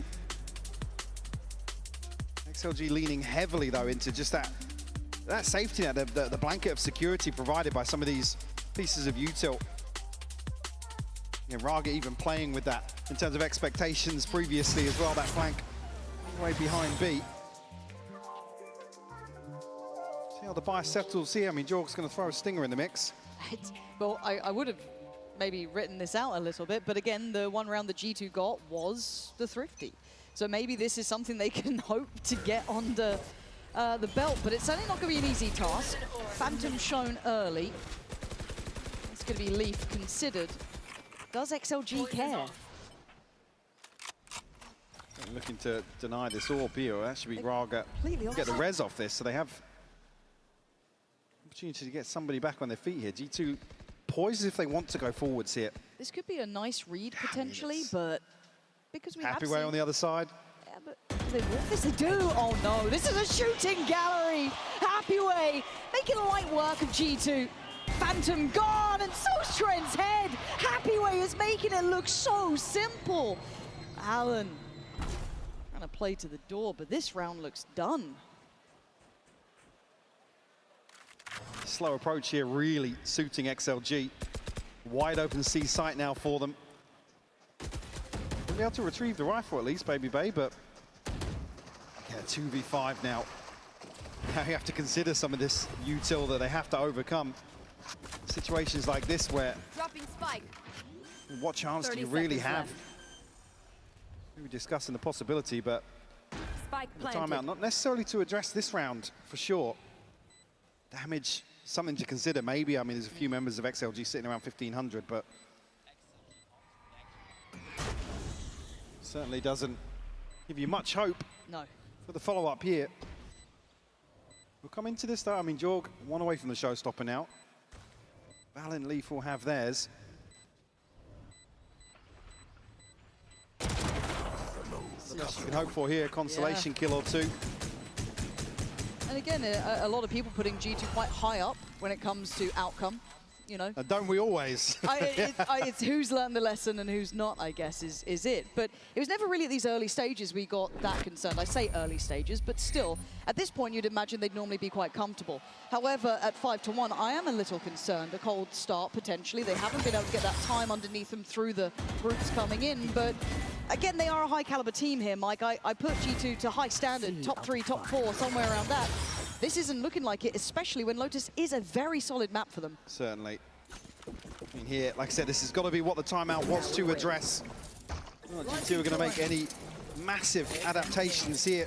Again, they're walking the tightrope in terms of the finances as well. Don't necessarily have a buy to hand either, but some of those key ultimates now online for them. And I do wonder if that's going to affect how it sounds, because this round we will be listening into XLG, obviously currently up at 5-1, so as soon as they dip into that, we might hear them considering the approach. And G2 already flipping the script here. Happyway, though, the headhunter himself, been a threat, this time nullified. Big start for G2. Let's hear how that's affected XLG.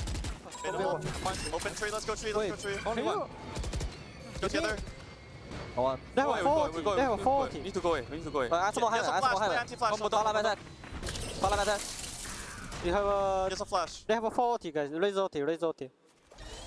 Oh, drop. Two, drop. Face your fear. Oh, we're Jet, raise low HP. Raise low HP. Win the ball, win the ball.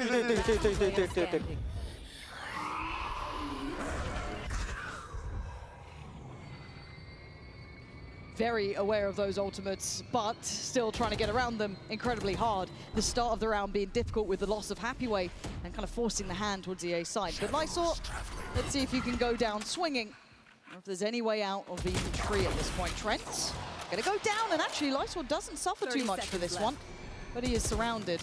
And I think he's getting a little tricky. Oh! My God. You made me believe. I'm going to be honest, I heard a winnable call. Yeah, I was like, it is 2v5.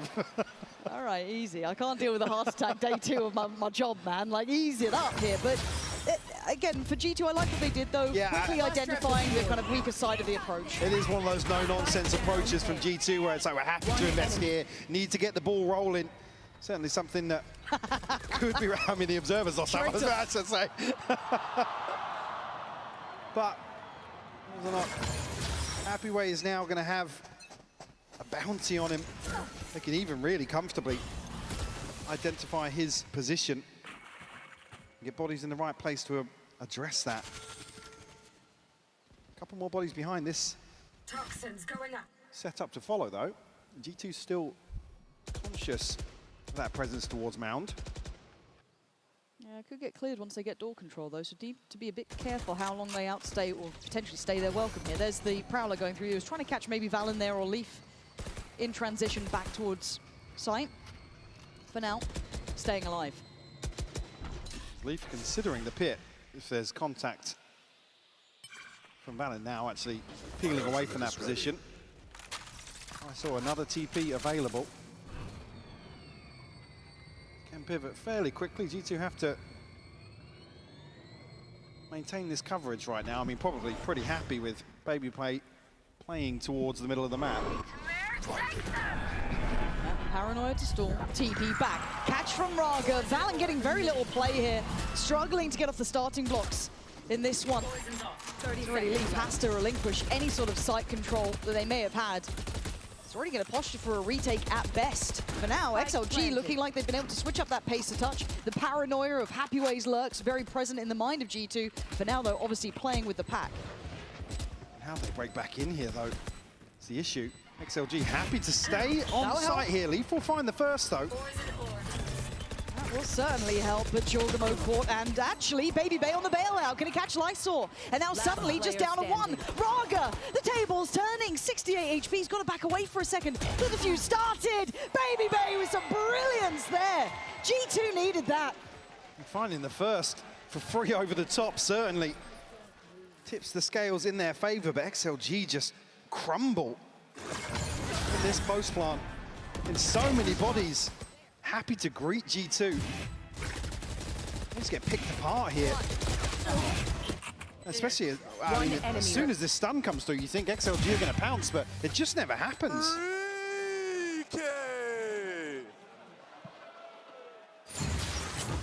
To bring it within 2 rounds. XLG now going to pump the brakes.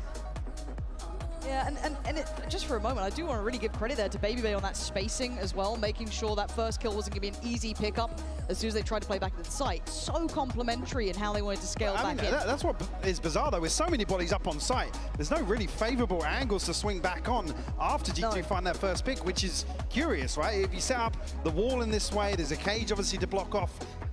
Why not swing onto these angles, like, as quickly as possible? G2 shouldn't really have had a way back in here. Certainly, XLG maybe going to be discussing that. Coinbase win condition coming out of this timeout. Raga does have the res available, still going to have a buy of sorts here. Not going to see rifles across the board, but we've already noted, Lysor, another TP available. Happyway of the neural theft as well. On the other side, though, G2.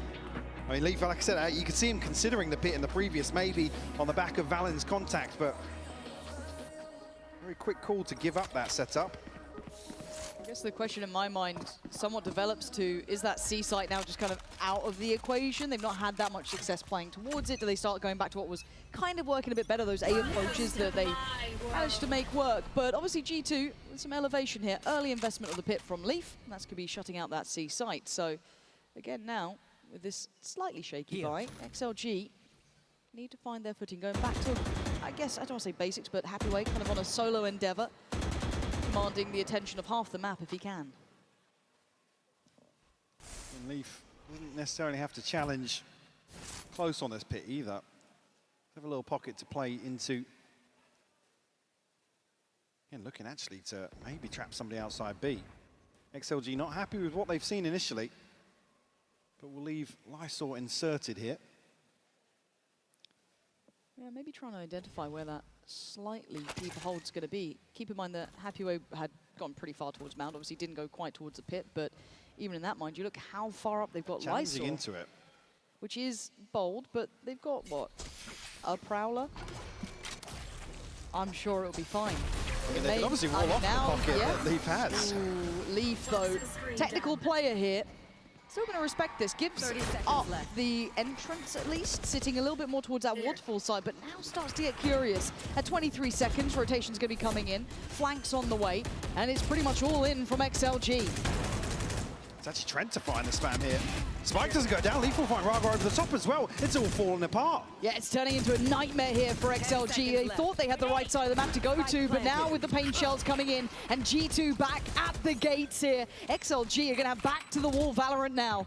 Leaf looking for a pixel out of place, doesn't quite get it, but Valen does. That was that late play coming back around from B, leaving Happyway. Magic as he might have been earlier. It looks like G2 have finally got their footing. Leaf able to just exist for so long here. It doesn't have to challenge, as I said, there's no real need to stop XLG walking through this pit.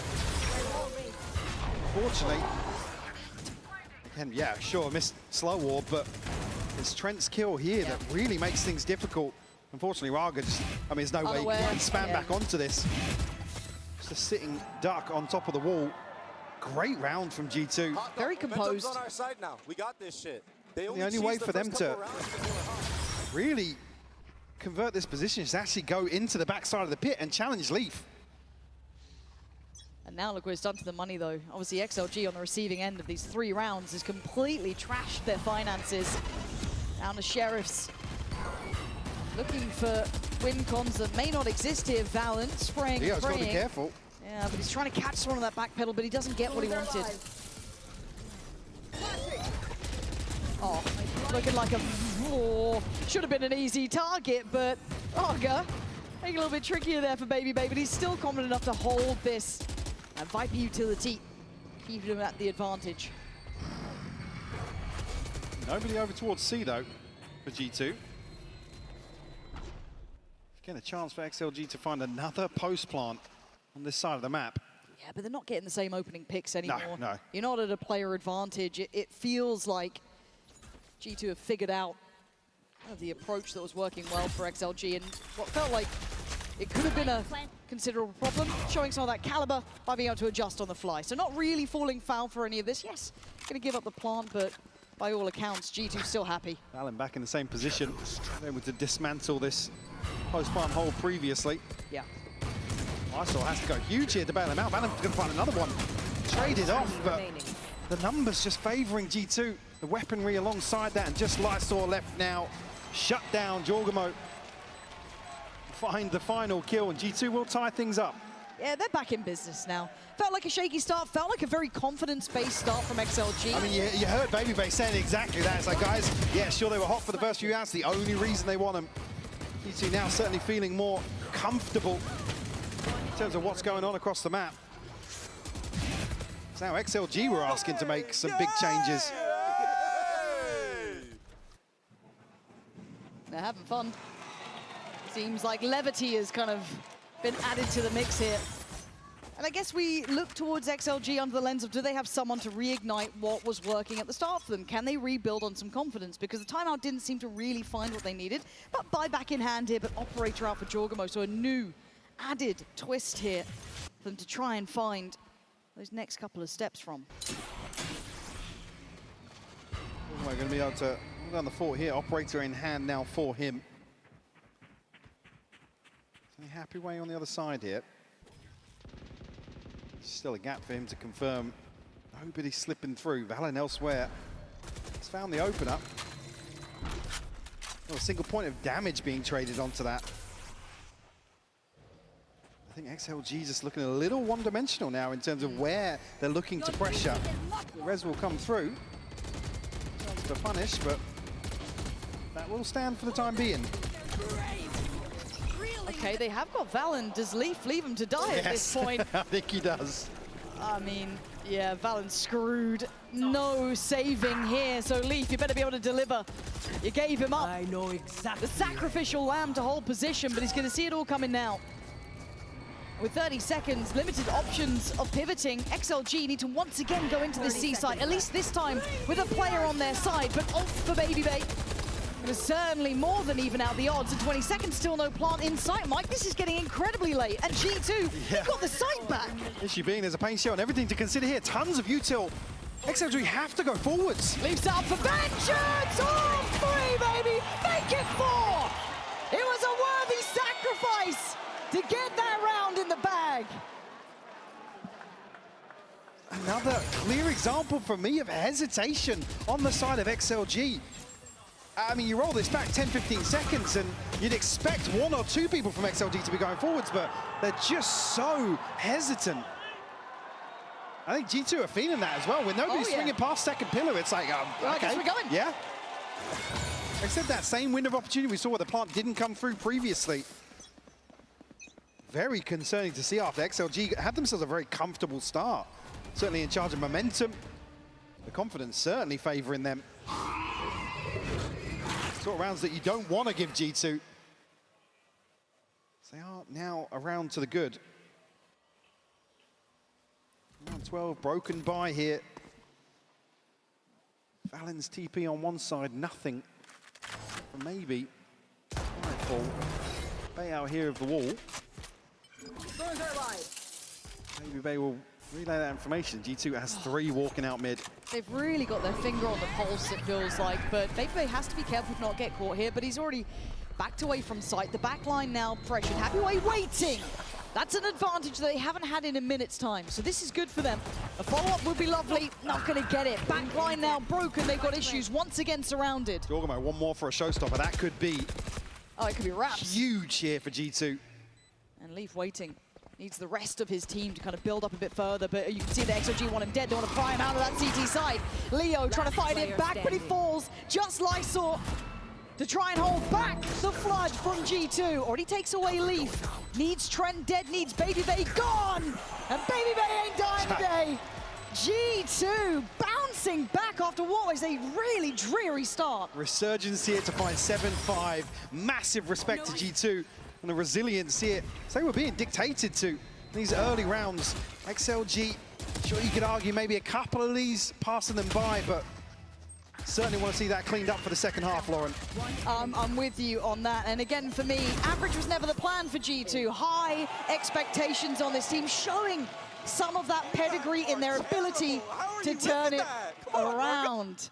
Bold words from the man on the screen there to say that on a 7-5 half. However, as we are here in London, we've got a couple people coming out, and one of those people have been family members coming in from all over the world. So we are going to send it over to the stage where Frankie is standing by with Trent's parents. I'm with Trent's parents, Nicole and Jason. Nicole, what was the conversation with Trent like this morning? Because for me, it seems like G2 were feeling positive going into this one. Yeah, he's always really positive. They practice, they prepare, they do everything they can to be ready for this, so they come in with high expectations for themselves and high spirits, so. Do you have high expectations for them? I just want them to be happy and do well, yeah, so probably. And for you, Jason, you actually are the reason that your boy is standing on that stage right now competing for a title because you bought him his first PC. What was it like, though, when he was 17 and you had to let him go travel the world? Very difficult. We had to dig deep, talk about it, pull him out of school, and let him live his dream. But he did complete his diploma thanks to your parenting. Watching him now, though, did you ever imagine you'd get to see him playing so many of these events? No, not in my wildest dreams. I still hardly believe it sometimes that we're here and he's doing this. It's amazing. It's unbelievable. And do you believe that G2 are cursed on international stages, or do you believe they can break that here in London? Absolutely, I do. I believe in them every time they get up on that stage. Yeah, and they look like they believe in themselves. I suppose I want to ask you the same thing, Jason. When you see your son playing on that stage, what do you believe? I think we're going to win this one, and I think we're going to win them all. So. Well, we've got the first game to get through of the upper bracket, so let's head back into it. Thank you, guys. Thank you. Well, faith goes a long way in this, and a bit of support, a bit of belief, because at the start of things, XLG were nuts, Mike. They came out swinging, looking like Happyway was untouchable. Lai saw the 1-2 punch, but then they hit around that 6-7 round. I hated it. I'm sorry. I didn't mean it. I take it back. I take it back. I'm too old to do it with intention. But at I was this about point... to respond there as well. I was really going to be with you, but I mean, it's not often you see G2 be the ones dictated to in terms of confidence, in terms of momentum, and really, I mean, rolling over in some of those rounds. But to come back and close this out with 6 in a row, that's the sort of standard we hold G2. In here, though, for me, XLG have to bounce back in the second half. It'll be difficult to really dig deep here, but Baby Babe maybe caught off by a minimap moment there. Just totally didn't react. Yeah, kind of felt a bit... Not often his age shows, but... We brought up age once, and now it's just thematic at this point. But let's see. XLG could do with a couple of these rounds. They could do with a couple of these to build back and feel out the game a bit. G2, we know they've got capability of turning things around, so maybe Jaw, that Sheriff, could crack things open. No man needs to be careful. And there it is, sight is open, and it felt like there was barely a second to do it. Leo, it's a desperation play, but Lysor on the double down, gonna make the odds look favorable. XLG, man to the good. Jorgamo doesn't care. Gets him back down to a 2v2. Plants now in. Happyway alive and Raga alive. Dangerous duo. Reminded why. Happyway not given up yet. Gonna slip into that smoke. Happyway certainly there to welcome them. A chance certainly to, I think maybe even noting the heel here and going further forwards. They know they're split. Just a roll of the dice, but Valen's caught so quickly inside here. Yeah. No chance of a trade. XLG will find another pistol. He's putting the right foot forwards. I mean, to come back to the composition, G2 have so much to do in terms of the early round to figure out, maybe find a window where there is access to some of this crucial space. Certainly didn't entertain that early on. But you could argue with how that first half went. G2 just putting out a few feelers here. You don't doubt they've done the homework, but... No. Feels a little bit more adaptive, though, in a way. For XLG, going to have to look strong here. Keep the scoreboard competitive. Nice to tie it up. G2. Considering the A site, probably not a bad shout at this point. Just see where you go, feel out the map a little bit. You've got rounds to play with. You've kept a nice close game, but Leo now could be overwhelmed. Needs to be cautious to not get punished, and well, already Leaf's going to do that quite easily. Raga actually walling Trent up here. Luckily, Lysor finding that trade. Spike now actually behind the wall. The spam nearly connecting. I mean, Jorgamo up to 24. They don't retrieve the weapon. Nah. Oh dear. Oh. It's all falling to pieces here. It's just Happyway. No man left. I mean, he's still challenging. Does he know that it's a 2v3 at this point? Maybe he does, but he's going for it, and Happyway's nowhere near. Leaf mops him up. This is messy. Don't like this one. Don't know what's happened. I mean, Happyway's left for the Sheriff. Yep. Again, they're so conscious he's closed the gap already, but a million miles away from this. Plant will come through. Planted. G2 presented now with a chance to flip round 2 in their favor. This would have to be nothing short of sensational from Happyway. And now do you just keep the Bulldog? I mean, what do you intend to do? Let's see if he can find Leaf fast enough. That's really the part, and if at all, does find him at the 6 cost HP. of most of his HP. So it feels like the door is shutting on this round as Jorgamo ensures it. That's not good enough. I mean, G2 just showing total disrespect for some of the util here. Yes. Raga almost with the assist to get over the top here. Again, this is nobody to really bail out Leo. Nope. And look how I didn't even know, even there on the replay, where's Raga to kind of wall off, prevent that from happening? no trades, no kind of free swings on it.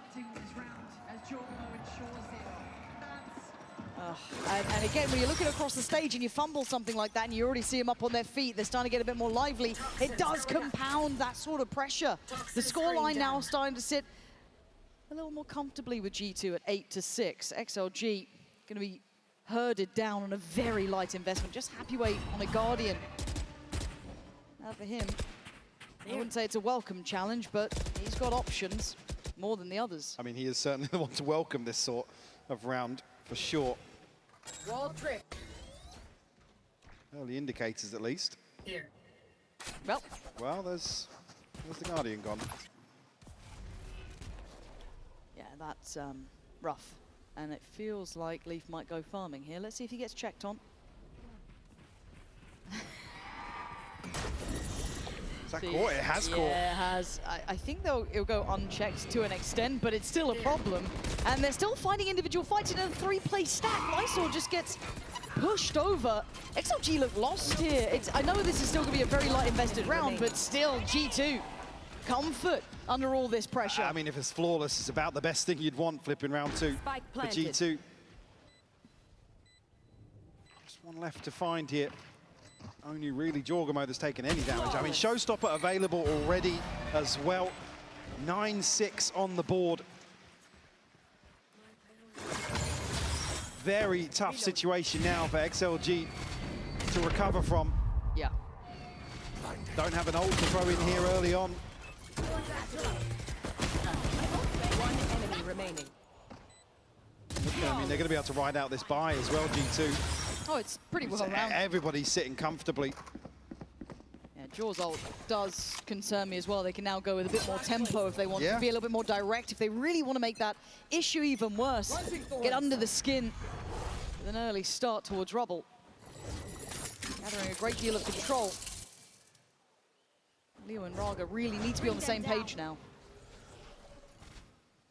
Again, not going forwards in this situation. G2 allow Leaf to get up onto an angle. How many light there are shields? plenty of light shields to punish. Three to be exact. Jinx. But it means that, again, XLG have to play so deep on this. They're banking on what? Lysor being out and about. Now you hear it. Yeah, it's going to put you even further back. Oh, that's a bold peek from Leo, and he's going to be rewarded. Okay. Got Leaf, that's good. Don't get caught out elsewhere. Baby Bay looking to try and find any sort of movement. Anyone trying to, hit that rotation over that contact, but going to be denied. Lysor wants to get involved. The paranoia should be on. He's going to see Baby Bay, but he's unsure. Not so certain to go for it individually, but it's indicative of this B hit coming in now. There's the ult. Oh, what a shot from Leo.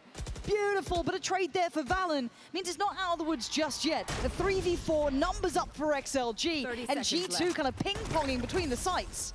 Baby just walked in on the back of this. Valen now looking to challenge to this rotation, but caught off guard. Needed a kill there, ideally, to make this doable. They're getting active on the other side, though. Lysor, I think he's read this, or maybe just considered it could be an option. Has he got the corner? Oh, no! Okay! Still going to get a target. Valen can't do much more. Going to be found in the end by Trent. A 1v2 for the man. 30 HP. Spots a player. He knows the defuse is going to be on. He has to get involved. He made a choice, and it was the wrong one. Raga going to put him to his grave. And there's life still in XLG. Difficult for Trent to get back onto an angle there, especially the damage already done, but it's Leo really, for me, that prevents this from going from bad to worse initially. But then the catch here to deny the showstopper.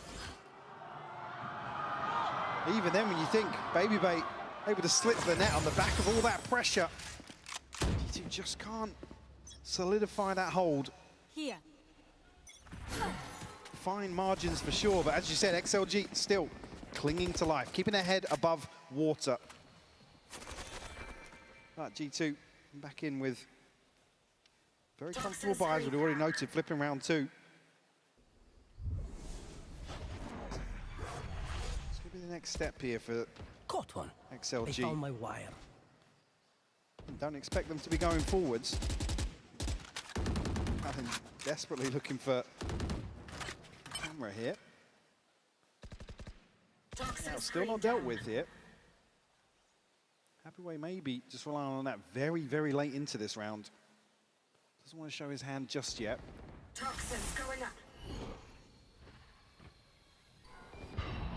How far can he get on this? I mean, they've been given this space before, so G2 learning round by round what they've got to play with. It's real tangible to getting away with pressure, getting put with more dedication on the C site. But a one-for-one trade, it's going to be down to Lysor to really find impact after that initial work from Happyway. But identified and spotted, you can see the real pour on Get the hell out of there. He's shut down. I mean, you thought he had enough indicators to leave. Stuck around a second too long, and there's nowhere safe on the site. No, it's getting messy. Yeah. Miss of crucial util here. Doesn't necessarily guarantee a kill. The investment comes back in here from Leo. I don't believe we'll catch anything, but clear out the space for sure. Surprising almost to go for it. I feel as though G2 might have this one sewn up, but if XLG have faith, and show me why. Jogmo still unwilling to relent on the side. Happy to hold. Happy to show his worth here. Paint Shell back as well. Time buyer. Pour it into No Man. No chances. No one really playing in. Maybe just going to try and make him stay on the site and look for silver linings because you're not going to get the round. Jogmo on guard duty. And it's going to be down to a save. Sensor. To head for the hills now. Baby Bay on the hunt, but I don't think he'll be caught here. At least hold on to a rifle. Yeah, G2 getting away with murder. Some of these situations. Again, the timing is perfection here. Obviously, Leaf applying a little bit of pressure, and it's instantaneous swing on. Unfortunately, I mean, Lysor, it's just desperation to get out. Like you said, there was already indicators that pressure was mounting. One enemy I'd have to go back and watch it, but I'm not sure how many were noted initially on that swing, but maybe if you think it is 2, right, yeah, I can hang around. Maybe I can stick around. Yeah, exactly. Again, it's quick lessons being learned here. I guess if you're XLG on the receiving end of this, that look, when that site pour on happens, just get out. But again, it's G2 demonstrating learning round by round more so, yes. And arguably with this composition, if you have any faith in XLG still coming back here, it has to be them in terms of adjusting some of this util, where they want to prioritize on the map. I mean, this A site hold towards tree, a couple of times here, G2 are going to run away with that sort of space. For sure. And they have done. Yeah, it worries me that Leaf is finding out so much. As much as he's a really talented player all around, once he starts identifying the map. The sort of guys that will take liberties in that sort of scenario. Yeah, he just limit tests constantly. How much can we get away with? Even while they're going for that beautiful C-site execute, he's still there, punishing towards A, making sure how far can I get on this? How much room do I get? So, by all rights, my concerns now really lay with XLG. They've had a close affair so far, 10-7, a very respectable scoreline. I just don't want it to now go flat. I do not want to see a flat line from them, but I'm worried. Financially, they're starting to get down to the pennies. This is 11, and what you bring, only one sitting over 3K here, so the next one needs to be clean to follow up if they do. Maybe a chance here for XLG to go forwards. He's posturing that way, the wall up to maybe set Lysor up, but gets off the angle. He's too scared to go for it. Lack of commitment here. Maybe a second shot at it, but we'll remove the wall. Heads up work from Valen. Yeah. XLG looking to get a little cheeky here, but not rewarded. Look at the limit tester once again, Leaf. While all of this happens on A, they soak kind of a lot of the initial investment of utility, that weird wall, whatever's going on. He's still working. He's felt no resistance on that C site. No one kind of shouldering early. So the further he gets, the more he's willing to call them back potentially. Be careful of that stack. Look out towards B. He's the one who's going to be able to pull this out. And again, contact on B now. It compounds the idea of how this map looks. And they still want to test it. They still want to go for it. Happyway tries to catch Baby Bay on the back pedal, but the wall's going to actually isolate Lysor. He's going to be forced forward. Takes down one, but that's it. Almost a mistake made, and the rifle left so deep now. Do they police it, or do they care? Look at Leaf. He's already passed Waterfall. Oh, this one. Yeah, you're going to be hoping for miracles, because Leaf is so deep on this. I don't think they're even going to know. I'm not sure if there was a check on the cam or what, but... And look how far he's got. There's nothing coming back. Well, they're still getting kills. Perfect response. That will certainly help matters. It puts Valen back a little bit deeper. They have to now hold down on the site. Maybe there's pressure to be had here. They've got rifles to play with. Rez comes in. They're back up to 4. This is the best chance they've had in a minute, but Valen standing guard, standing duty with Baby Bay. G2 holding the line, getting numbers on their side, but Leo gets one back, and maybe they can get towards site. Oh, they're just going to suck the damage! And Leaf on the punish on the cross-up. It leaves Lysor last one alive. Oh, we caught a glimpse. Nearly had Valen, but the time, it's so late in the round. G2, full control in this. Yes, there was a fight back. Yes, there was a chance, but it dwindled. Come back to that same thing as well, the lack of commitment. XLG, I mean, the plan B in this round just doesn't feel comfortable, right? If you allow G2 to explore elsewhere, even with no catch on the Prowler, or at least the wrong catch on the Prowler, they're still diligent enough to clear some of these angles. And yes, well, XLG find a couple of kills here, but it's only really the neural theft that bails them out from Leaf, running away with this lurk. Well, operator now on both sides. Raga going to be having that for XLG, and Leaf looking to find some value. And it is a 1v1 almost on that A site, seeing how far they commit towards this. But for now, the rest of the players all going to meet towards Mound. It looks like Prowler going to be handled, but it's very indicative that players are looking to fight for this space. I mean, Raga has to win on this side of the map versus Leaf once more. As you said, operators on both sides.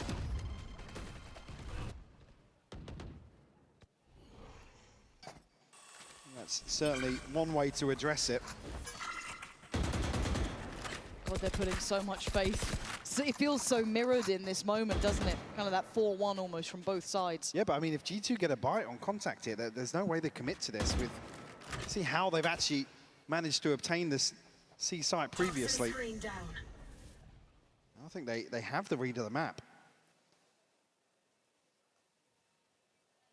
But again, do you read an operator in this sort of situation? It's all on him.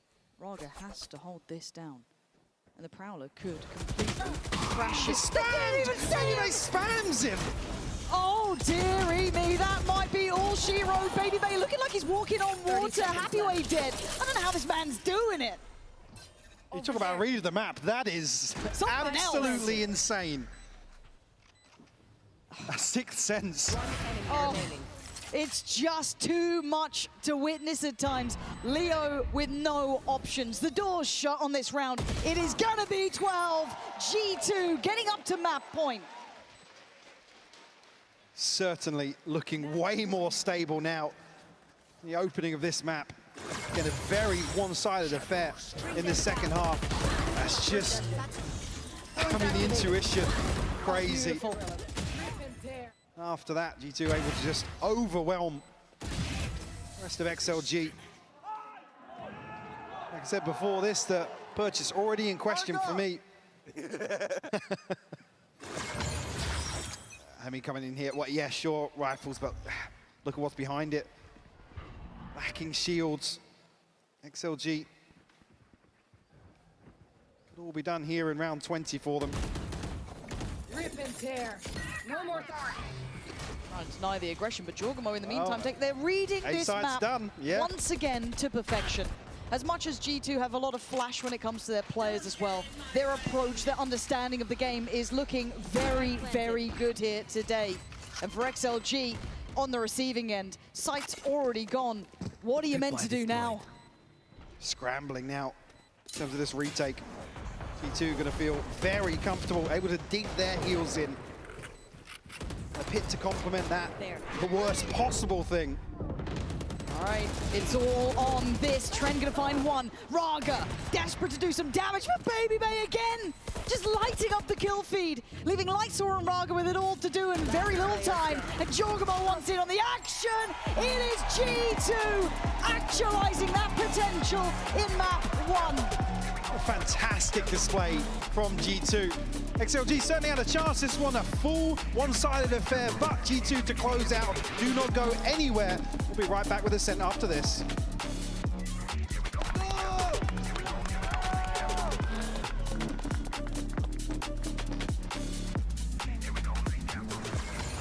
Yay! Yay! Yay! Let's go, man. Go! 3K! 3K!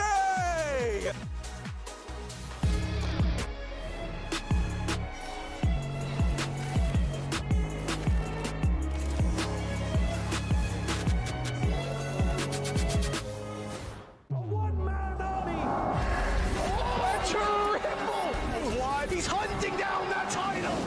The time to write the next chapter in the esports history books is finally here. And they fold it in his hands yet again! He steps up to the plate, and he could knock this one out of the park! Now they shall be engraved alongside the greats!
Tired of off-season blues once Champs is over? Fear not, because Valorant is coming to the Esports Nations Cup, where players split from their clubs and compete for national pride.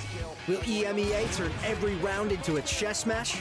Is Brazil about to turn every map into ranked? Will Team USA ego peak every single angle? The final event of the year is not to be missed. Esports Nations Cup 2026. See you in November.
Jen with Josh RT of G2 next to me. Josh, what were your solutions to their triple Sentinels comp, and do you feel like maybe they're being a little bit too predictable? I think they switched up a tiny bit and tried to mask some of their tells and reads, and I think they did a good job kind of keeping us honest. I think Happy Way, took 2 from us and put us on our back feet a little bit, but I would mainly attribute that to us not really syncing up our plays. We kind of knew he was going to be aggressive and all that, and yeah, I mean, it took a little bit to get us in the game, but I'm not gonna mention anything more about that. I think they played a really good game. I think we just played a little bit better. Right, great work from G2. Well, despite 2 pistol round wins and a bonus to start, XLG failed to close out their map pick as G2 go up in the series 13-7. Let's jump right into the discussion, because Minnie, this was a great start from XLG as G2 played very back against this competition. Yeah, Josh said he won't go into it, but I will. Early in this game, I was not happy about how G2 were playing. They were conceding so much space, letting XLG get into these post plants. They weren't fighting on man like NRG did. They weren't fighting towards rubble. It's like they wanted XLG to do the thing that they're best at. Yeah. So I was very confused. And this is what we set it up as, do not let them get into those post plants, because XLG are a side that really understand the verticality of this map. So yes, we did see that in the pistol round, in round 3 as we just saw there as well, where they were able to take advantage in those situations. And Josh talked about it, there was those few rounds from Happy Way to follow that made it look good for XLG. Yep. But then G2 take a timeout, Billy, and that was the influx point of this game. Yeah, the round 6 timeout, I think, coming in really clutch for them. And then we saw the adaptations coming through from G2. No longer just playing retake, actually deciding to flood out onto site and contest for that space too. Never really allowing XLG to be able to get into a post-plant situation. And I think a lot of the time we saw G2 actually flanking as well, making the map feel very small for XLG to the point where they were funneled into trying to get onto this C site. But Minnie, it felt like it was almost impossible once G2 had made that adaptation.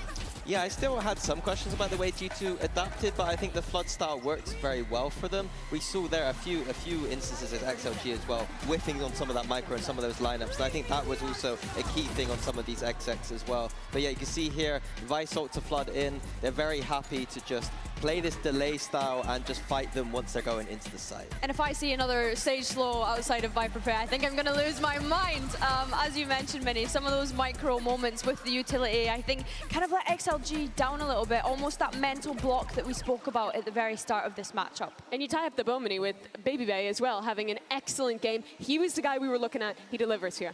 Yeah, I love Vice, and I was going to say I love Baby Bay. You can say I love Vice, I love Baby Bay. There Seeing him perform at this event is very nice to see. I think the Vice is so good into the double Judas, which we might be seeing on the next map. Yeah. I think Baby Bay absolutely performed. I think he went +10 in the end, which is incredible. And, we had set him up as the player that we're looking at to see if he can perform at that global level after such a... not poor Santiago, I guess that sounds a little hard. It was pretty poor. It was an event where we want to see him coming into this one and start to shine. Yeah, he certainly had a good start to this one. Can't say the same of XLG. Their map pick falls away. Let's check in with Coach Havoya and see how they recover. Here with XLG Savoya, Coach Savoya, you guys had 5 rounds of great momentum. What made it difficult for you to keep yourselves in the lead? I think G2 adapted really well. They start playing a little bit back. And the time we needed to sell fakes more because they were over-rotating to the sides. I think we just lost this timing and we start playing more slow when we had to play more faster. And that was the key momentum that we lost. Thank you so much. And Lotus is in the past, so let's talk about Ascent. Well, Ascent coming up, permaban previously for XLG. It wasn't really played in China with their tournament happening earlier than the rest of the world. So my question is, as we look back on Lotus and get ready for this second map, Minnie, you were selling that you needed to see XLG playing less of that EMEA style, speeding up, disrupting the tempo. Do you think they achieved that at all in map 1?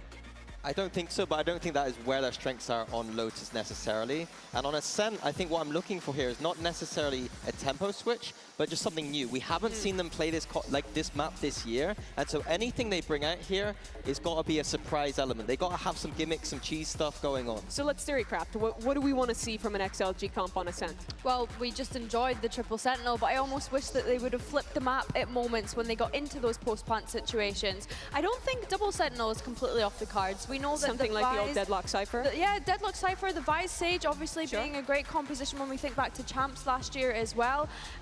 Honestly, whatever Raga feels confident on is what I'll be happy with this XLG. Raga on that Sage has been farming. I think historically almost 270 ACS, maybe a little bit lower after that one, but very strong on that agent. And we've seen even like HyperX running that yesterday. That could be a little bit of a gimmicky agent that they could go for here.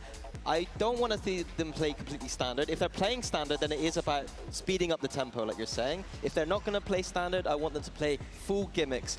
G2 don't have preparation here. They don't have any VODs. XLG can pull some tricks here. I think for me, the question is, where does OMEN slot into all of this as well? Because we know that he has a very deep agent pool. We've seen him play the Jet on a couple of these maps more recently, but from the group stage into playoffs, we saw him pick up that Deadlock like you're mentioning, Mimi, but we also saw him jump onto that KO. So I'm intrigued to see what route they go down in terms of where he's going to slot into whatever composition they go with. I want to look across to G2 for a moment here. Last time they played this map back in Americas, they were one of the teams experimenting with the Yoru here. What do you make of that agent, Mini, as we do get into agent select here? I do think it's generally quite underrated, especially on this map where a lot of Vice gets played. And I think on defense is strong, but it looks like they disagree with me. They're switching back to a Neon Phoenix comp So here. 2 new compositions here, both with the Phoenix in play. Billy? Yeah, and I think that that's been proven to be such a great agent on this map, right? We're speaking about how Phoenix might be one of the pivotal agents when it comes to this event, but of course sticking with the Neon on the other side for Jogamo, and then the Jet on OMEN, which we've just been praising throughout this event so far. I don't know if you have a favored composition here though, Mini. I like the Vice, so I'm going to go with G2 here, but very standard ascent it looks like for both teams. Not much to see from XLG, we've not seen on this map. G2, the only thing I got really is that they love to do the B main default on attack and finish B quite a lot. So whoever's holding that side of the map for XLG needs to be on point. Brand new compositions on both sides of the field. We hop into map 2 of the series with Pansy and Hyper. All right, well, I guess we're going somewhat into the unknown here, Mike. Yeah, we know G2 a little bit, but at this point, XLG, what do we make of this, Mike? I mean, this is certainly going to be a bloodbath in terms of the approach here from both teams. I mean, Raga an opportunity to really demonstrate that. Something we know he has. Again, confidence discussion for me, not really applicable in this situation. Has to come out swinging in slower map 1 for him. A chance here at least to go forwards, but kept it played for the time being, some chip damage done. G2 on a quick cancel there, though. I think I'm still just waiting to see the best of Raga at international stages. It's something You see glimmers. You do. You see moments, you see rounds, but it's like, I want to see a map. I want to see a series that we can pin that potential to, but again, Ascent can sometimes allow for that. It can unlock that capability. He's on an agent that could certainly be played to that extent.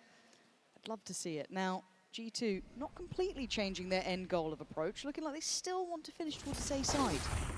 Oh, Raga doesn't get cleared. I've asked for it, but it's only 1 in the end. Trent's still going to trade it out, but XLG have numbers here, keeping bodies on this side of the map, and they could do with a good start. Yeah, I mean, Baby able to get further forwards in mid. Tagged up, down to 40, but does get the kill. Trent now, probably waiting for a reset. 30 seconds on the reveal. Lysor, 21 HP, OMEN 26. Certainly still doable with a 2v3 here for G2. You've got my attention. Happy Weight, the healthiest player standing currently in the right place, and certainly now at the right time. Catch on 1, catch on 2. XLG back on the board. Another pistol posted here for them.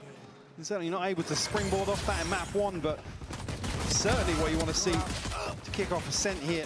Is any hopes back here on G2's pick? Still a chance for G2 to actually win out some of these duels. Go further forwards, but XLG retain composure here.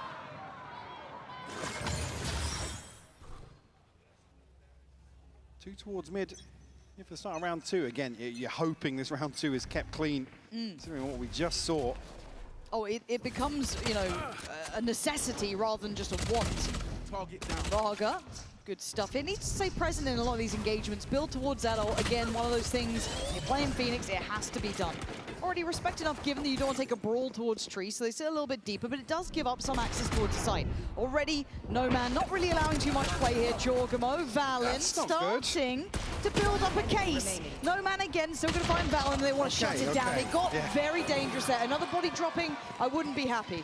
I mean, when you see G2 getting onto that trade, there's a chance, again, the weaponry is passed across.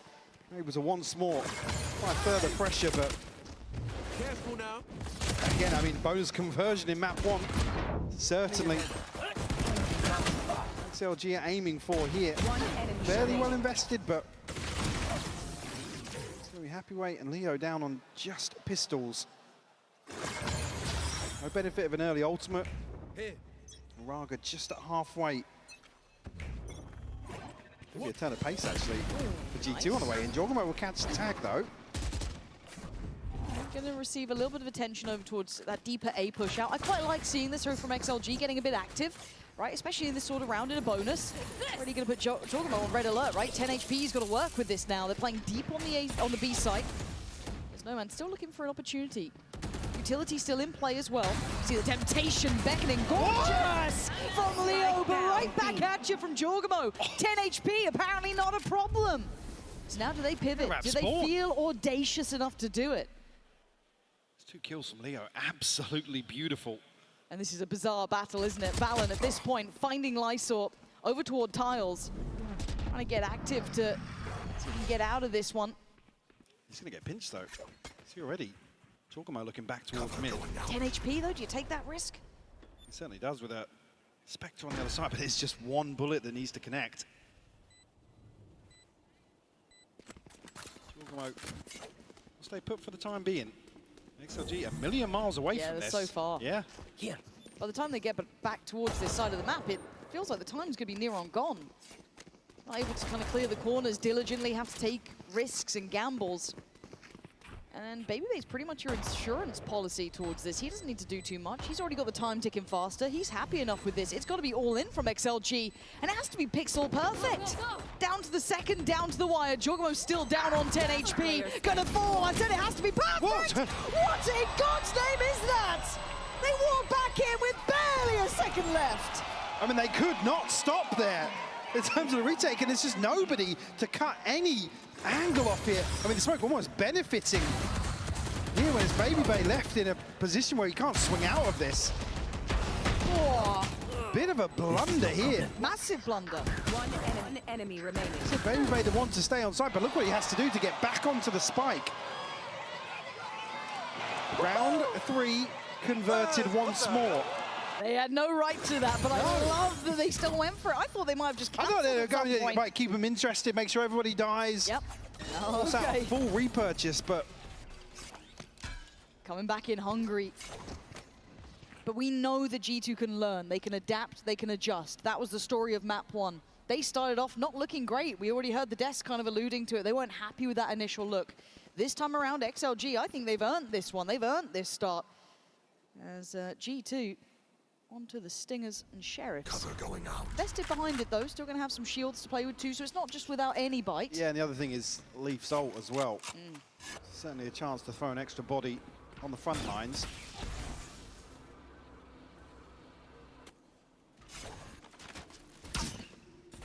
Trent at least probing toward B main. The setup on A though. Yeah, it's tricky. You can't go into that late, it feels like. I say that, they'll probably just walk in the door anyway and it'll be fine, but... I mean, what does Leaf do with a stinger from there? I guess that's the tough part. Normally this position feels really uncomfortable. Raga gonna have to now hold his nerve here. You can feel the tension mounting. Jorgamo scaling up through heaven. Gonna put No Man on the line, and already Lysor falls. So No Man has to get back here, puts his life and body there for it, leaving Raga with a chance, surrounded by mostly dead men, but until then, Valen still gonna be in this fight. Gonna go for the plant. Oh my God, that looked so close, but the plant's gonna be there. XLG now on the back foot. Only one upgrade for Leaf, and Leaf will find both kills. Stop snooping. But G2 on the board here. Again, it looked completely impossible, especially with the ult being shut down so quickly, but actually, it's deeper position, ultimately, XLG's demise. Great stun to get them up.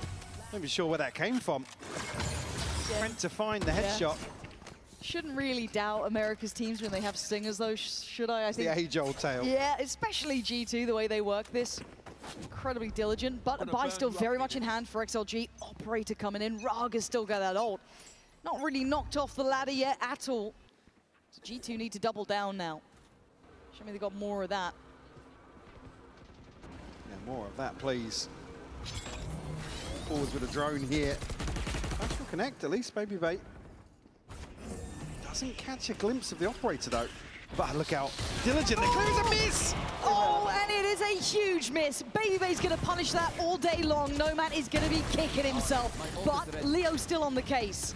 Making sure no one can scale in too easy, but there is problems. He's not safe here at all. Raga going to get one and then traded back out. That's fine, though. Was in the ult, and Leo not giving this up. They were hoping they didn't need to depend on Jorgamo to get re-involved, but now he has to find the kill, yeah. TP into the back lines. Okay, clean enough. No swing on that either, but Trent's fallen. Raga caught him trying to get closer. So the spike left. Jorgamo's just not got enough time here. Yeah, it's 40 seconds, but look at what he has to overcome. And Raga will find the third. There he XLG is. up to 4 now. Still, I mean, looking very confident in some of these situations. Certainly not rattled by map 1. Again, it's just one enemy. Crazy to see G2 at least. I say a freebie, right? It's a missed op shot, so at that point it does become XLG that have to overcome the odds. They certainly deliver here. More ults starting to come online for G2, but Leaf going to throw a rifle in the mix here. Yeah, it's pretty much just Leaf and Jorgamo to be the front line if they can be, but Jorgamo's still held up here. That ult now ticking away. Not got much for it. Leaf just past halfway now. Trent one away from Hunter's Fury, but look where the operator's able to get to on the back of that initial pressure. He's willing to play forward in this too, to an extent, right? Like he's going, looking. Ah, that's not good enough. No man really struggling there to make it count, and Baby set up to succeed. We can't get that operator though. Need a smoke or something. You can see actually the ping from Baby, I believe. I'm going to clear out the space behind it. Nowhere to run. Drew investigates nice. a good connection initially. Oh, it's dreamy stuff, and Happyway making it look magical. As now Baby does get the upgrade, but for what cost? It took a lot to get it. And Lysor waiting. Patience pays. Oh, it's just perfect. XLG in control. Give me a timeout, G2. They are floundering. He's here looking way more comfortable in terms of where they can get themselves into in terms of positioning here. And again, a little bit audacious with the operator, but doesn't end up really biting them too much. One enemy remaining. Very proactive approach here Beautiful, though. from XLG. Certainly, yeah, looking beautiful in some of these situations. And this might be simplistic in approach. We are going to hear from G2 this round. My ultimate's ready. Ult coming in for Leaf, a couple of key tools to play with, but expectations already managed from XLG. Happyway sitting deep here. Joke's over. Able to spam onto this angle. We get a chance to listen now with G2. Above, behind that, under that trip. Yeah, we have. Rock trip. Planning, guys, we're good. Break the camp. One out. I have ult for spawn. I'm gonna ult spawn. No smokes. Early. Everyone calm right now. They have no smokes. Look for I'm gonna ult spam. spawn, guys. B main flank. Go, Trent. B main dead. Mark it in spawn. Spawn is at 80. Stay on site. Nice. Go, boy. Come on. Hot dog. Let's go. Let's go, man. Hot dog. Fucking go. And I think that highlights the impact of Baby in those moments. Yes, dead at the very start, but again, such a calm influence, keeping that information, those dead comms being key there. Even another situation where XLG could have run away with this, honestly. It's the recovery factor for G2. Only number 2, though. XLG not necessarily going to feel the pinch just yet in terms of the purchase. Get behind this, though. It's only a question of Blade Storm to offset that. Operator back in hand. Nomad needs to start seeing that value, though. He's been caught off guard a couple of times now. Yeah, and... Still not shy. No, happy to go for it again. How far does he go? That dash is gone. No Man, you are in no man's land here at this point. And there is an army around this corner. There's a fine line of madness here. And he is dancing across it. And he gets away with his life. That is daylight robbery. That is crazy to see him play that sort of round after getting shut down the way he has been. Bold maneuver here. You've got to be fuming if you leave. Yeah, because again, you wouldn't think they're going to prioritize, or yes, going to be a very passive mid-hold with not really finding the kills he's looked for. G2 stacked up outside B now, though. Happyway in a similar position, different weaponry this time around. But camera here to identify the presence early enough. Cage triggered. They can pull out through that smoke, though. But he's committing. He's actually going towards site here. He has faith in his setup, faith in the utility, and he's still got control. Maintaining this puts G2 in a corner. All three players locked on the site. It gets deadly now. Baby Bay, Trent, and Valin having to go against the numerical odds in a 3v5. Still got util, still got flashes. Valin getting kills, though. G2 on out of the fight, holding the line well. Baby Bay goes out for a swing, but he falls. And there's the trade, though, not without at least a trade. Can they find any more here? Trent and Valin need to work in almost perfect unison. Raga getting closer, paranoia there. Trent comes in. Valin can't make anything of it. It's all down to Trent now. 1v2, he's fallen. A little too little, a little too late. Defuse will be there as XLG playing this just right. And you gotta credit Happyway here as well. Gets the freebie, ducks right back out of sight. I don't even think he took any damage as well. There's this opener. There's certainly no surprise to see a timeout after that sort of round. Oh, Baby Bay the beacon. One enemy. Again, XLG just looking hyper-focused.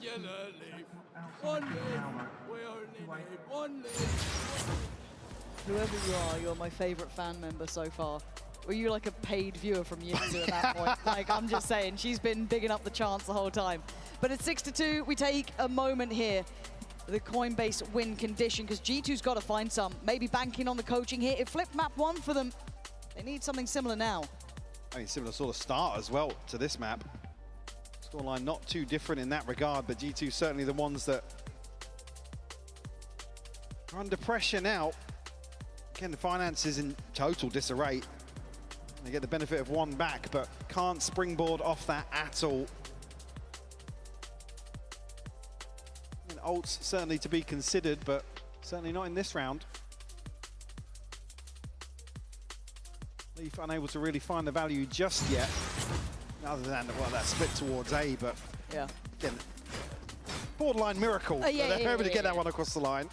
You can't bank on those, and right? it's only one of two they found.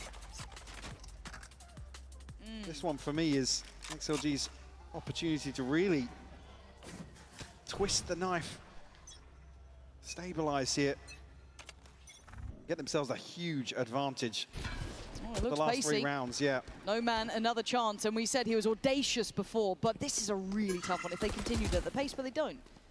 All gathered, and they back away.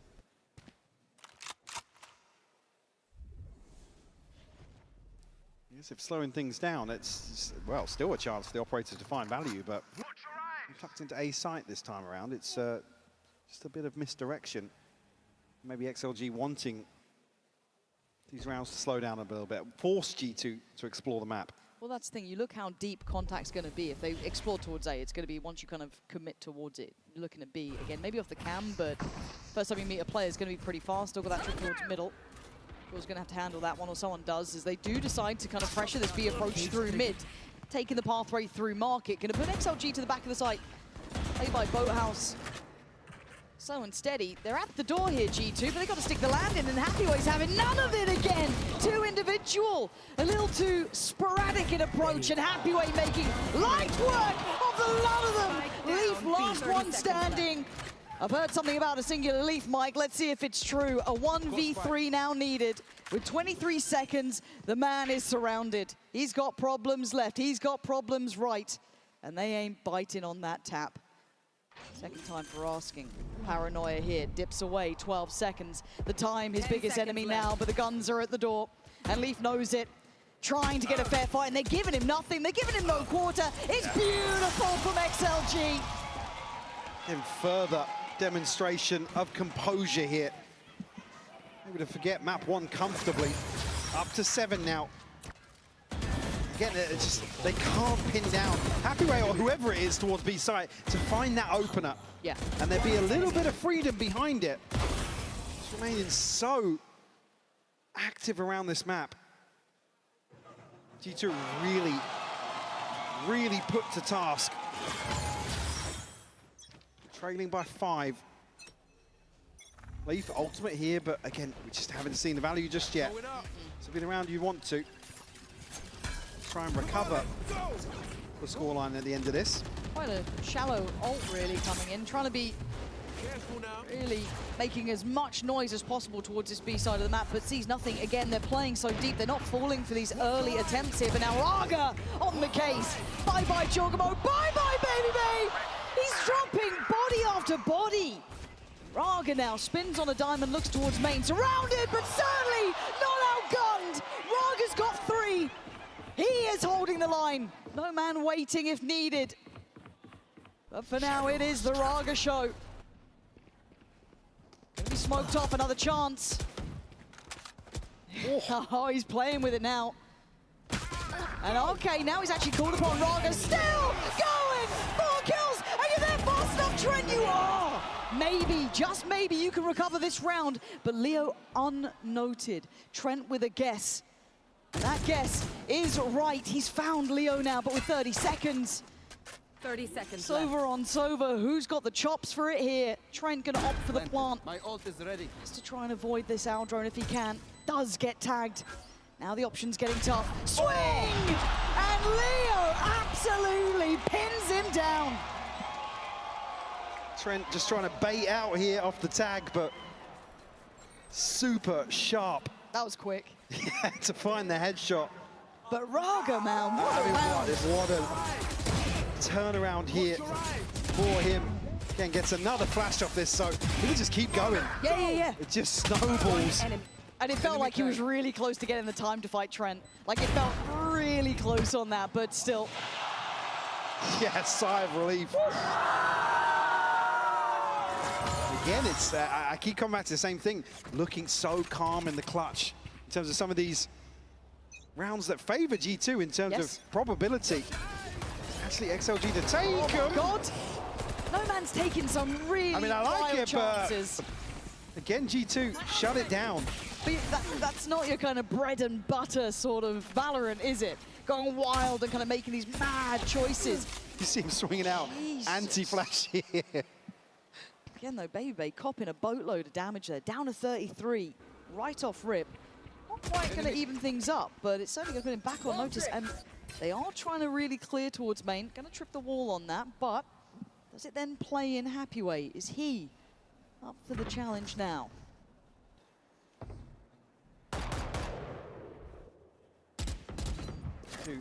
Noted a ton of damage done.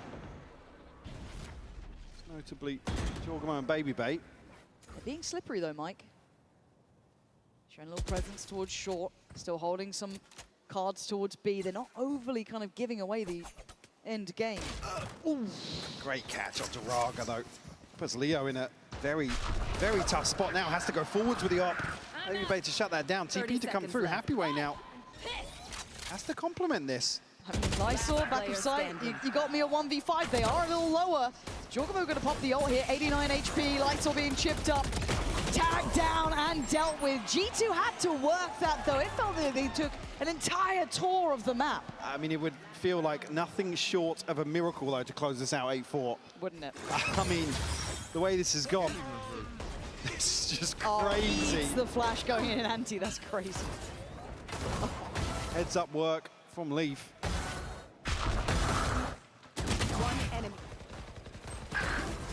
We'll come into this with a Hunter's Fury TP for Valen. Certainly not in a terrible position in this round 12.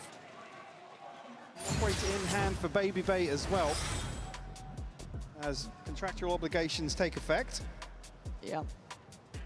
Mini's been under the stage, actually. Just pulling out cables. He wants more time, but sadly it's been fixed already. So only a moment here, do not fear.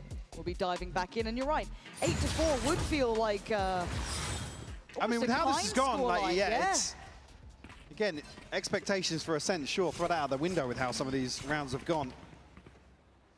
G2 really tested here. Be a relief for them to execute some of their defensive game plans, but they got the pressure of the scoreline. Yeah. And then the pistols to consider. The scoreline really has become a little more frustrating for them. Fury sent out proactively, but Trent's the one who's got it. Yeah, on the other side to fall. Almost 1 for 1 on that. Raga going down, a bit of an issue as well, because he has been finding value here. We saw that round not long ago. Certainly caught our eye.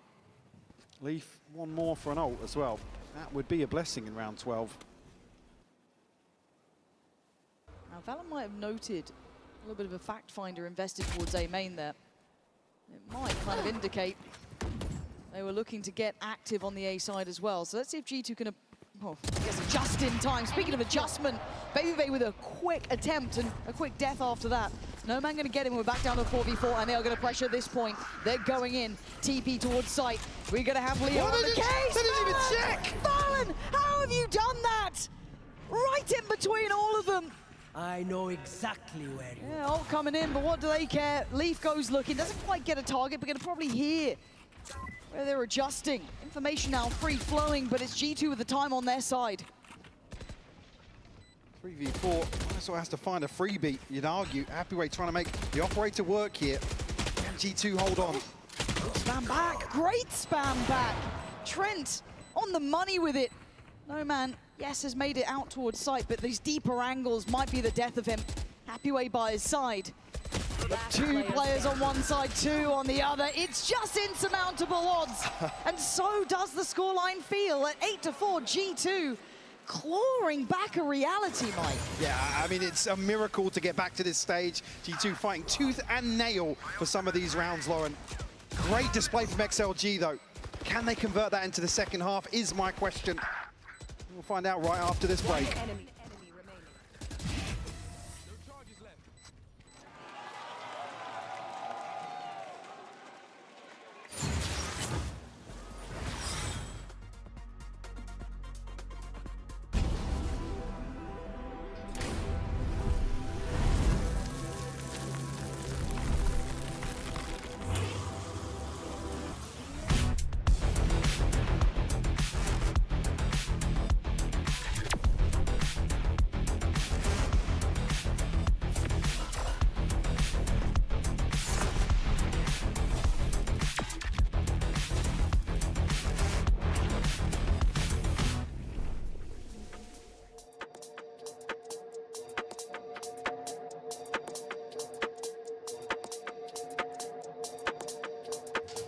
Here with G2's Giacomo. Giacomo, what would XLG want to do against you guys today? I mean, they're pretty creative on their side, like setup. So I'm kind of guessing that they'll have a little more extra stuff that we didn't see yet, and I think we're just ready for that. Okay, ready for the extra stuff.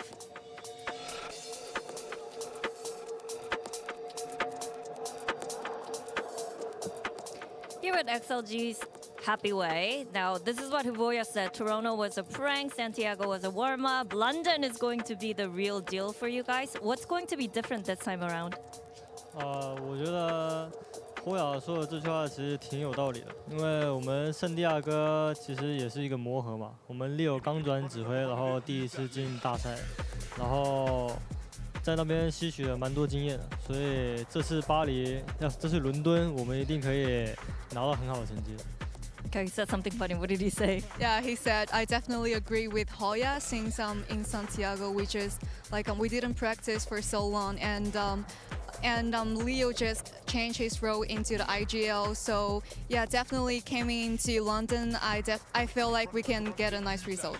All right, I'll be looking forward to that. Thank you.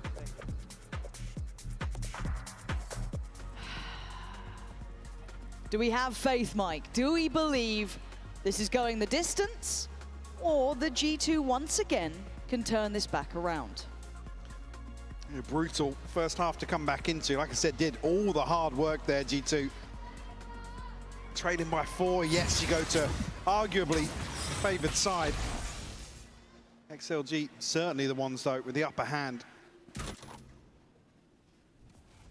Can they maintain this, though? Now, the pistol, like I said, you got to think back at what's happened so far in this series. Great openers to these halves, but a fumble in map 1 in terms of the round 2 flip.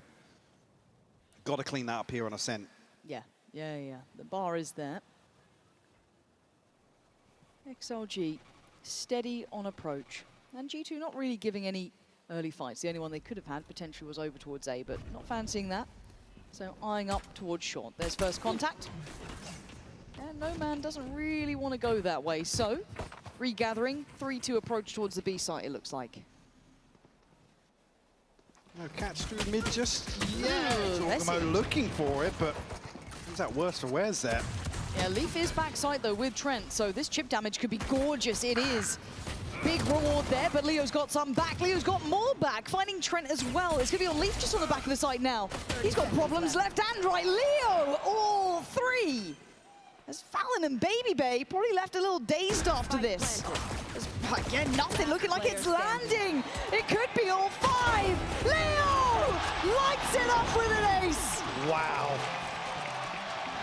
What a way to kick off this second half.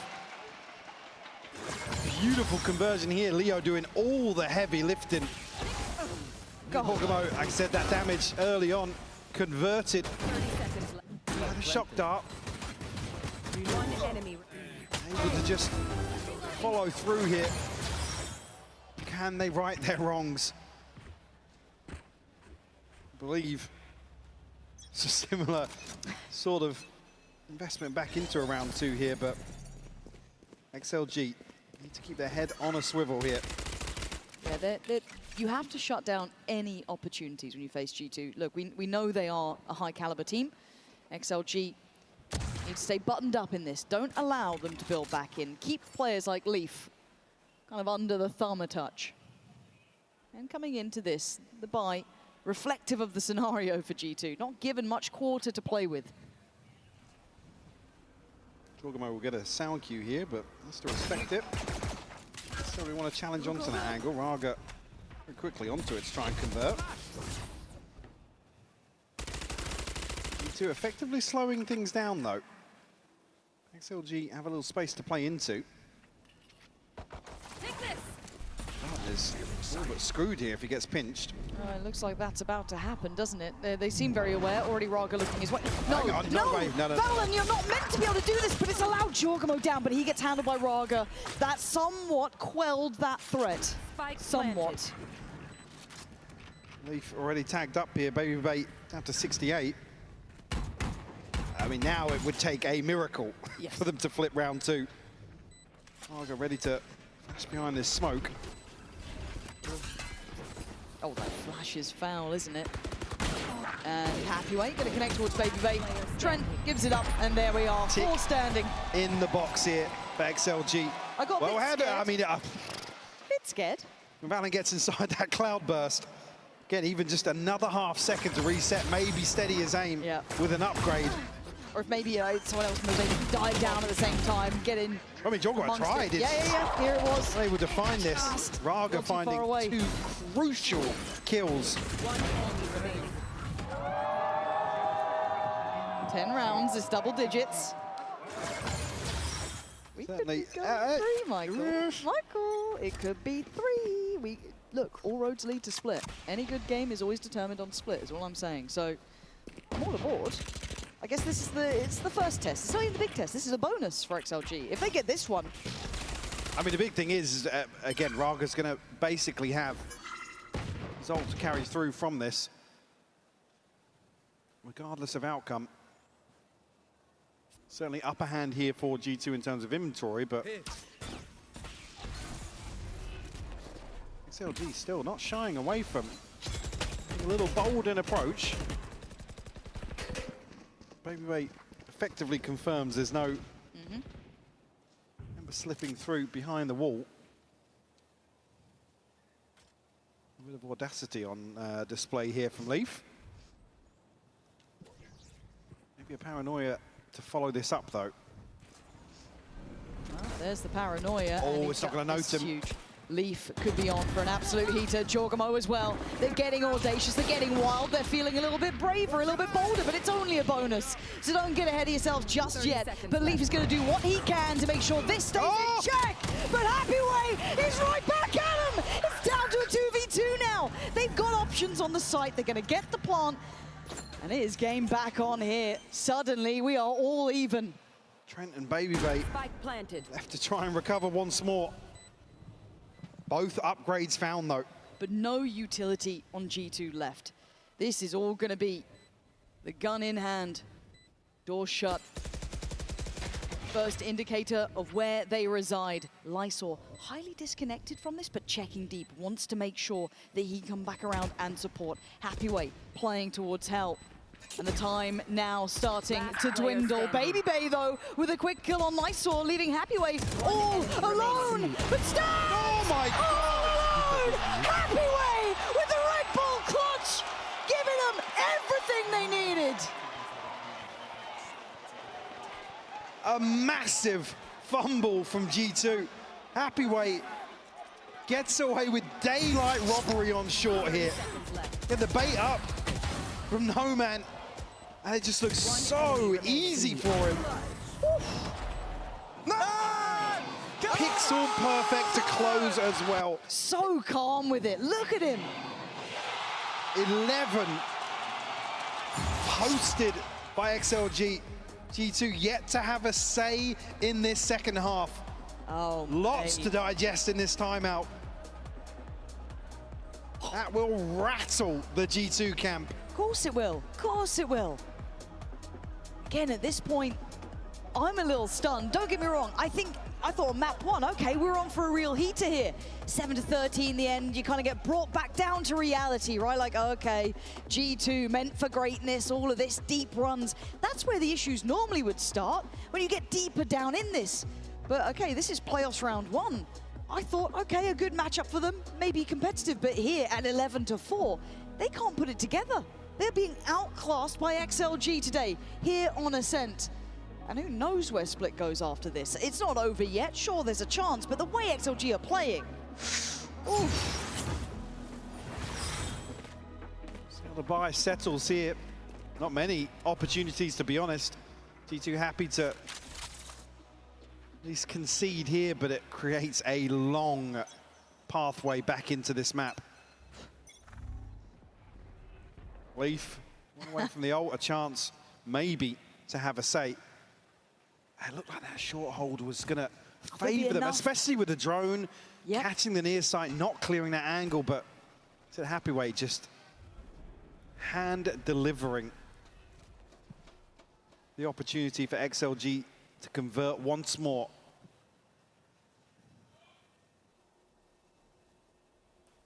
Certainly now the composure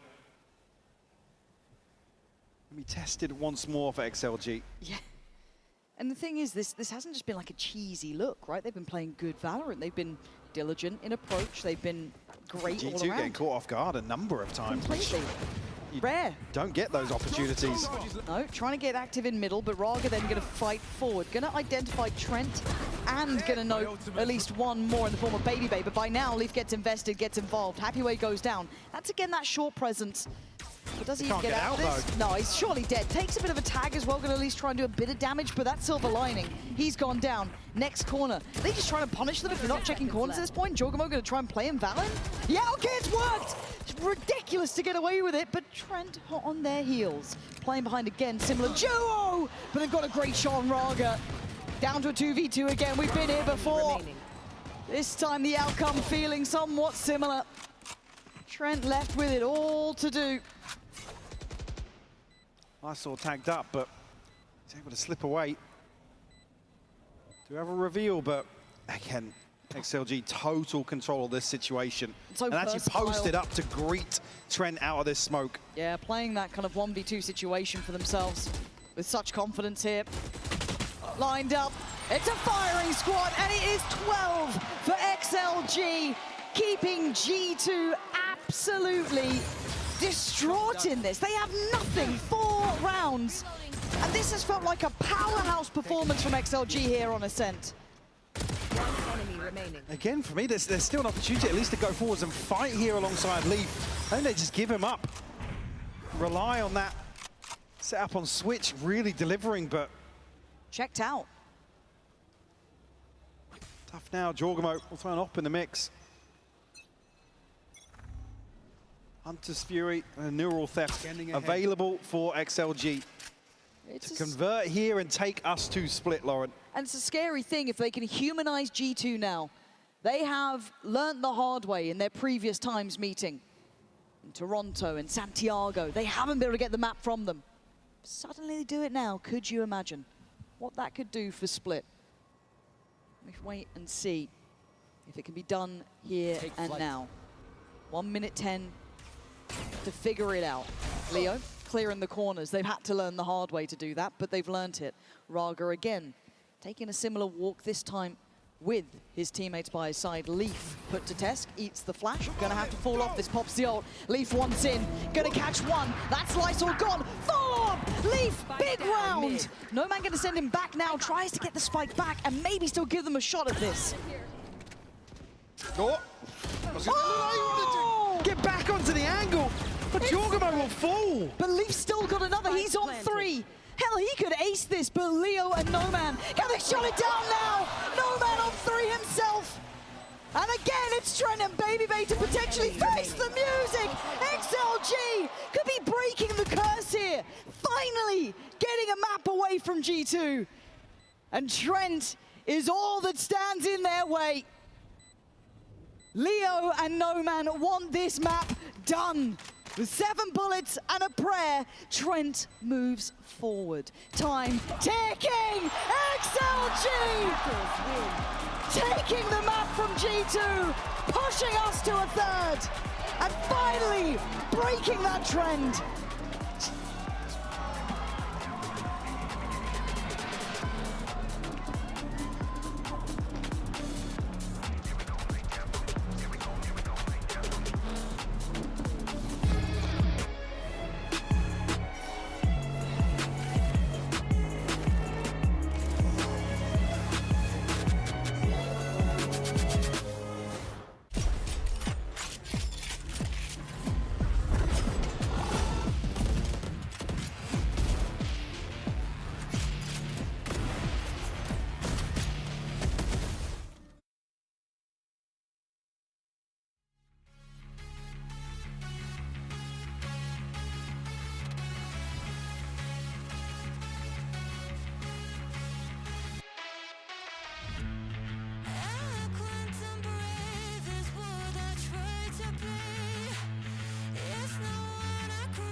For the first time ever, XLG take a map off of G2 in their third match at a global event. A historic moment for China. They've already won one series today, courtesy of EDG, and now a map away from another against a favored team. Welcome back to the desk. Let's dive right into talking about this, because this is just such a big moment for XLG. They'd only won one map ever before this tournament, and now they've taken a map off the team that was their kryptonite. Yeah, it's so nice to see them. And I think one of the things that impressed me in that map in particular was the fact that every single individual stepped up to the plate. I don't think that there was any heroics from one singular person. I think that we saw OMEN on the jet here looking so comfortable. The sniper usage, incredible. Honestly, Minnie, everyone stepped up to the plate. Yeah, and early on I said about G2 on these BXX looking strong, but XLG held every single time. Even early on, it seemed like when G2 had that weird bonus round where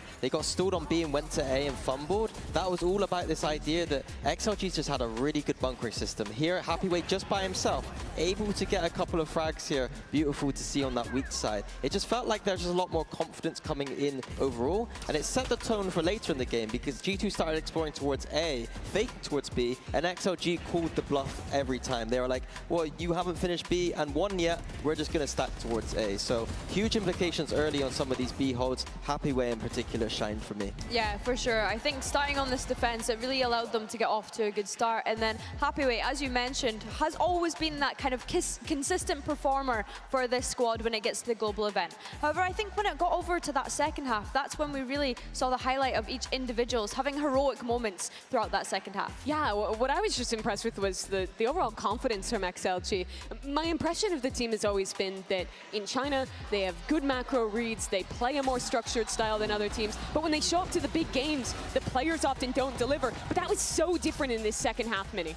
Yeah, like usually I'm highlighting Happyway every single time, and then I'm saying Raga needs to step up with him. But this game, it felt like every single player had their moment. I mean, it was a Leo ace to start. Leo ace to start off. That set the tone of the second half, in my opinion. I think that that was the kind of confidence that they needed, as if leading at the half wasn't already enough confidence for them coming into this one. Yeah, I think it's just great to see them firing on all cylinders. But yeah, some G2 fumbles here. We saw a 5v3 going in the way of XLG. That is not the G2 that you want to be seeing if they're wanting to go for that first trophy, first global event trophy.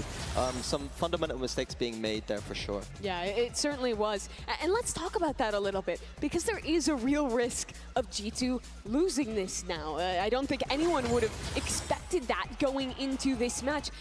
Billy, what does this put the tournament into if it's G2 going into the lower bracket, if it's another win for China today? Can you imagine, like, the teams that we already have in that lower bracket? G2 came into this event as, dare I say, one of the favorites alongside a PRX. And I think if we're looking at a possibility of having both China teams winning today, where are all the haters now? Where are they? Because we had so many people saying that those teams were the ones that needed to step up coming into this tournament, and kind of pooing on one region, I guess, there's not really any better way to say it. It's because they hadn't performed up until this point. In the last year, it's been pretty much nothing from CN since that Toronto run from Wolves. So it would be massive for them, but also for G2. This is where they really have to dig deep. This is a team with such lofty expectations, Minnie, now facing down the barrel of the lower bracket. Yeah, I have to say, G2 maybe a little bit overconfident in this map veto too. Yeah. We talked a lot about Lotus and didn't get around to it. G2 picked Ascent, which isn't a map usually they're very strong at.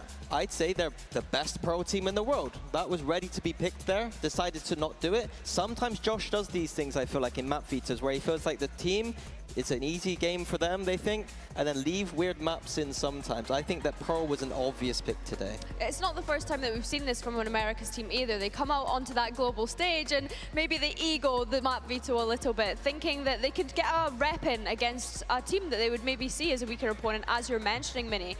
I am intrigued to see what this last map has in store for us, though. I think Split is an exciting one when we consider both teams, G2 having an okay-ish record on it when we think back to their Americas time, but then XLG also having a pretty good record on this map. Yeah, they do. We've lauded some how good XLG was on that map, and the step up was fantastic. What issues were you seeing from the side of G2? What do you want them focusing on, looking to a third map of this series now? It's a good question, because honestly, in the first half, I was a little bit stumped. I think sometimes Ascent can't just play like that. I don't think anyone necessarily shines on that map. I think sometimes it's just a 50-50 brawl and everyone knows Ascent. Later on, there were some fundamentals. You can't be losing 5v3s if you're G2. Those were some criminal rounds, in my opinion. What did you think of the Jogamo Neon? Jogamo Neon, I think is fine. I don't love it on Ascent. I don't hate it necessarily. Now let's take a look at where we're heading for Agent Select Map 3 here on the cards. Sheila going to this double duelist composition and G2 on the other side. This is one of those comps that you were talking about liking, Minnie, with the Vice, with that more controlled style. Yeah, I generally like it. Split is a slightly strange one, but I think that it's been working really well in America, is having this Vice to try and counter the double duelist. It hasn't always worked, and the key agent for me is this Waylay if Raga locks it in. The Waylay can dash in past that util, maybe go for a frag past the Vice util, and if they're in trouble, go right back. So I think there's a soft counter in the Waylay versus the Vice, and I think it'll be very interesting to see if the coaches have set up Raga with some of this theory. Interesting, because usually we would see the No-Man on the Waylay, and now we're seeing him move over to the Raze and Raga onto the Waylay. I think that's interesting for me, because when I'm thinking about how much nuisance No-Man was with the snipers in that last map, doing it on a Raze is a little bit different in comparison to someone like the Waylay here. I think one thing I want to see from XLG is taking B main control. G2 like to use their Raze nades, their seizes, their Vice Thorns towards middle, and then B main is completely open, ready to be taken from XLG. There's a lot of information to be gathered there from XLG, and it will inform their rotations really well on this map.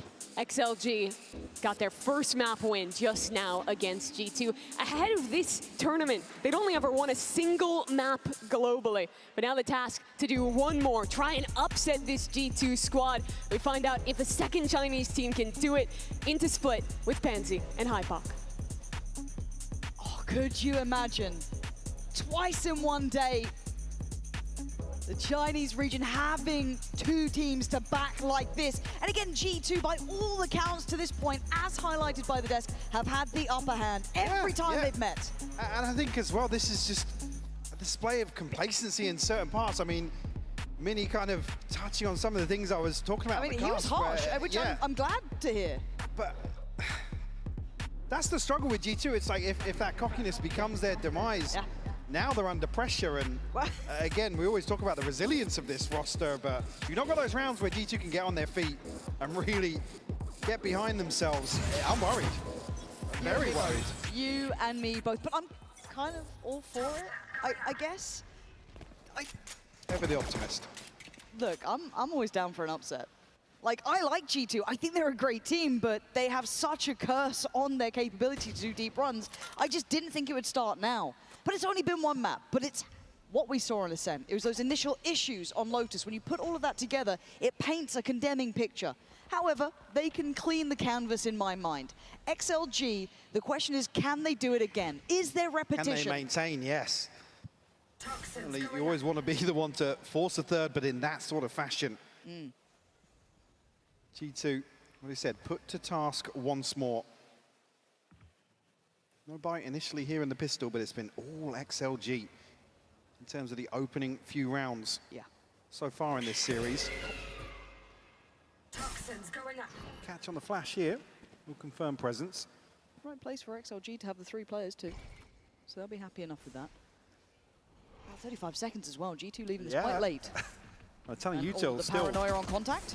I don't know if they're going to commit. Yes, they will, I think. But Trent's going to catch Raga kind of on that later wrap back through.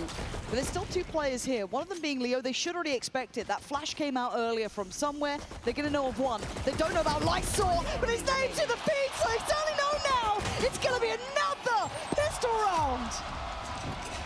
I mean, you look at the timing here. And again, I noted the util, but they even wait for the snake bite to come through.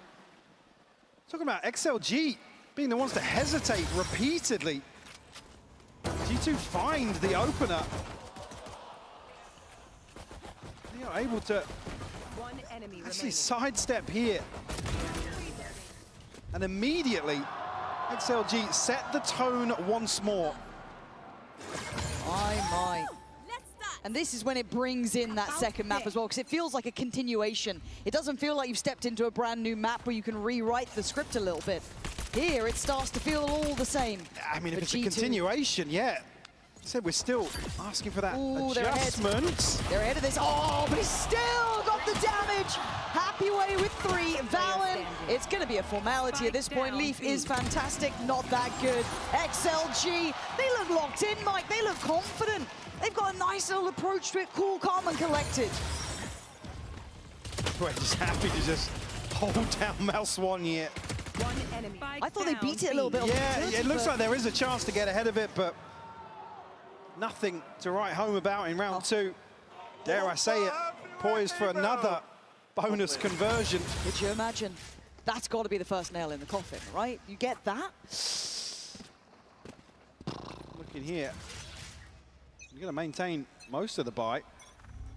Certainly a chance for an operator to follow regardless, if they see fit. Real progress in terms of ults for G2 to rely on early into split. Again, just a receptive start here. They might just gather up towards mid.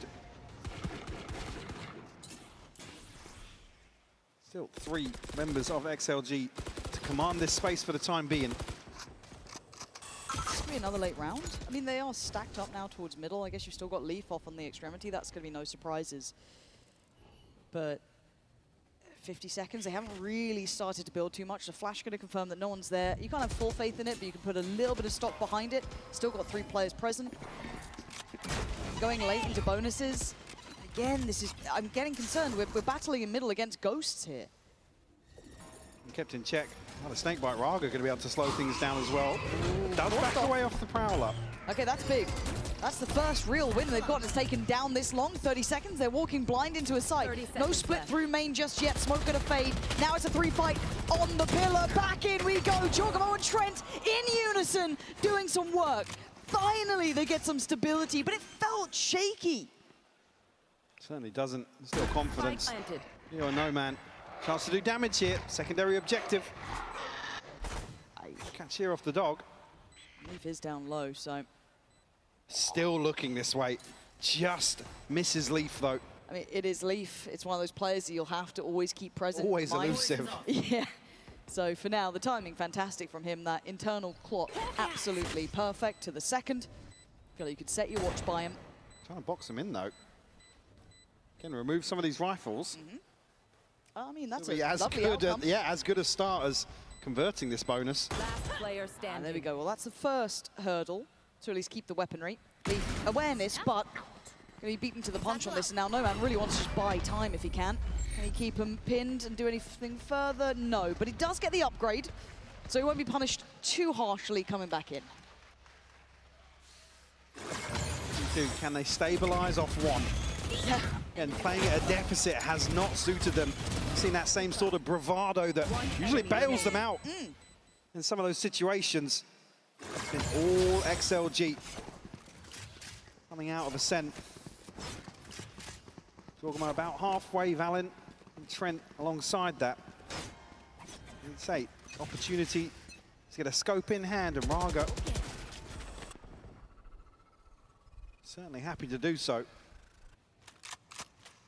Side, I mean, Happyway not too far away from a pit and the TP for Lysor, but won't be available here to start round 4. I'd quite like to see Raga get going on this, because he was actually great in map 2 as well. He actually found so much more value than we've seen in some of their previous series. So if that unlocks him, cool. We know the G2 do have resilience. So again, I think my concern was even in that last round, it being a bonus and how late it felt. They were walking a little bit, I guess, unawares in towards B. If it could have maybe had more presence, but they felt as though they'd done enough. We'll check on Leo here. And it's once again Leaf on a singular mission up middle. The rest kind of changing things up. 4-play stack over towards that B main side. Looking to at least provide some support. Oh, it's going to be tough. They're already ahead of in here, yeah, Lysor Missed the timing a little bit, but Paranoia will slow them down. He does get the kill onto Jorg. He gets a second as well. Oh, it could have been a third too. Valent's barely alive. Left on 21, they had to run away with a tail between their legs. It looked too direct, a little too simple to hope for that, but I thought they beat the timing on the smoke. Speaking of timing, 20 seconds. I mean, look at the minimap right now. They're giving this up. Oh, they look flat, Mike. I'm worried. That was what? That was pretty much Lysor, you know, good utility work, nice timing. And he misses the timing as well. Exactly. He comes back around and actually catches a benefit off it in the end. It thought that he was actually on a bit of a problem there, but G2, I need to see you look better than this. You were tipped to be top 1, 2, 3, 4, wherever you want to put them. You can argue, yes, HyperX may be the team to beat, but G2 was in that conversation again. They cannot be looking like this. So let's come back to the vibe down on the stage as well.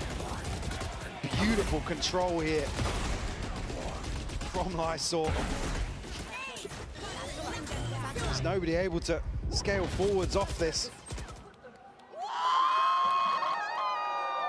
I almost want to have a listen in with G2 to a degree on Tony's rounds to hear the kind of environment, because we've kind of said it before. They came in, kind of gave him that little extra boost. You got that confidence. Listening to one of the timeouts as well. Like, mate, what is being discussed? Certainly the ones on Ascent where cover going out. Just looked so flat coming out of it as well. Raga now starting to take some liberties in terms of this space. And confidence, a question for him, but certainly a 13-4 on Ascent. That'll help. He'll have the wind in his sails. Poison's off. To at least be present in here, able to control side of the map for the time being. Actually, we left on an island here. Leo, a pivot towards mid. Okay, again, similar look, but this time a bit faster, about a minute, but no further commitment behind it. And now not feeling any pressure towards B. We're not seeing anything on that side. This should keep Raga very drilled on this line. Defensive protocol's looking fantastic from XLG so far. Yeah, the timing's good. Leo, obviously, no more flashes here, so Raga is going to be just on the line itself. There's the follow-up, but good spacing for Leo to swing off that kind of contact play. There's Raga, back in the fight. Now the only one on the site, though, has the help coming in from Lysor already. Paranoia sent in to slow down the roll. No more springboard on this. 30 seconds, they pivot up towards heaven. And Happyway waiting, gets one, but trades his life. 25 seconds, two of them are on the run. Look at OMEN, though. You don't win against him. Cleared all of you the don't space win outside of against him B here. main. That is a checkmate position by all accounts, but he goes back in towards Pillar. You can hear it now. There it is. Call should be made. Still 2 satchels, 10 seconds. Swing and miss! Baby Bay gives him a lifeline. He just has to play time there. Oh! What? He cancelled! No! The satchel! No way! No way! He's got it! Oh. I can't take it, man. I can't take it. That would have been something unthinkable, but we're back in a 2v2. Plant in play. Given a new lease at life. A miracle gifted. Baby Bay not going to let that one go now. Raga. One left and one right. How you split in this fight? Going to spot out Trent first. 8 bullets.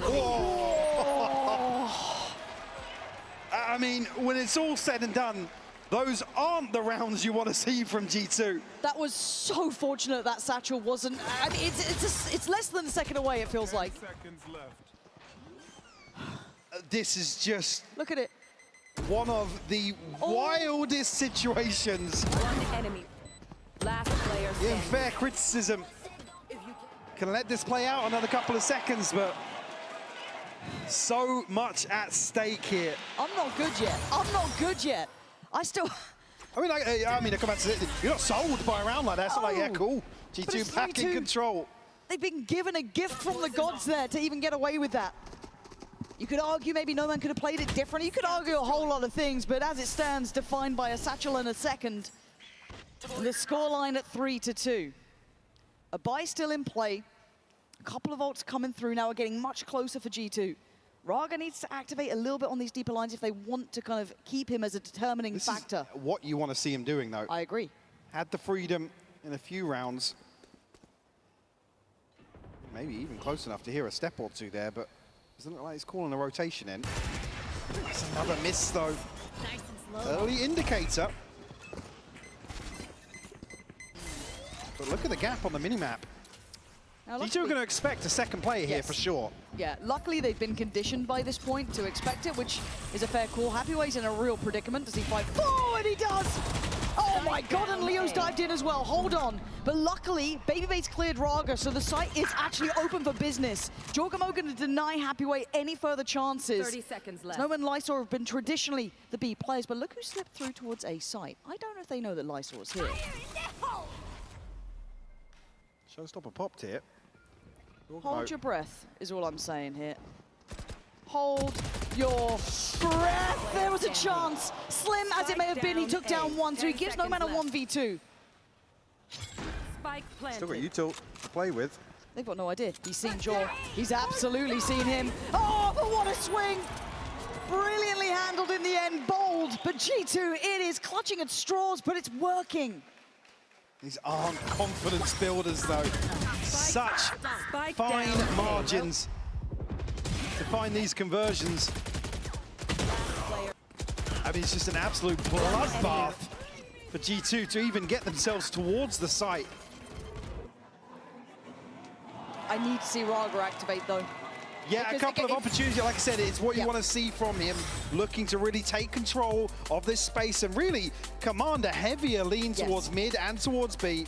But you need to see him find one or two. And that's absolutely gonna be my Coinbase win condition here, is that Raga activates, because otherwise they can just disrespect it, right? It becomes a little bit less of a threat. It becomes something you can deal with later.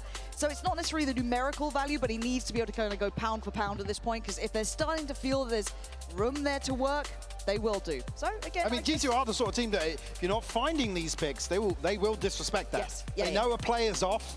They're happy to feed into that. As I said, they have tied things up here, forced a timeout. XLG to consider their approach here and put back down to odds and ends in terms of the buy. And ults-wise, not really anything to rely on just yet. But I'm also quite glad to see a timeout at this point as well for the XLG side to make sure the momentum doesn't get completely taken out of their hands, because as much as we can look at this game and go, God, those rounds were close, you can't bank on them. When you're losing the rounds, you're losing the rounds, right? It still feels like, God, we can't catch a break here, so it's good to check back in. I'll even say I'm not actually worried about XLG yet. Like, if you look at expectations coming into this series, the fact that we're 3-3 and some of these rounds are just wild, that G2 are getting across the line. Nearly a fight out. That's the boom bot here, but smoke to go up. Raga will be tested once more. Exactly the sort of thing I'm talking about. Yeah, especially in a round like this, right? The stakes are a little bit lower. They know they're on a lighter purchase. Keep compounding that problem. If they feel that Raga doesn't have the chops for the big stage, right? He hasn't got that capability to kind of lock it down and then build himself back. You're going to keep doing this. So again, another issue for him to overcome, but neither here nor there. Baby just needs to make sure he doesn't get overwhelmed here. There's a lot of players on the other side. He's been solid as a rock, honestly. One of those that looks unaffected by potentially the downswing or issues that were presented earlier.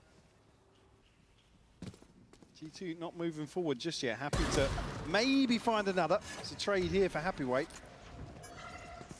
Should spur things on towards 8. Leo considered the possibility. Slip in the smoke, but more strong G2 will find the plant. Spike planted. Very little to say here for XLG. Yeah, not even really in a position to be able to kind of deny much or kind of subvert expectations here, so really looking to just do what they can. 2 on site. Happyway going to make it at least potentially uncomfortable for Jorgamo and Trent. Last player Leo looking to try and help that. Not going to be. Trent and Jorg, perfectly fine. Lead now taken back by G2. What feels like a lifetime in the making for G2. Have a slight advantage here. I mean, Seeker's in hand for XLG, but Trent and Valen opportunity here to be fairly decisive with their ultimates. Again, XLG still up against the ropes in terms of the finances as well. Lost bonus to consider, sure, but I mean, yeah, No Man or Raga maybe an ult to offset that. Operator back in hand, immediately where my eyes are drawn to. Switch up here for him, over towards mid. Maybe something discussed here in that timeout. Again, he needs some of these to work here. And Jorgamo's going to pressure this point, take the space off the back of that missed shot. Ooh, easy. All he could see was his head. How is HyperX not dead? That's a good question.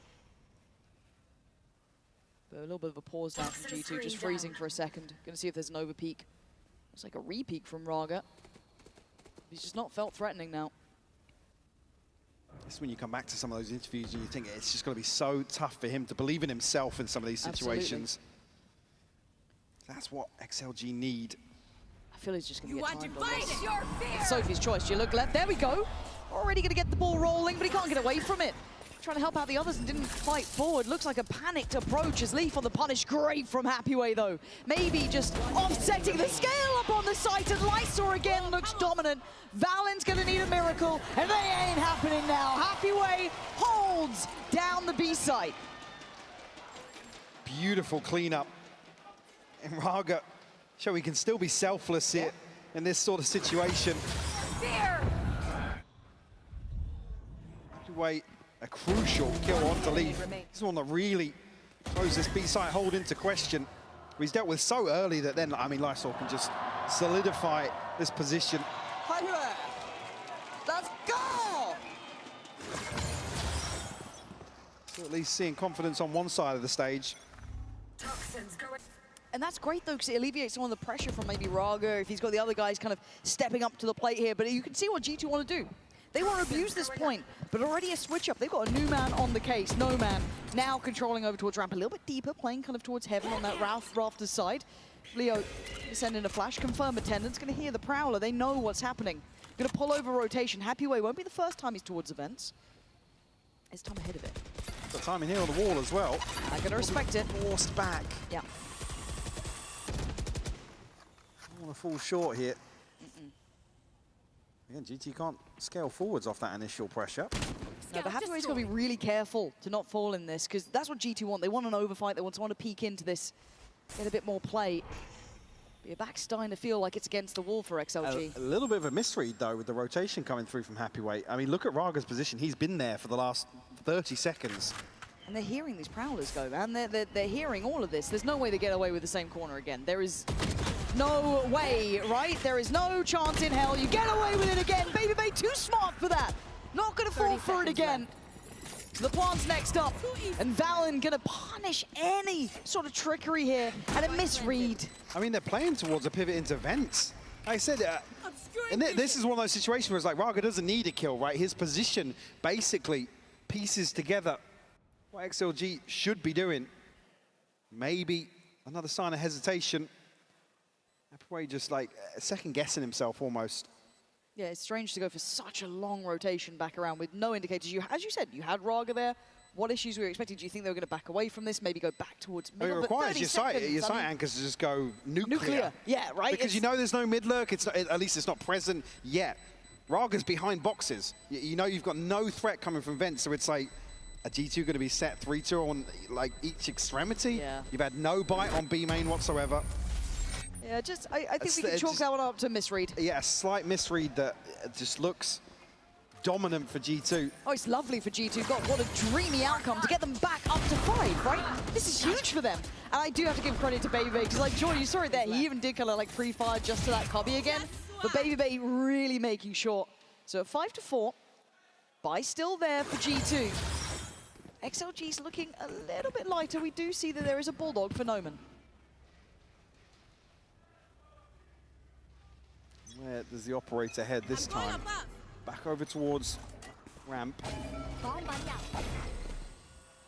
This hasn't been a death funnel. No. Wide open for the taking for G2.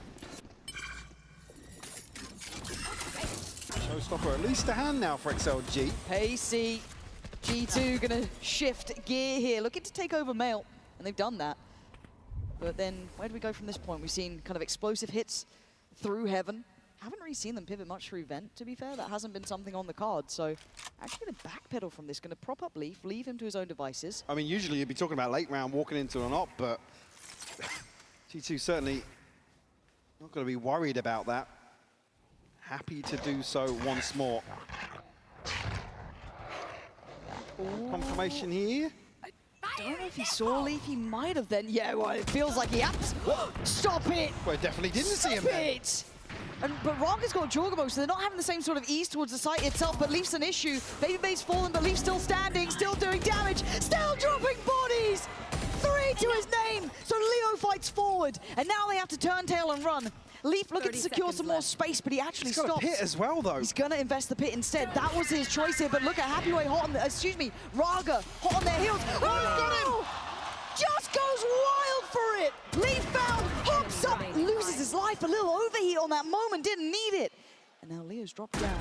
Trent again, left on the pillar here. Commits left, but he knows, he doesn't know that Leo's already down. Turn and face this one. Leo's got him. Raga with an outstanding find on Leaf. Leaf going above all expectation. What a wild round. He's caught off guard by the timing here. Expecting a very different swing. I mean, for a second I was thinking, yeah, they must have seen a mini-map ping or something. The showstopper thrown out on a whim. God, he's good. But it's this kill again. I mean, he's not been good for it, but what a crucial one to find. Jorgamo earlier in the round, and this one to remove the pit. That was nuts. Still neck and neck here on Split. Okay, Jorgamo's got showstopper. Do they just... The approach... We haven't seen G2 look towards early brute forcing anything just yet. No. They're still so cautious about their approach. I mean, it puts it into perspective, right? Even with things like Raga maybe not commanding as much in the early round. Look at that B. Oh. Okay. B main's also a problem. There's a little bit of a trap set up there, but Happyway's the one still under pressure. You can see the position here. This is something new. Jorgamo gonna try and crack open this B site, but he's got issues. Rocket sent straight to the pocket of Noman, but Lysor is still a factor. He's been monstrous at holding this. G2 have to be aware. He's taking such a gamble here. He's getting away. Leaf, turn around! He's got to have known. Lost in the source at this point. Baby and Valen gonna have to dig deep on this one. Raga and Leo, and look who's already patrolling, already prowling. Raga! Well, they'll take them all day long. Another cleanup here. XLG up to 6. G2 have to see how the buy will settle here for round 12. Yeah. Oh man, that leaves a sour taste in your mouth if you're G2 as well. Clawing back into the game, but just at that final hurdle. They had so much freedom in some of these situations in this first half. Lysor again to apply just enough pressure. God almighty, we are at 6-5. XLG in the lead on the third map here. Playoffs are proving to be somewhat of a bit of a beast so far, haven't they?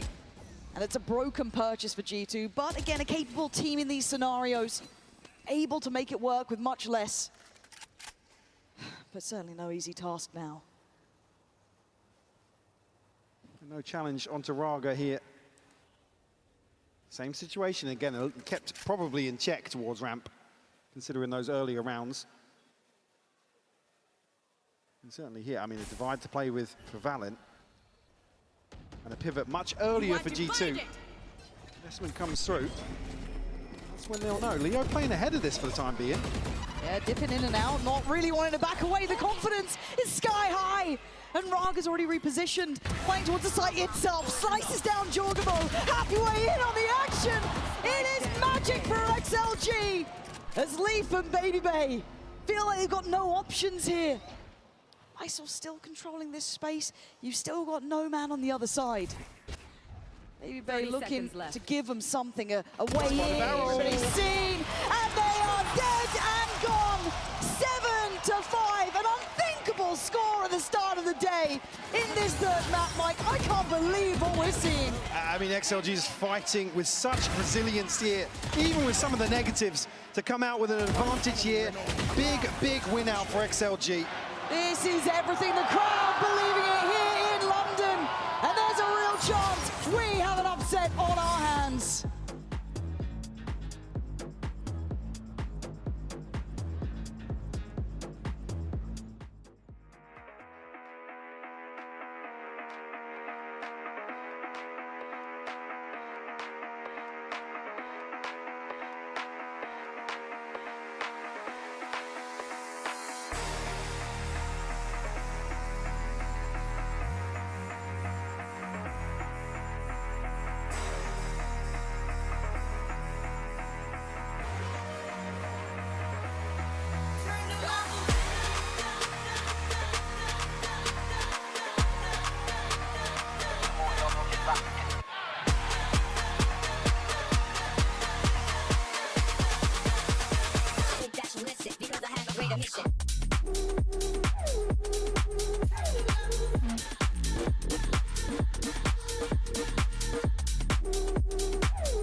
7-5.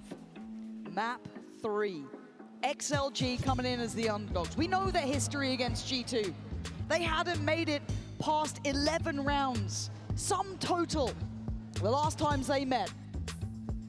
They faced the defeat time and time again against G2. And G2 thinking, hey, they had the best opponent to start with. An easy warm-up, a comfortable way in. And what a hell of a surprise they've got now. This was like the comfort zone, right? We talk about obviously stepping into a master stage, having a familiar opponent to face off with. It's just not gone that way at all. And I come back to it, G2 just looking rattled in some of these situations where usually they come out on top.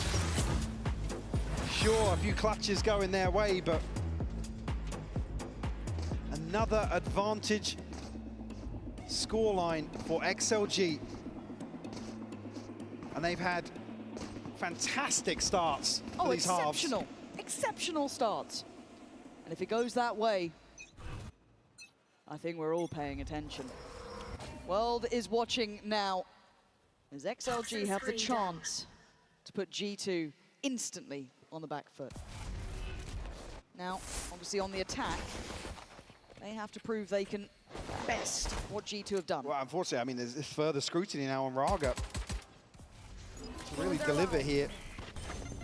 Start to heat up at the end there. Let's see how he fares this time. Nice scaling, a powerful punch towards the site and a great trade for Happyway.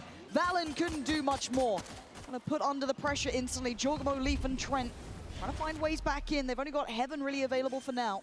Waiting a second further for Leaf to make it towards that CT side. Leo gonna be noted. Can't be put Still down. gets it! He's still standing! Trent can't believe his eyes at this point. He's still got 3 to clear and they're healthy. They're sitting high on the HP. He's hoping someone gives him a chance and overstep, and they're giving him nothing. No quarter today! XLG with another pistol to their name. I mean, stacking these pistols up. G2 again trailing, but just can't find these openers. Beautiful bait and switch here off Raga. Man, happy to open this up. Even the near sight. Jorgamo, you see the frustration. Just can't pin down that kill. See, light investment, I mean, round 2 flip found previously, but it certainly doesn't feel as if the momentum swings that way once more. Well invested here for XLG. And another that G2 don't go forwards. They don't want to be proactive with this lesser purchase.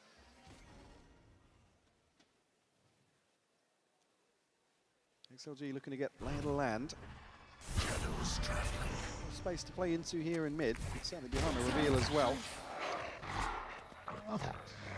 Leo very diligent with his clearance. Catch a glimpse as well up towards Heaven.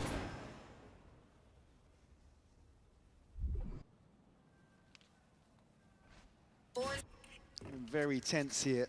Yeah. The culmination of this series. XLG I mean, probably scratching their heads in this situation.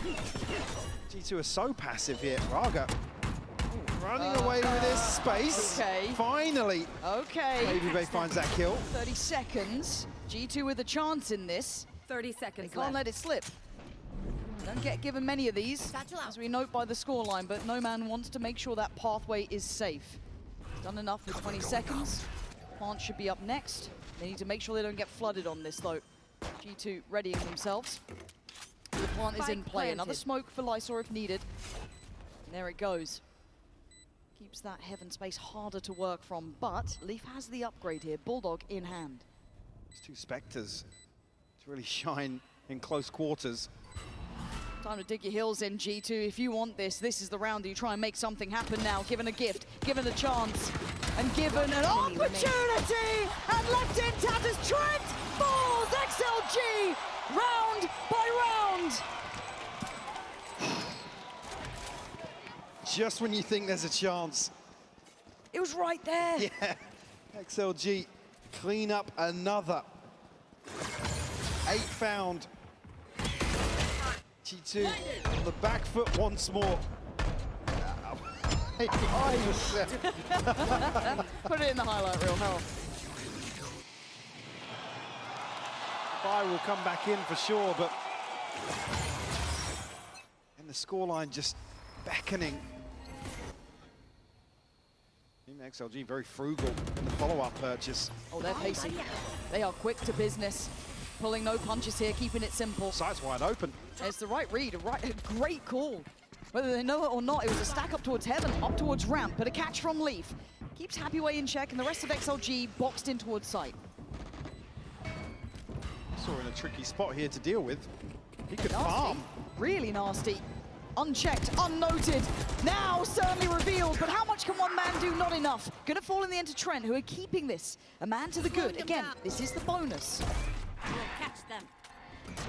Leo. Frenzy, hard to make work. Stingers, they've got to play these close corners. And Jorgamo wants to get this one started. No man, away. The stick's coming through. Can they deny? Swing, it's a miss. G2 clutching onto this one. Thin margins now.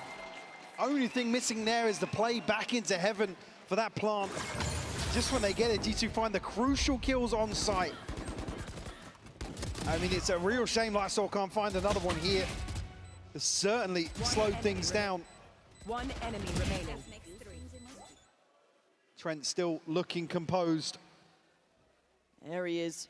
They could do with a couple of those rounds, though, as well. Some confidence builders to get them back feeling that this game is a possibility. This is the real deal, though. This is the serious one. This is the scary one. Out of the bonus and into the buy. We go through now. Early pre-fire on the corner. Doesn't find much. And they once again direct their attention towards A. Faith in this retake. Have to be tested once more. XLG with a very quick plant. Again, keep your eyes on the play into heaven. That's the plan B for this post. Over a million miles behind the curve. But keeping control of CT. Really putting late pressure and presence towards that deeper side of ramp as well. Look at the two players very disconnected from this. Baby, good catch on Raga. Leaf hoping he's got some safety to play from, but to his right, there's still an issue. There's still a man down there. Baby clears Leo. G2 starting to build back towards site. No man in. All comes out tonight. 1v2. Happyway needs to go wild here. Baby Bay is on the case, on duty. Leaf on the defuse. He's not going to let this slip. He's not going to get it. Surely, Leaf steals it away. G2 not down, not dead yet. Baby Bay finding everything G2 need here. Keeping control of this space. Follows up as well, but then it's Lysol here with this late play into vents. Heroics from Baby Bay here. Nice! Come on! Let's go! They need him in these moments as well. Someone to ignite that faith that feels like it's been lacking. Getting the boys back up on their feet. They've broken the buy. That's the first step now. Cannot afford to lose a round to a purchase like this, though. I'm surprised that I'm talking about XLG like they're the favored team here. History dictating other. But today they are making a real case for it. However, simplistic in approach. Again, very direct. Raga. No way!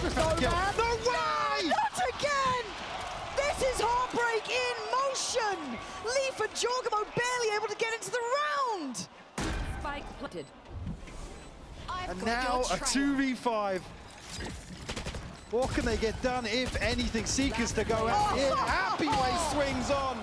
Leaf will fall. Jorgamo has to head for the hills. XLG with a clean sweep of the B site here. Just when you think G2 have done what's necessary, it's snatched away from them. Lost for words, Lauren. There's got to be a timeout coming, surely, for G2 after this one. There has to be something. Jorgamo being hunted down here. He'd like to just keep a rifle if he could. But the walls are getting closer. Trying to hold it. But you can see it, the Mastercard Thrifty, a wild outcome here. We said it was such a necessity for G2. But a loss. How did Raga get the kill? I mean, we're looking at this thing at 2K, but... Oh! Man, if he starts hitting, Mike, he's on 8 to 10. He's not even positive. But that sort of impact is critical, is essential. And it's getting really tense for G2. Leaf knows it, we know it, the arena already knows it as well. A broken buy. Digits. It's 10. Pit here invested over towards mid, but again, XLG have been fairly one-dimensional in terms of their approach. We're going to catch here. Valen is dead, he's done. There's nothing you can do here. There's no way out. No man makes sure of it. And Baby Bay, he's been doing so well. He's been digging so deep for this team, and you can't keep asking the same question over and over again of him.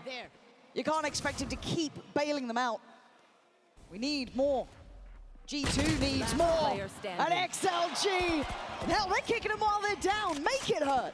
Make this stage your own. Jogamo's got 4 players to drop. Plant coming through. He's done for. It's 11, man. This is something you rarely see. He's up. He's having a game. And he's letting them know. There's the timeout. What a display from XLG here. And history almost dictating this one, but overcoming the odds.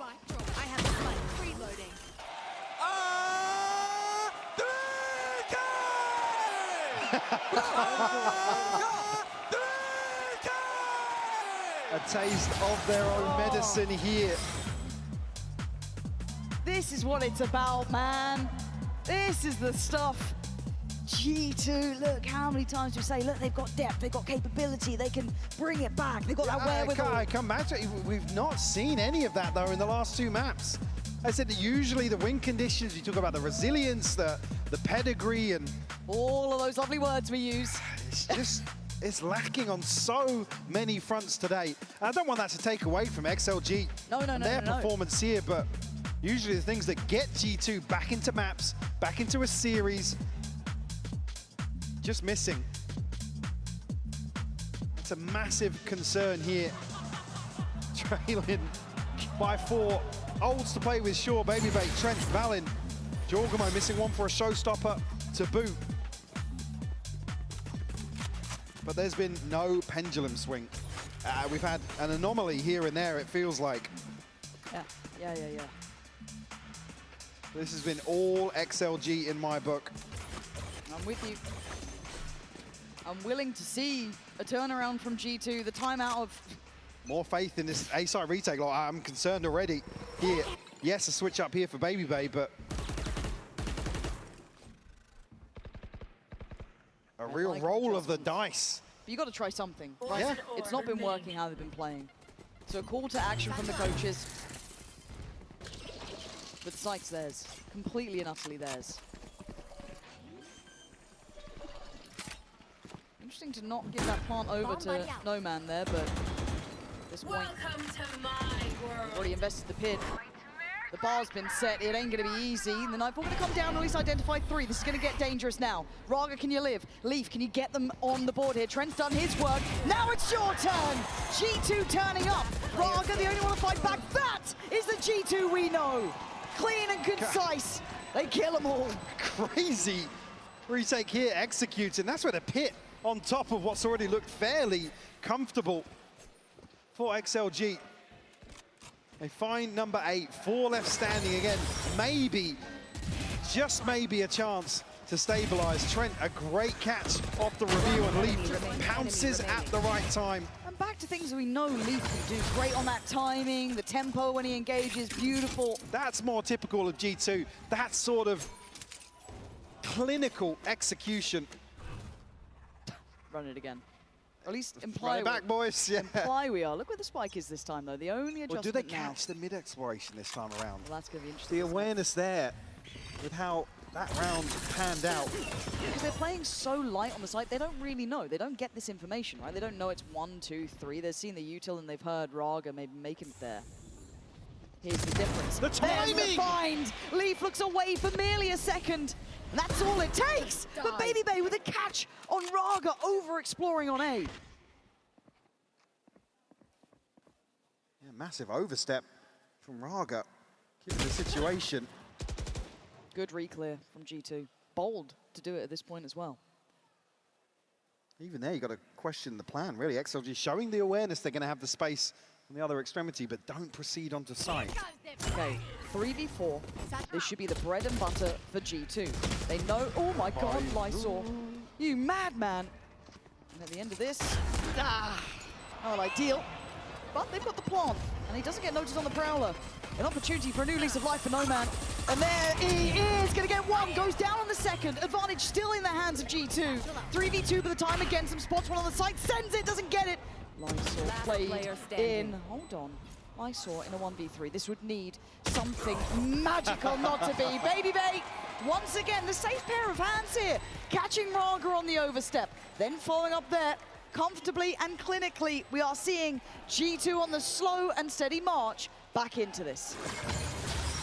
What's left in the bank here for XLG, like I said, the presence of mind to really execute this following that A site. Posted the previous, I mean, there's a huge opportunity for this showstopper to connect into Mail. Yeah. One enemy. To G2. Lucky to get away with that one. Timeout for XLG though. They can. And I love the fact they're able to slow G2 down a little bit following a couple of rounds. And it makes me wonder, Mike, how much of the conversation might be about identifying there was that mid-walk and kind of catching them on that Well, you've got to argue it's called there ahead of that round. Because Leaf's there so quick in the back lines. You're like, ooh. Got to be some awareness that something's happened to give that sort of indicator away. So the coach is going to have their work cut out now, right? How do we patch this quickly? Because if this last time out from G2 has given them enough to draw this game back in, we know they are capable. We hadn't seen many signs until, as said, the last 2 rounds. Yeah, Raga's ult here. Nothing available for G2, but obviously the advantage in terms of the economy right now. Let's see how the purchase will settle here. The only one member to really struggle will be an SMG to round out. Actually swapped over to Leo here. So Faith put into Noman. Time to mobilize. He's been doing pretty good. A switch up here as G2 have put an extra body or two at least early towards A. Just in case. Scout destroyed. Yeah, definitely not going to go for that same walk middle, at least early, right? You can't Doing a thing. that. So Raga, once again, trying to be the kind of, I guess, attention grabber at this point. Slowing them down. But again, it's a similar sort of thing. Every time this happens, G2 explore mid. Yep, there it See, is. they're at least probing. Happy way. The awareness is there. Yeah. And now it's just kind of that 1v1 game between Leaf and him of consideration. Leaf caught off guard with the timing Spike previously. planted. How long does he wait here? No, it's tense. He wants Leaf. to catch a lurk. He would love to. Happy way, building now. Oh, he's got him! Leaf's gone. Suddenly the flank becomes available. Jorgamo turns. G2 now not feeling so comfortable as Noman lighting it up. Jorgamo and Trent up against the world, and Jorgamo comes out swinging. Trent's on the ground already. He's got a player left and a player right. Takes away the one on the left. This is against the odds. This is madness. Raga, backline dead. Trent, you've got to do this all on your own. And Leo's got the timing. This might be too little. Too late! XLG up to 12. The standoff in mid. We're questioning if the full awareness is there, but it's such a beautiful read. And Happy Way, king of the clock there. Man, he's been good. The Faith put into Noman with a rifle here. Look at what he does with it. You back him every day. I've got to give so much credit, though, to I think it was Jaw and Trent, making that even look possible for a second. They had no right to get that close. However, this is the margins we talk about. This is what it takes at this level. G2 burn their last timeout now. I mean, they burned the last of their funds as well. This is Yeah, Babyface going to be able to cycle a weapon across, but there's not much left to play with here. They don't come out of that round with an ultimate. Trent just missing one. The other side, Leo will have the Seekers. I mean, it's just incredible to see XLG really elevate in terms of their understanding of a team like G2. Talk about absolutely their macro approach. XLG handling it. Again, really simple stuff, but it's working so well for them. Like I said, how often do you see players getting the better of Leaf in timings like that? He is the king of that sort of situation. If you weren't paying attention before, you're paying attention now. It is 12-9, XLG. It's not just map point, it's match point. G2 just investing that last time out.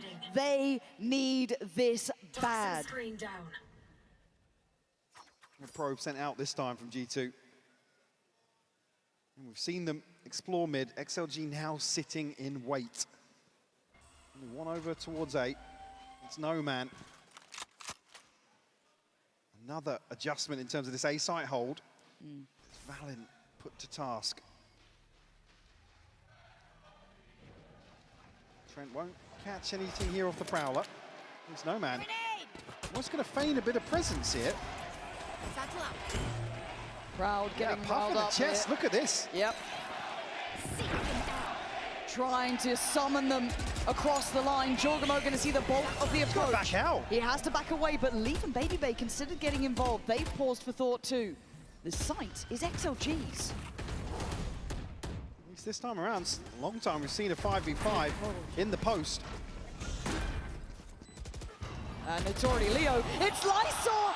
XLG start the end of this as Jorgamo, Valin and Babybay have to walk into what is a blender as XLG on the verge of breaking the curse that has controlled them. But Babybay making a name for himself, dropping 3 of the boys against him. Ult's coming out. He's giving everything to this, but the time is ticking. And Raga is doing everything. Now, Babybay has to ace to save G2. And no man knows what he's up against. On the corner now, plays it. Perfect!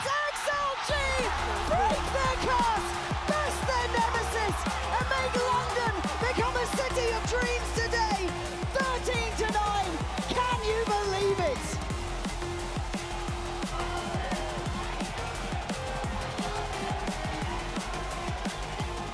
Third time's a charm here for XLG. And what a display to overcome the odds here. A team like G2 that's always fighting back. Kept in check. And a statement made here in London for their intentions to go forwards.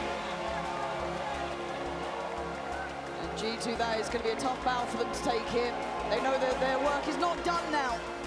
For XLG, a moment to soak it in, to really take it in. This crowd today has been exceptional for this side, from start to end, cheering them on, the 6th man being present. For them, a moment to remember. How far can this team go now? It's got to be a sigh of relief for them as well. You know, you see this on paper, you're drawn into this matchup. G2 resting on their laurels slightly, but again, I said it earlier, I do not want to take anything away from their performance today. Battered in map 1. Yes. They come out swinging on Ascent, which is a real question mark in this veto. Hands down. And then to close out like this on Split. Truly fantastic here from XLG. Certainly made some believers today. You can see it, the crowd loving what they've seen. Job's not done though. This tournament demands so much from these players and teams to continue to work harder and harder, but the potential is there. Let's see how far they can go. However, let's send it to Frankie down at the stage. They're standing by with Happy Way for the Verizon post-match interview. Happy Way, you were the second seed from China. Now you're in the upper bracket of the playoffs. You've held your spot at the top. How does it feel? 因为其实你们也是来自 CN 赛区的2号种子，然后现在进入到了胜者组，所以说对于你来说感觉怎么样？我觉得一切都非常的好吧，因为我们终于开始有自信起来，可以证明自己。I feel like everything went so well so far. I feel like our confidence just come back, and it's again like we can prove ourselves. And talk to me about the Ascent. We haven't got to see you guys play that map for a while. It seemed like a masterclass from you. How much work did you put into it? 并且还想问到的就是你们亚海玄城这张图，因为其实很久都没有打过这张地图了，但是今天你们的表现真的是发挥的非常非常的亮眼的，所以说你们大约前期是做了什么样的准备呢？我们就选大家都擅长的英雄，然后每个人都玩得舒服为主。I felt like everyone just played their comfortable agent and everyone just played comfortable. Well, I've got one more question for you, Happy Way. China is the only region with 2 teams still in the upper bracket. Does this mean that China is the best region in the world? 并且我们现在 CN 赛区2支队伍通通都是来到了胜者组，那你觉得可能对于你们而言的话，现在 CN 是最强赛区了吗？我觉得，现在还早。如果我们继续往前的话，CN 有机会成为最强赛区。I feel like it's too early to say that, but if we can keep going, we can win more. Probably we can be the best region. Well, I can't wait to see you try. Thank you so much, Happy Way. Thank you, Echo, for translating. Guys, we'll be back with some elimination games on stage tomorrow. Don't miss them.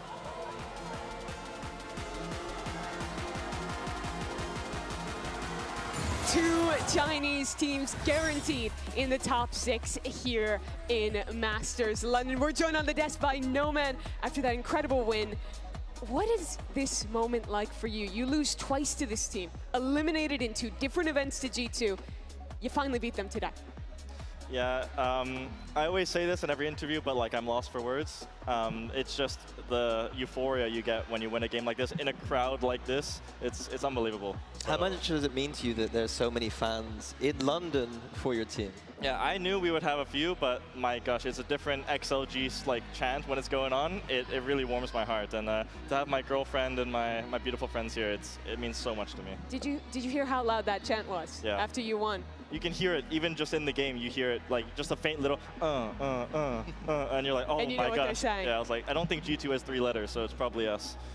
Yeah, the reactions to this from you guys were absolutely incredible as well coming out. I want to talk about this game because you lose the first map, you lose your Lotus. It has been your stalwart this tournament. But to bounce back on the rest of it, what was the approach to the Ascent, seeing G2 pick that into you?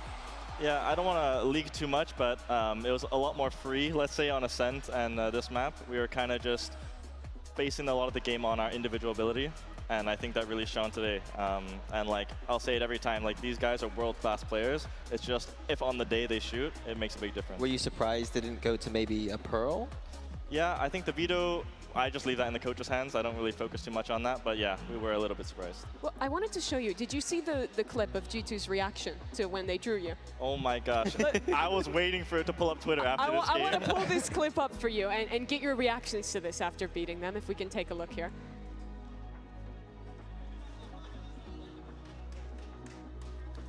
See, they're elated after getting the first pick, knowing they get to pick you guys. What would you say to them now? Like, it's easy to laugh when you're in the bedroom, but when you're on stage, it's a bit different. I'm not a spiteful person, but it does feel really good when someone reacts like that to choosing you, and then you do the one over them. So, fairs to them. They came out. It's also their first game. Maybe that's some jitters or something, but... Yeah, what do you think the difference was for you today? We are hyper relaxed right now. We're in the state like I've never seen us. Santiago, we're all like super like bunched up, and like after the GE win, we're like, guys, like this is just VALORANT. It's a video game. Let's just play. You think it's just confidence getting some of those wins in? Yeah, getting the wins in early. I think I will say DRG did us a solid. Getting that game over, winning at an international again, it kind of just boosted our mentality. Well, you get another opportunity to play against the CN team. If we take a look at the bracket, there's now guaranteed to be a team from your league in the top 4 here. You're playing against EDG. You lost to them in the finals domestically. what do you feel like the team has learned since that finals? What will make you different against EDG in a few days? It's kind of something I've always said as well. It's like we just need to play like practice. We find so many times when we play officials that we're just not playing to our potential, whether it's nerves or whatever. So just play like practice, and we know EDG so well. It'll be a fun game. Is there anything you do specifically? Because obviously on the camera, you're the one getting hype, you're the one bringing the energy. Is there anything you think as like kind of an emotional leader potentially of the team that you bring? Not just the hype, but like if you see any unconfidence happening? Yeah, I think a lot of unconfidence derives just from like a bit of fear, I would say. It's just fear that you're not good enough, but I think at this point in time, I don't really have to do anything. Like, these players have showed us that they're capable, so I think a lot of people on our team probably have self-confidence right now. So normally, maybe there would be potential for me to like help out a little bit, but right now they don't need it. Yeah. Scary. Well, an incredible game from you and the team, OMEN. A day off for you tomorrow as we head down to the lower bracket and the start of elimination games. Leviathan playing against teams HyperX, followed by Foot versus G2. Before we let you go for the day, I want to give you an opportunity for the last fans here in the venue, for the people who are watching at home in China. Anything that you would want to say? Thank you, everyone. Thank you guys so much. We really appreciate it. Thank you. Like, obviously, I don't think this was the expected outcome for anyone, but it really, really helped, especially in the first map. You know, when you have people here that rely on you for a good time, it's really special. And it was. Congratulations once again on the win, OMEN. Thank you so much for joining us as well. That wraps our second day of playoffs, but eliminations to be had. 2 teams leave the tournament tomorrow. We'll see you back in the Copper Box Arena then.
Top, try and pull it out of the open, but the star is doing everything now. Chicho wants it.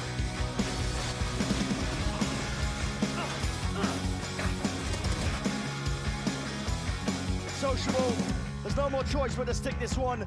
It's a slam dunk finish. It's a sure shot.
confident. Got no love